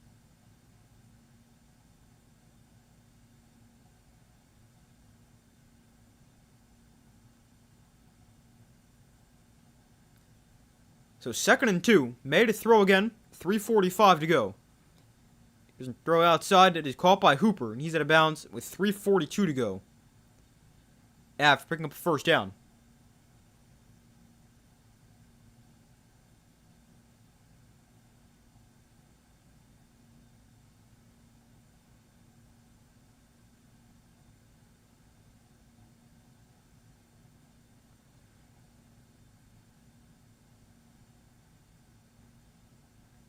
So May to throw, steps up, May avoids a sack, and he'll slide after gain of 5. We do have a flag down, though.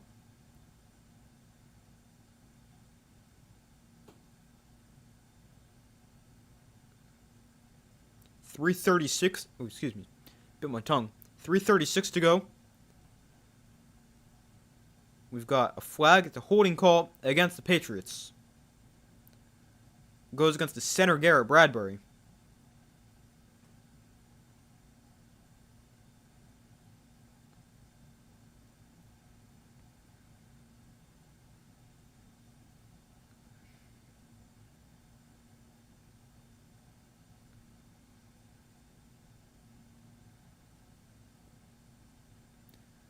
So 1st and 20.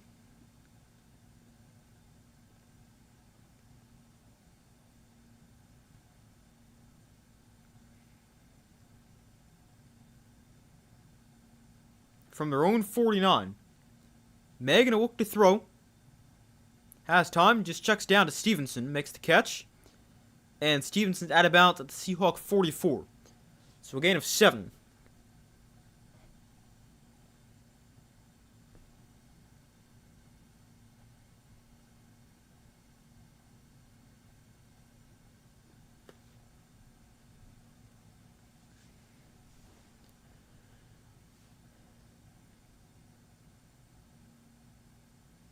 So 2nd and 13, May underneath is caught by Henry. And Hunter Henry is going to gain about 11. Brings up 3rd and 2.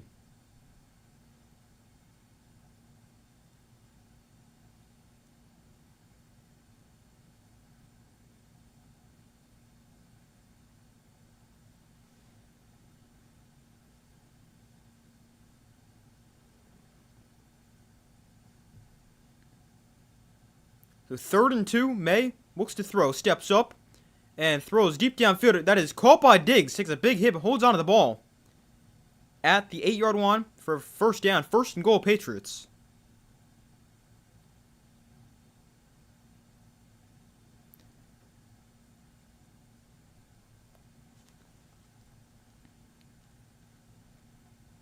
And Seahawks call timeout. DeMarcus Lawrence trying to get back. Would have been a free play for the Patriots. So the Seahawks call timeout.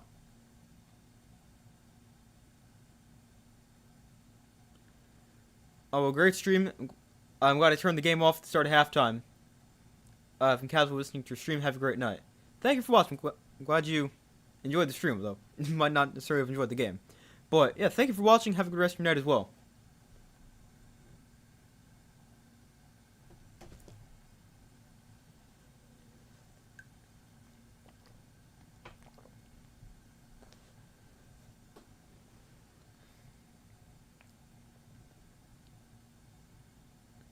So 1st and goal from the 7.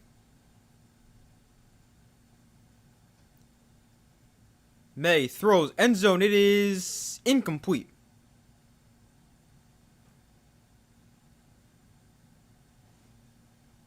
Brings up 2nd goal for Mac Hollins for his 2nd touchdown.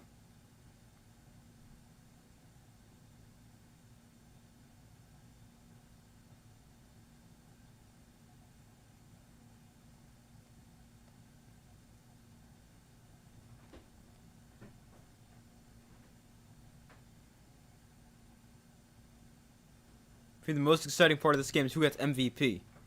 Yeah, that's going to be a very interesting one. May pressured, steps up, flips this to Stevenson, and he's got a touchdown. Drake May with his 2nd passing touchdown. And the Patriots going to go for 2 here.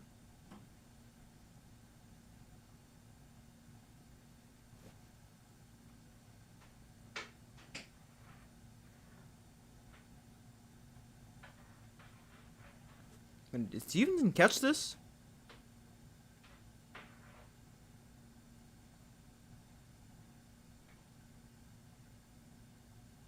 I mean, that might have hit the ground, but I can't really tell. But they're the rule to catch. And Patriots going for 2 here, cut it to a 14-point game. May gonna throw. Throws back to the end zone. It is knocked down and incomplete. So it stays 29-13. And now we got a couple players floating up. Hunter Henry and defender for the Seahawks. So hopefully both are okay.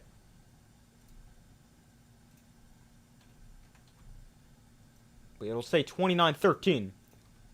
As the 2-point try is no good. It is what it is. Still proud of what they accomplished this season from the previous season. Everyone except the O-line. Yeah, I mean, even though you guys got destroyed, I mean, 2nd year, you're way ahead of schedule. Nobody expected you guys to be this good this early. Year 1 under Mike Vrabel. Year 2 of Drake May. 1st year as a full-time starter for the full year. I mean, this team, they will be back. I mean, got some things to fix. Got to get better along the offensive line. But they'll be back. Definitely believes that.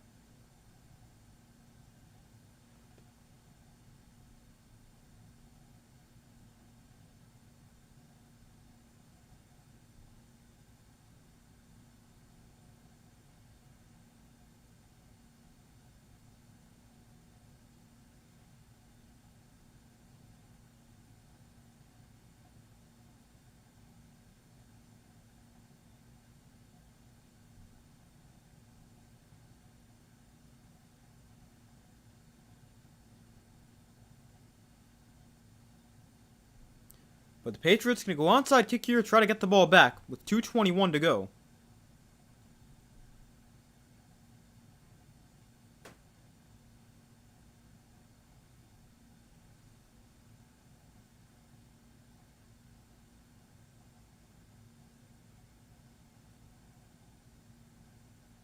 And we got a timeout by the Seahawks before the onside kick. Their 3rd and final timeout.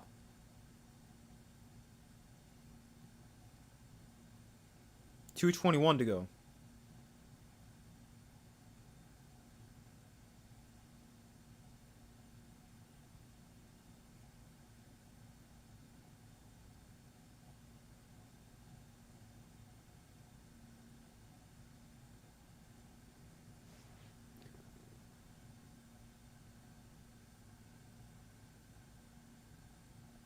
The only position they should look at during free agency in the draft is on no other position. And I'm sure they'll go other positions as well, but yeah, offensive line definitely got to be the main focus of the Patriots. Receiver as well. Offensive line and receiver, I think, are 2 most. The positions where you can improve the most. The onside kick here is recovered by George Holani, the 2nd string running back for the Seahawks. And the Seahawks take over. 2:20 to go. Getting the Gatorade ready. It is yellow, by the way.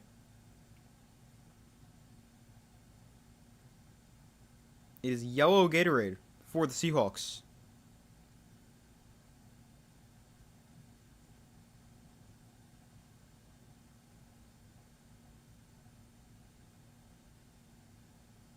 So 1st and 10. Here's a handoff to Walker, trying to bounce outside and turn the corner. He dives down inbounds.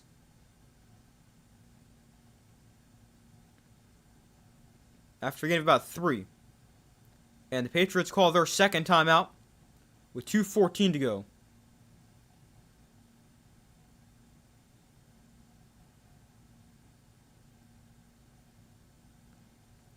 Jets need to draft a new team. Yeah, somehow the Jets always need to draft a new team. But yeah, they need a lot of help. Although for the Jets, it's ever except the offensive line, which really makes no sense. A lot of teams struggle with the offensive line. The Jets have that figured out and have nothing else figured out.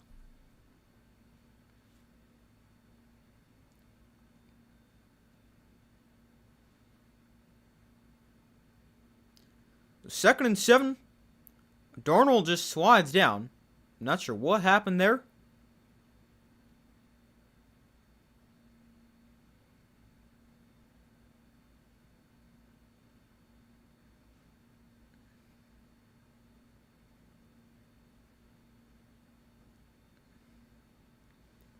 The Patriots call their third and final timeout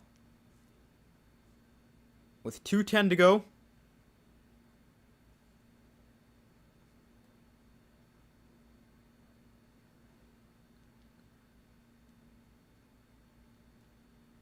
Darnold's thrown for 202 and a touchdown.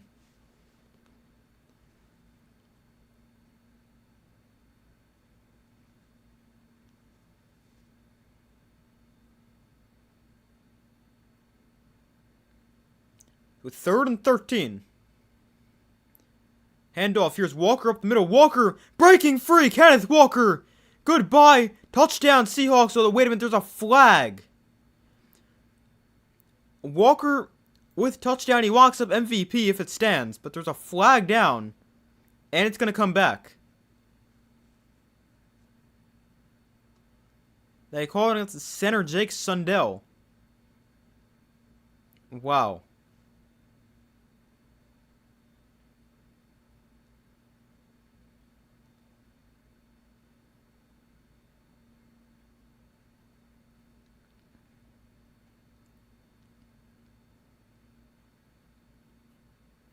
That's a huge call.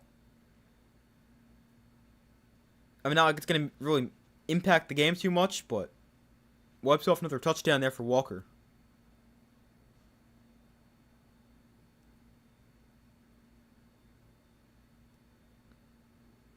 I mean, if he finds the end zone right there, he's definitely MVP.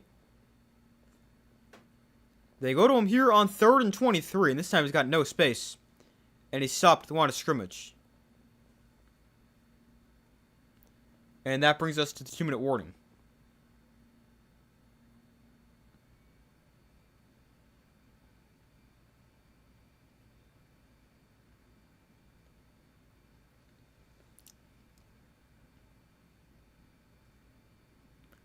I think if a quarterback desperate team offers the Giants a good deal, I think they trade back. I wouldn't mind that. I like trading back. I would have loved if it was trading back from number 1 and they actually got the first pick, but I would not mind that.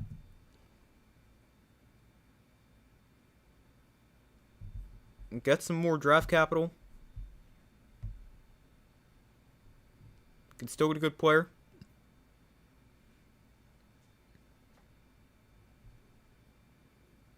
Giants are in a good spot. Good corner or all-purpose linebacker.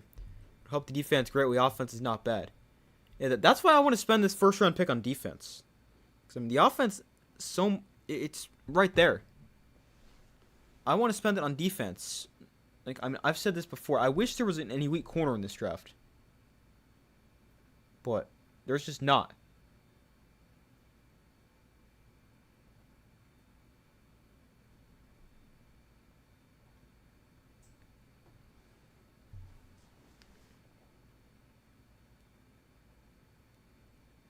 But, I mean, even the defense really isn't that bad.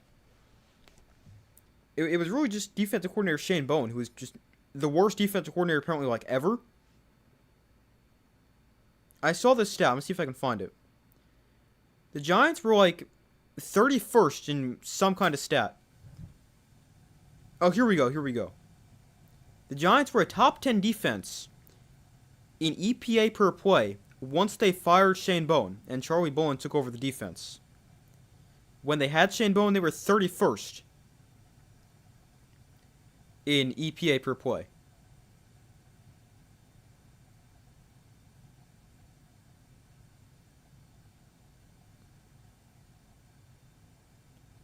So, I mean, they're a lot closer.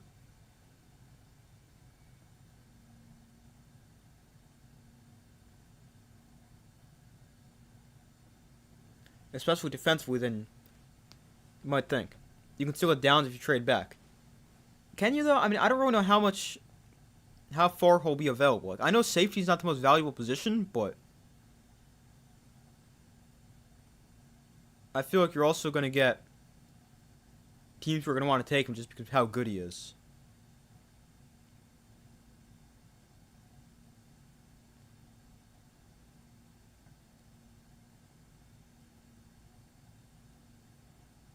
It's like, I don't really think you can trade back that far and still get Caleb Downs. So the Seahawks will punt it away here. Patriots will get it back with a minute 57 to go. Both teams out of timeouts. Patriots come after the punt. Don't block it. Patriots have nobody back deep. And this is another great punt. It bounces out of bounds at the 6-yard line.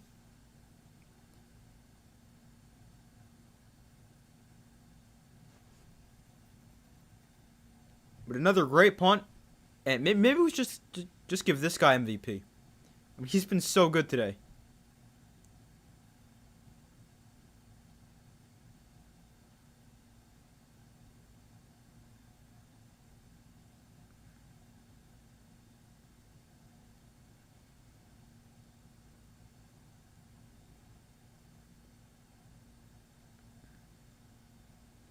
So made a throw. Underneath, it's caught by Diggs. And he dives down for a gain of 6.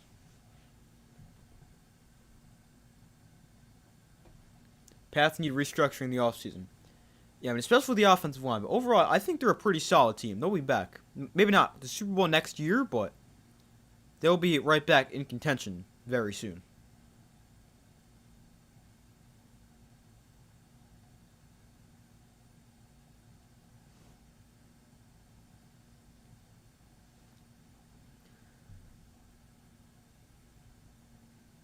So 1st and 10. May throws outside. It is caught by Hollins.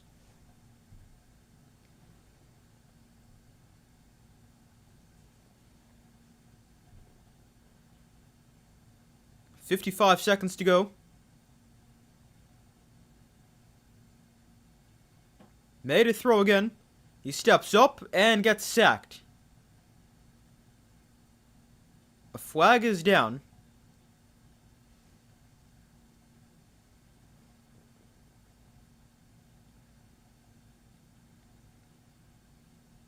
But this one's actually not going to stand. Offsides against the Seahawks. We'll give the Patriots 5 yards. By the way, great job in your quarterback quiz. Your score is not even close to yours. Yeah, I mean, I thought I did pretty good in that one. So, thank you. Yeah, that was a tough one. I mean, I still didn't even get anywhere close to getting all of them, but I mean, I reached my goal I set at the start of the video, so. May pressured again. Another flag is down.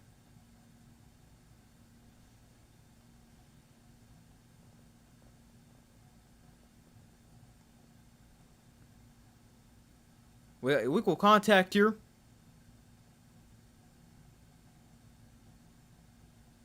Or sorry, hands to the face actually. I hate how it's the same signal. I get confused in that all the time.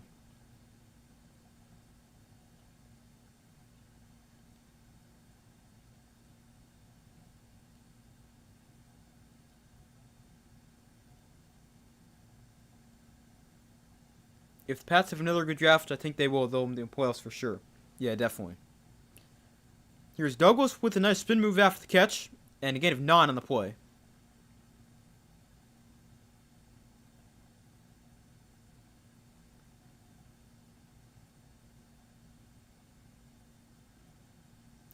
Second and 1, May has time, goes deep downfield, and it is incomplete. Brings up 3rd and 1, 12 seconds to go. Yeah, I think the Patriots will be back in the playoffs for sure. I'd be very surprised they missed the playoffs.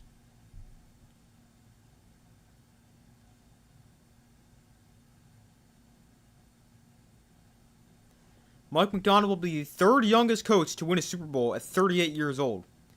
The youngest, Mike Tomlin and Sean McVay, both 36 when they won theirs.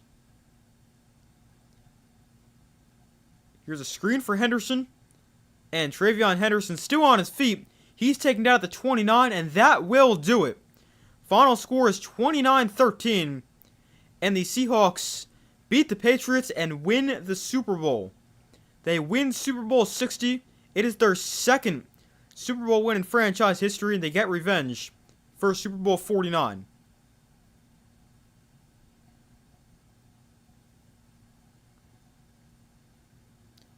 Mike Macdonald becomes the 3rd youngest coach in Super Bowl history, and the Seahawks are Super Bowl 60 champions.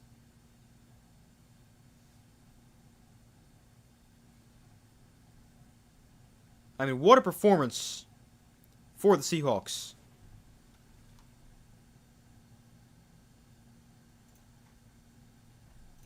Defense dominated. The offense wasn't great, but was good enough. And was definitely better in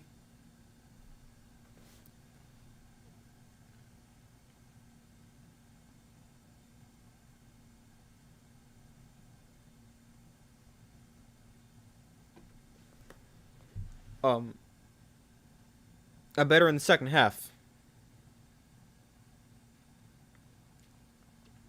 Kenneth Walker, 135 rush yards, most in Super Bowl in a while. Because of that, he might be MVP. Great stream. Thank you. What will you stream next? Next stream is probably going to be for the UFL. I've made videos about spring football over the last few years. Really since the USFL came back in 2021. So I'm planning on doing that again. Have a lot of fun with that as well. And that's probably the next stream will be that season opener on March, I think, 28th. I might stream... March 27th.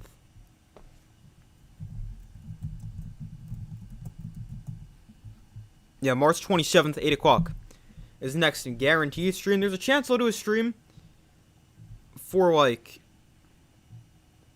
maybe I'll stream some March Madness games here and there. Maybe. Still haven't really decided on that. But the next guaranteed stream that I know I'm streaming is March 27th at 8 o'clock.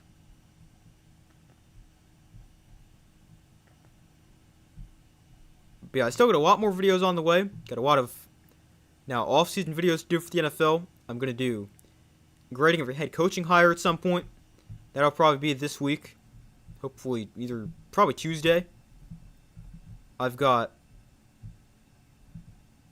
to regrade every first round pick at some point as well. Mock draft at some point. I'm going to do a tier list video of ranking every team after the season. I've done that, and tier list videos always do really well. So hopefully that is the case once again.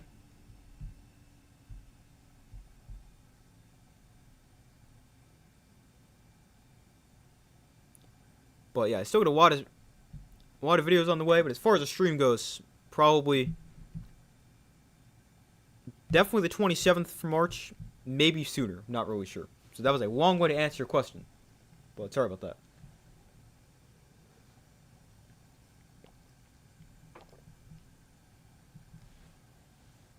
If you do March Madness, I'll watch. Probably miss you for the football. Okay.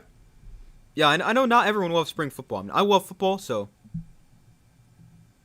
I'll watch it. It also gives me more videos to do, cause like I'm gonna try to make a few videos in baseball, but I just don't have a ton. Like I don't know nearly enough or as much about baseball, like other teams besides the Yankees. Like I can make a ton of videos about the Yankees, but well, not a ton. I can make some videos about the Yankees. I just don't know enough about other baseball teams. So that's why I don't really do many baseball videos, and I try to stick with a lot of football. Cause one, it's the sport I know the most about, and two, it's also my favorite sport. But I'm gonna try to do some more stuff like that as well. Combine recaps. Yeah, I'll definitely do some kind of videos in the combine. I really need to learn a lot more about the draft class. What I really need to do. But I'll start doing that now that the season's over.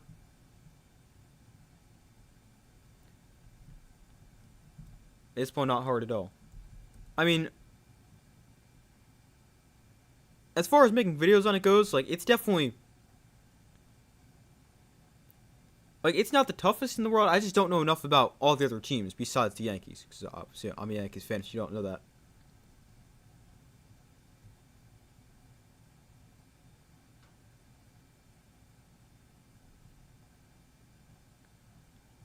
But yeah, I'm definitely gonna make videos in March Madness. Definitely make videos on the UFL when that starts end of March. And obviously got a lot of NFL offseason videos. Gonna do stuff like that. Maybe I'll make a few videos in the Olympics over the next couple weeks as well. We'll have to see how that goes.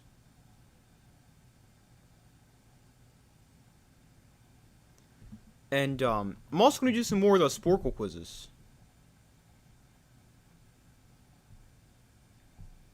So, I'm going to do more of those throughout the offseason as well.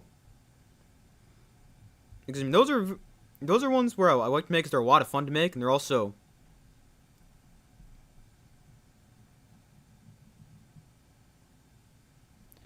videos where like you don't necessarily need to do, they're not necessarily time sensitive, like predictions and stuff like that are.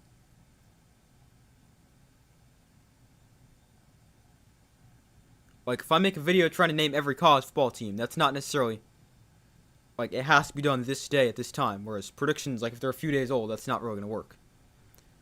You have to be the Red Sox being a Yankee fan. Yep, definitely the Red Sox.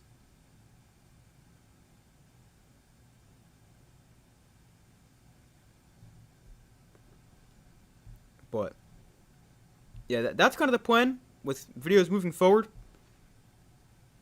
A lot of off-season videos for the NFL, March Madness, UFL, some baseball here and there.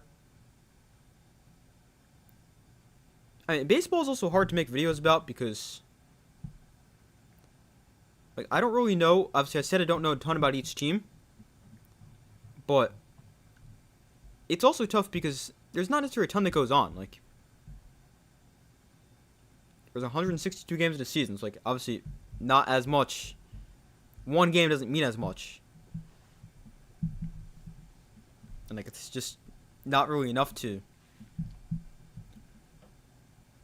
I don't really know how to explain it, but like there would just be weeks when there's not really anything to talk about. Original prediction for the Super Bowl is pretty close. Yeah, I was actually thinking of that before. I said 27-13 end of 29-13.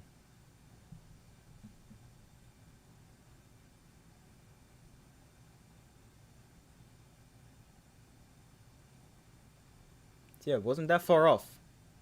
MVP announcement yet? No, not yet.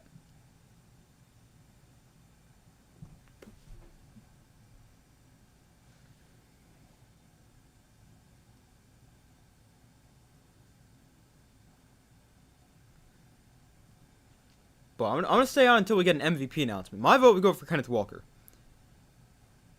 He had a really good year, or really good game. I'll get to his stats in a second. I'll also go over some potential MVP winners. But the Seahawks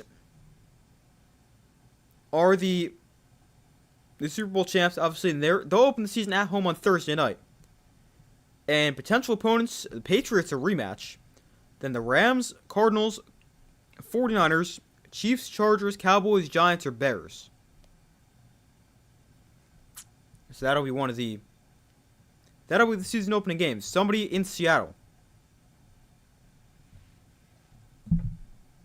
I mean, I think they might go Seahawks, Rams. They could also go Super Bowl rematch, but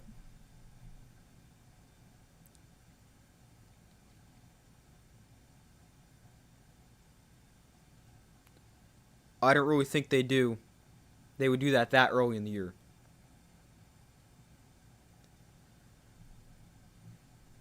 But MVPs, you got Darnold threw for 202 and a touchdown. I don't really think he gets MVP. Walker ran the ball he ran the ball 27 times, 135 yards, 5 yards a carry, and he also had 2 catches for 26 yards. He might be my MVP because obviously you can only choose one physical player. But he's really the only guy in Seahawks offense I could really understand. And I mean defense, it was a great performance all around. But I don't really think there was anyone who had a truly elite performance individually. So they could be MVP. And maybe it's Jason Myers. He goes 5 for 5 on field goals, 2 extra points. Maybe it's him. You go with the kicker. I mean, it's got an argument.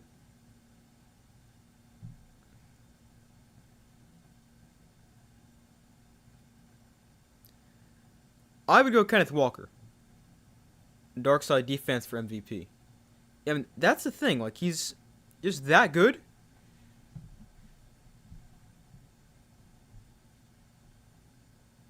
But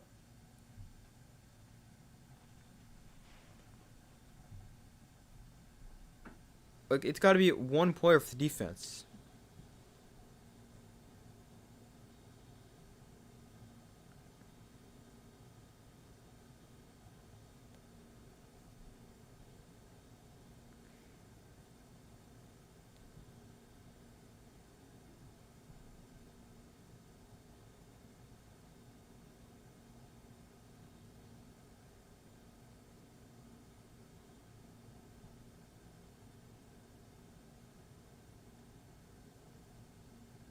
Give me 1 second.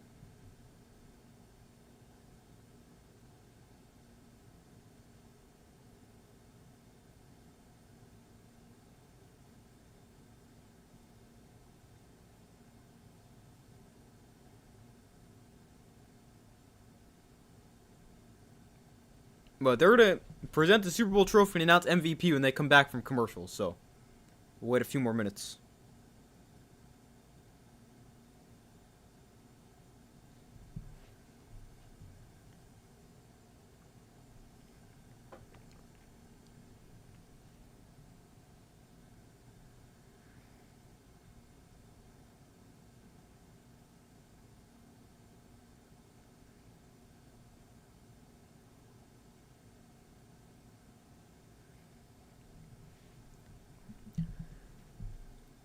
Hard for me to pick a player, offensive player, when stats go up in the fourth quarter as defense tires out.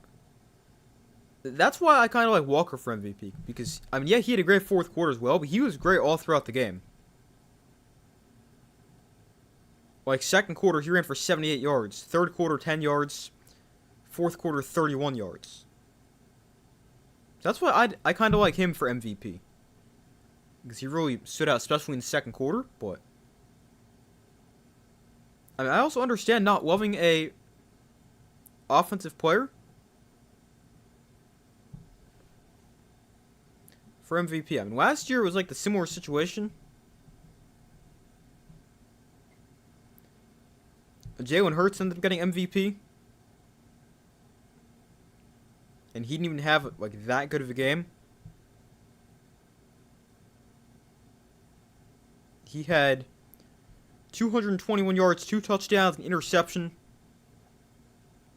And he also ran for 72 yards and a touchdown. I mean, he was good, but I didn't necessarily think that was MVP worthy, but I mean, it's also like the same thing. The defense dominated. They kind of just gave it to the quarterback because no defensive player truly stood out. But I don't really think that happened for Darnold this year because he only had 1 touchdown, 200 yards. It could. I just don't think it does.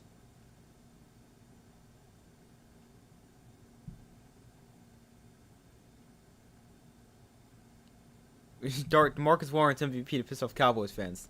That'd be pretty funny. I don't think it happens though.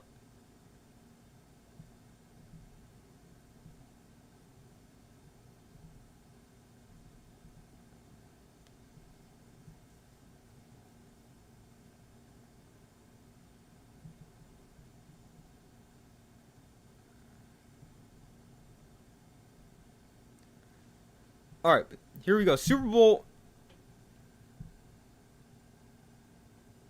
and trophy presentation. We should find out MVP right here as well. My pick would go to Kenneth Walker, but we'll see. Maybe we got a kicker as MVP. Let's see, there's 2 players on the stage, Darnold and Walker, so I'd assume one of those is MVP.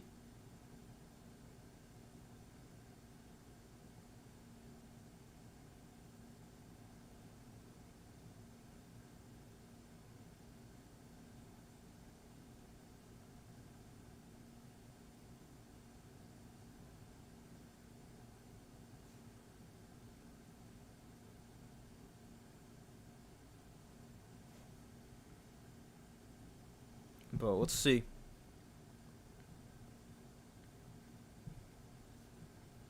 Who the MVP is. Oh, they gotta interview the owner, whoever this person is.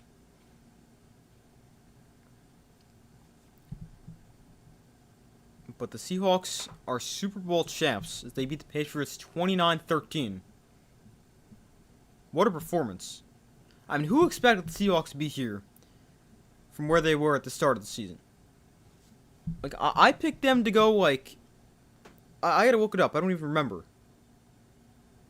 Not this good. I don't even think I had them in the playoffs. I gotta look up how good I had them.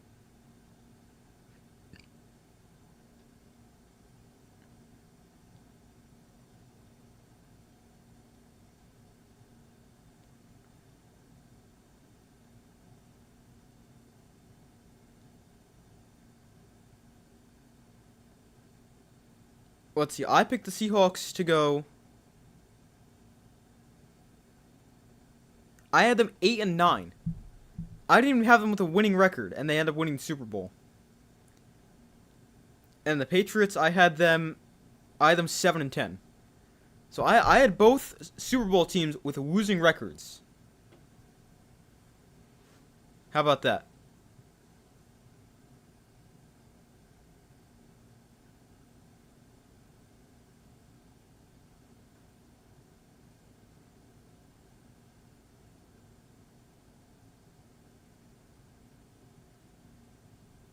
So that is crazy. And of course, the 2 teams I had in the Super Bowl, I ended up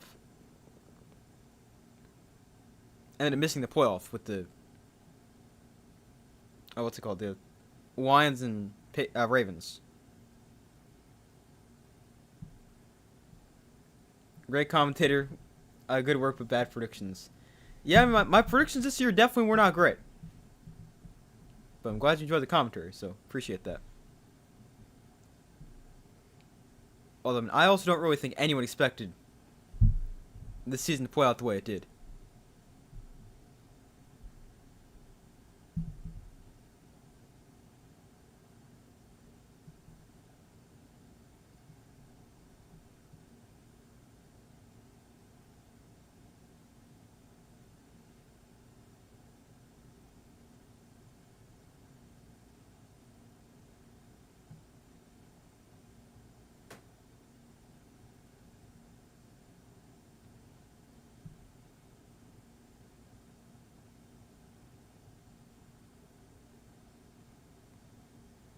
Alright, how long do we find out the MVP? I don't need to wait an hour for this.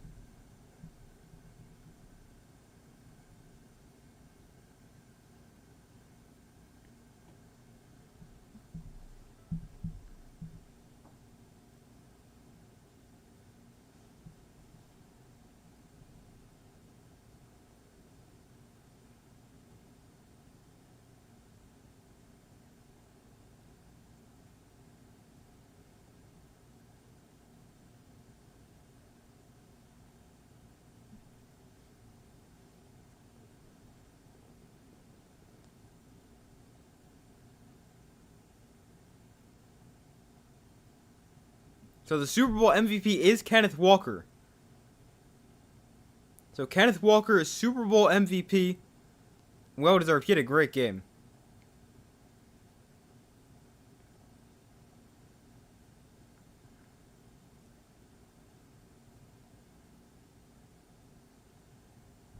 I thought it was during the trophy ceremony after Lombardi. Well, I mean, it's like the same. They give out the Lombardi trophy and then they give it MVP. But Kenneth Walker, Super Bowl MVP. But to be fair, only Seahawks fans expected this. I mean, I don't even know if there was Seahawks fans were expecting to be that good. But I mean, they were. But I mean, if they expected this, I mean, that is still very impressive.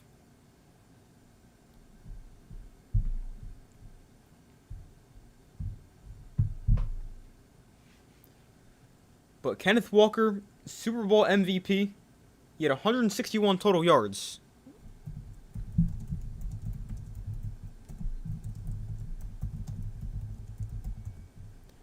And he's the 8th running back to win Super Bowl MVP, first since Terrell Davis in Super Bowl 32. It's the first one since 1998.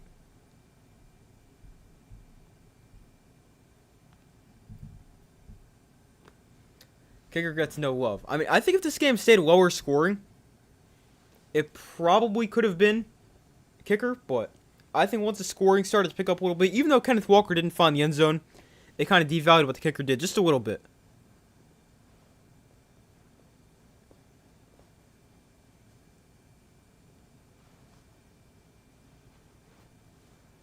Thanks for the stream, man. We got to get you monetized so I can give you donos. I appreciate that. Yeah, that's definitely my next goal. But this stream did really well. Got a lot of watch time from this, which is exactly what I need. Just need to get the watch time up, and then I'll be monetized eventually. But yeah, that is where I'm going to end today's stream. The Seahawks win the Super Bowl, and they win 29-13. As they beat the Patriots. Kenneth Walker wins MVP. And the Seahawks are Super Bowl champs. What gear need to improve in your stream? I mean, honestly, I don't know. I mean, I've got a pretty good camera. I've had it for a while, but it still works and it's great quality. I got a fairly new mic. I mean, I really don't know. I think I'm good right now.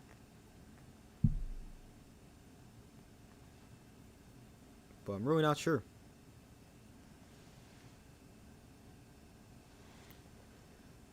But yeah, that is where I'm going to end today's stream. Thank you guys for watching. Hope you guys enjoyed it. The Seahawks are Super Bowl champs. They beat the Patriots. Get revenge for Super Bowl 49. But yeah, thank you guys for watching. Hope you guys enjoyed the stream. I've still got a lot of NFL content on the way. Or NFL and other sports as well. But I got a lot of content on the way. I hope you guys enjoy that. But hope you guys enjoyed the stream. Hope you guys have a great rest of your day or night. Be sure to like the stream, subscribe, turn notifications. Yeah, thank you guys for watching. Hope you enjoyed it. And I'll see you guys next video.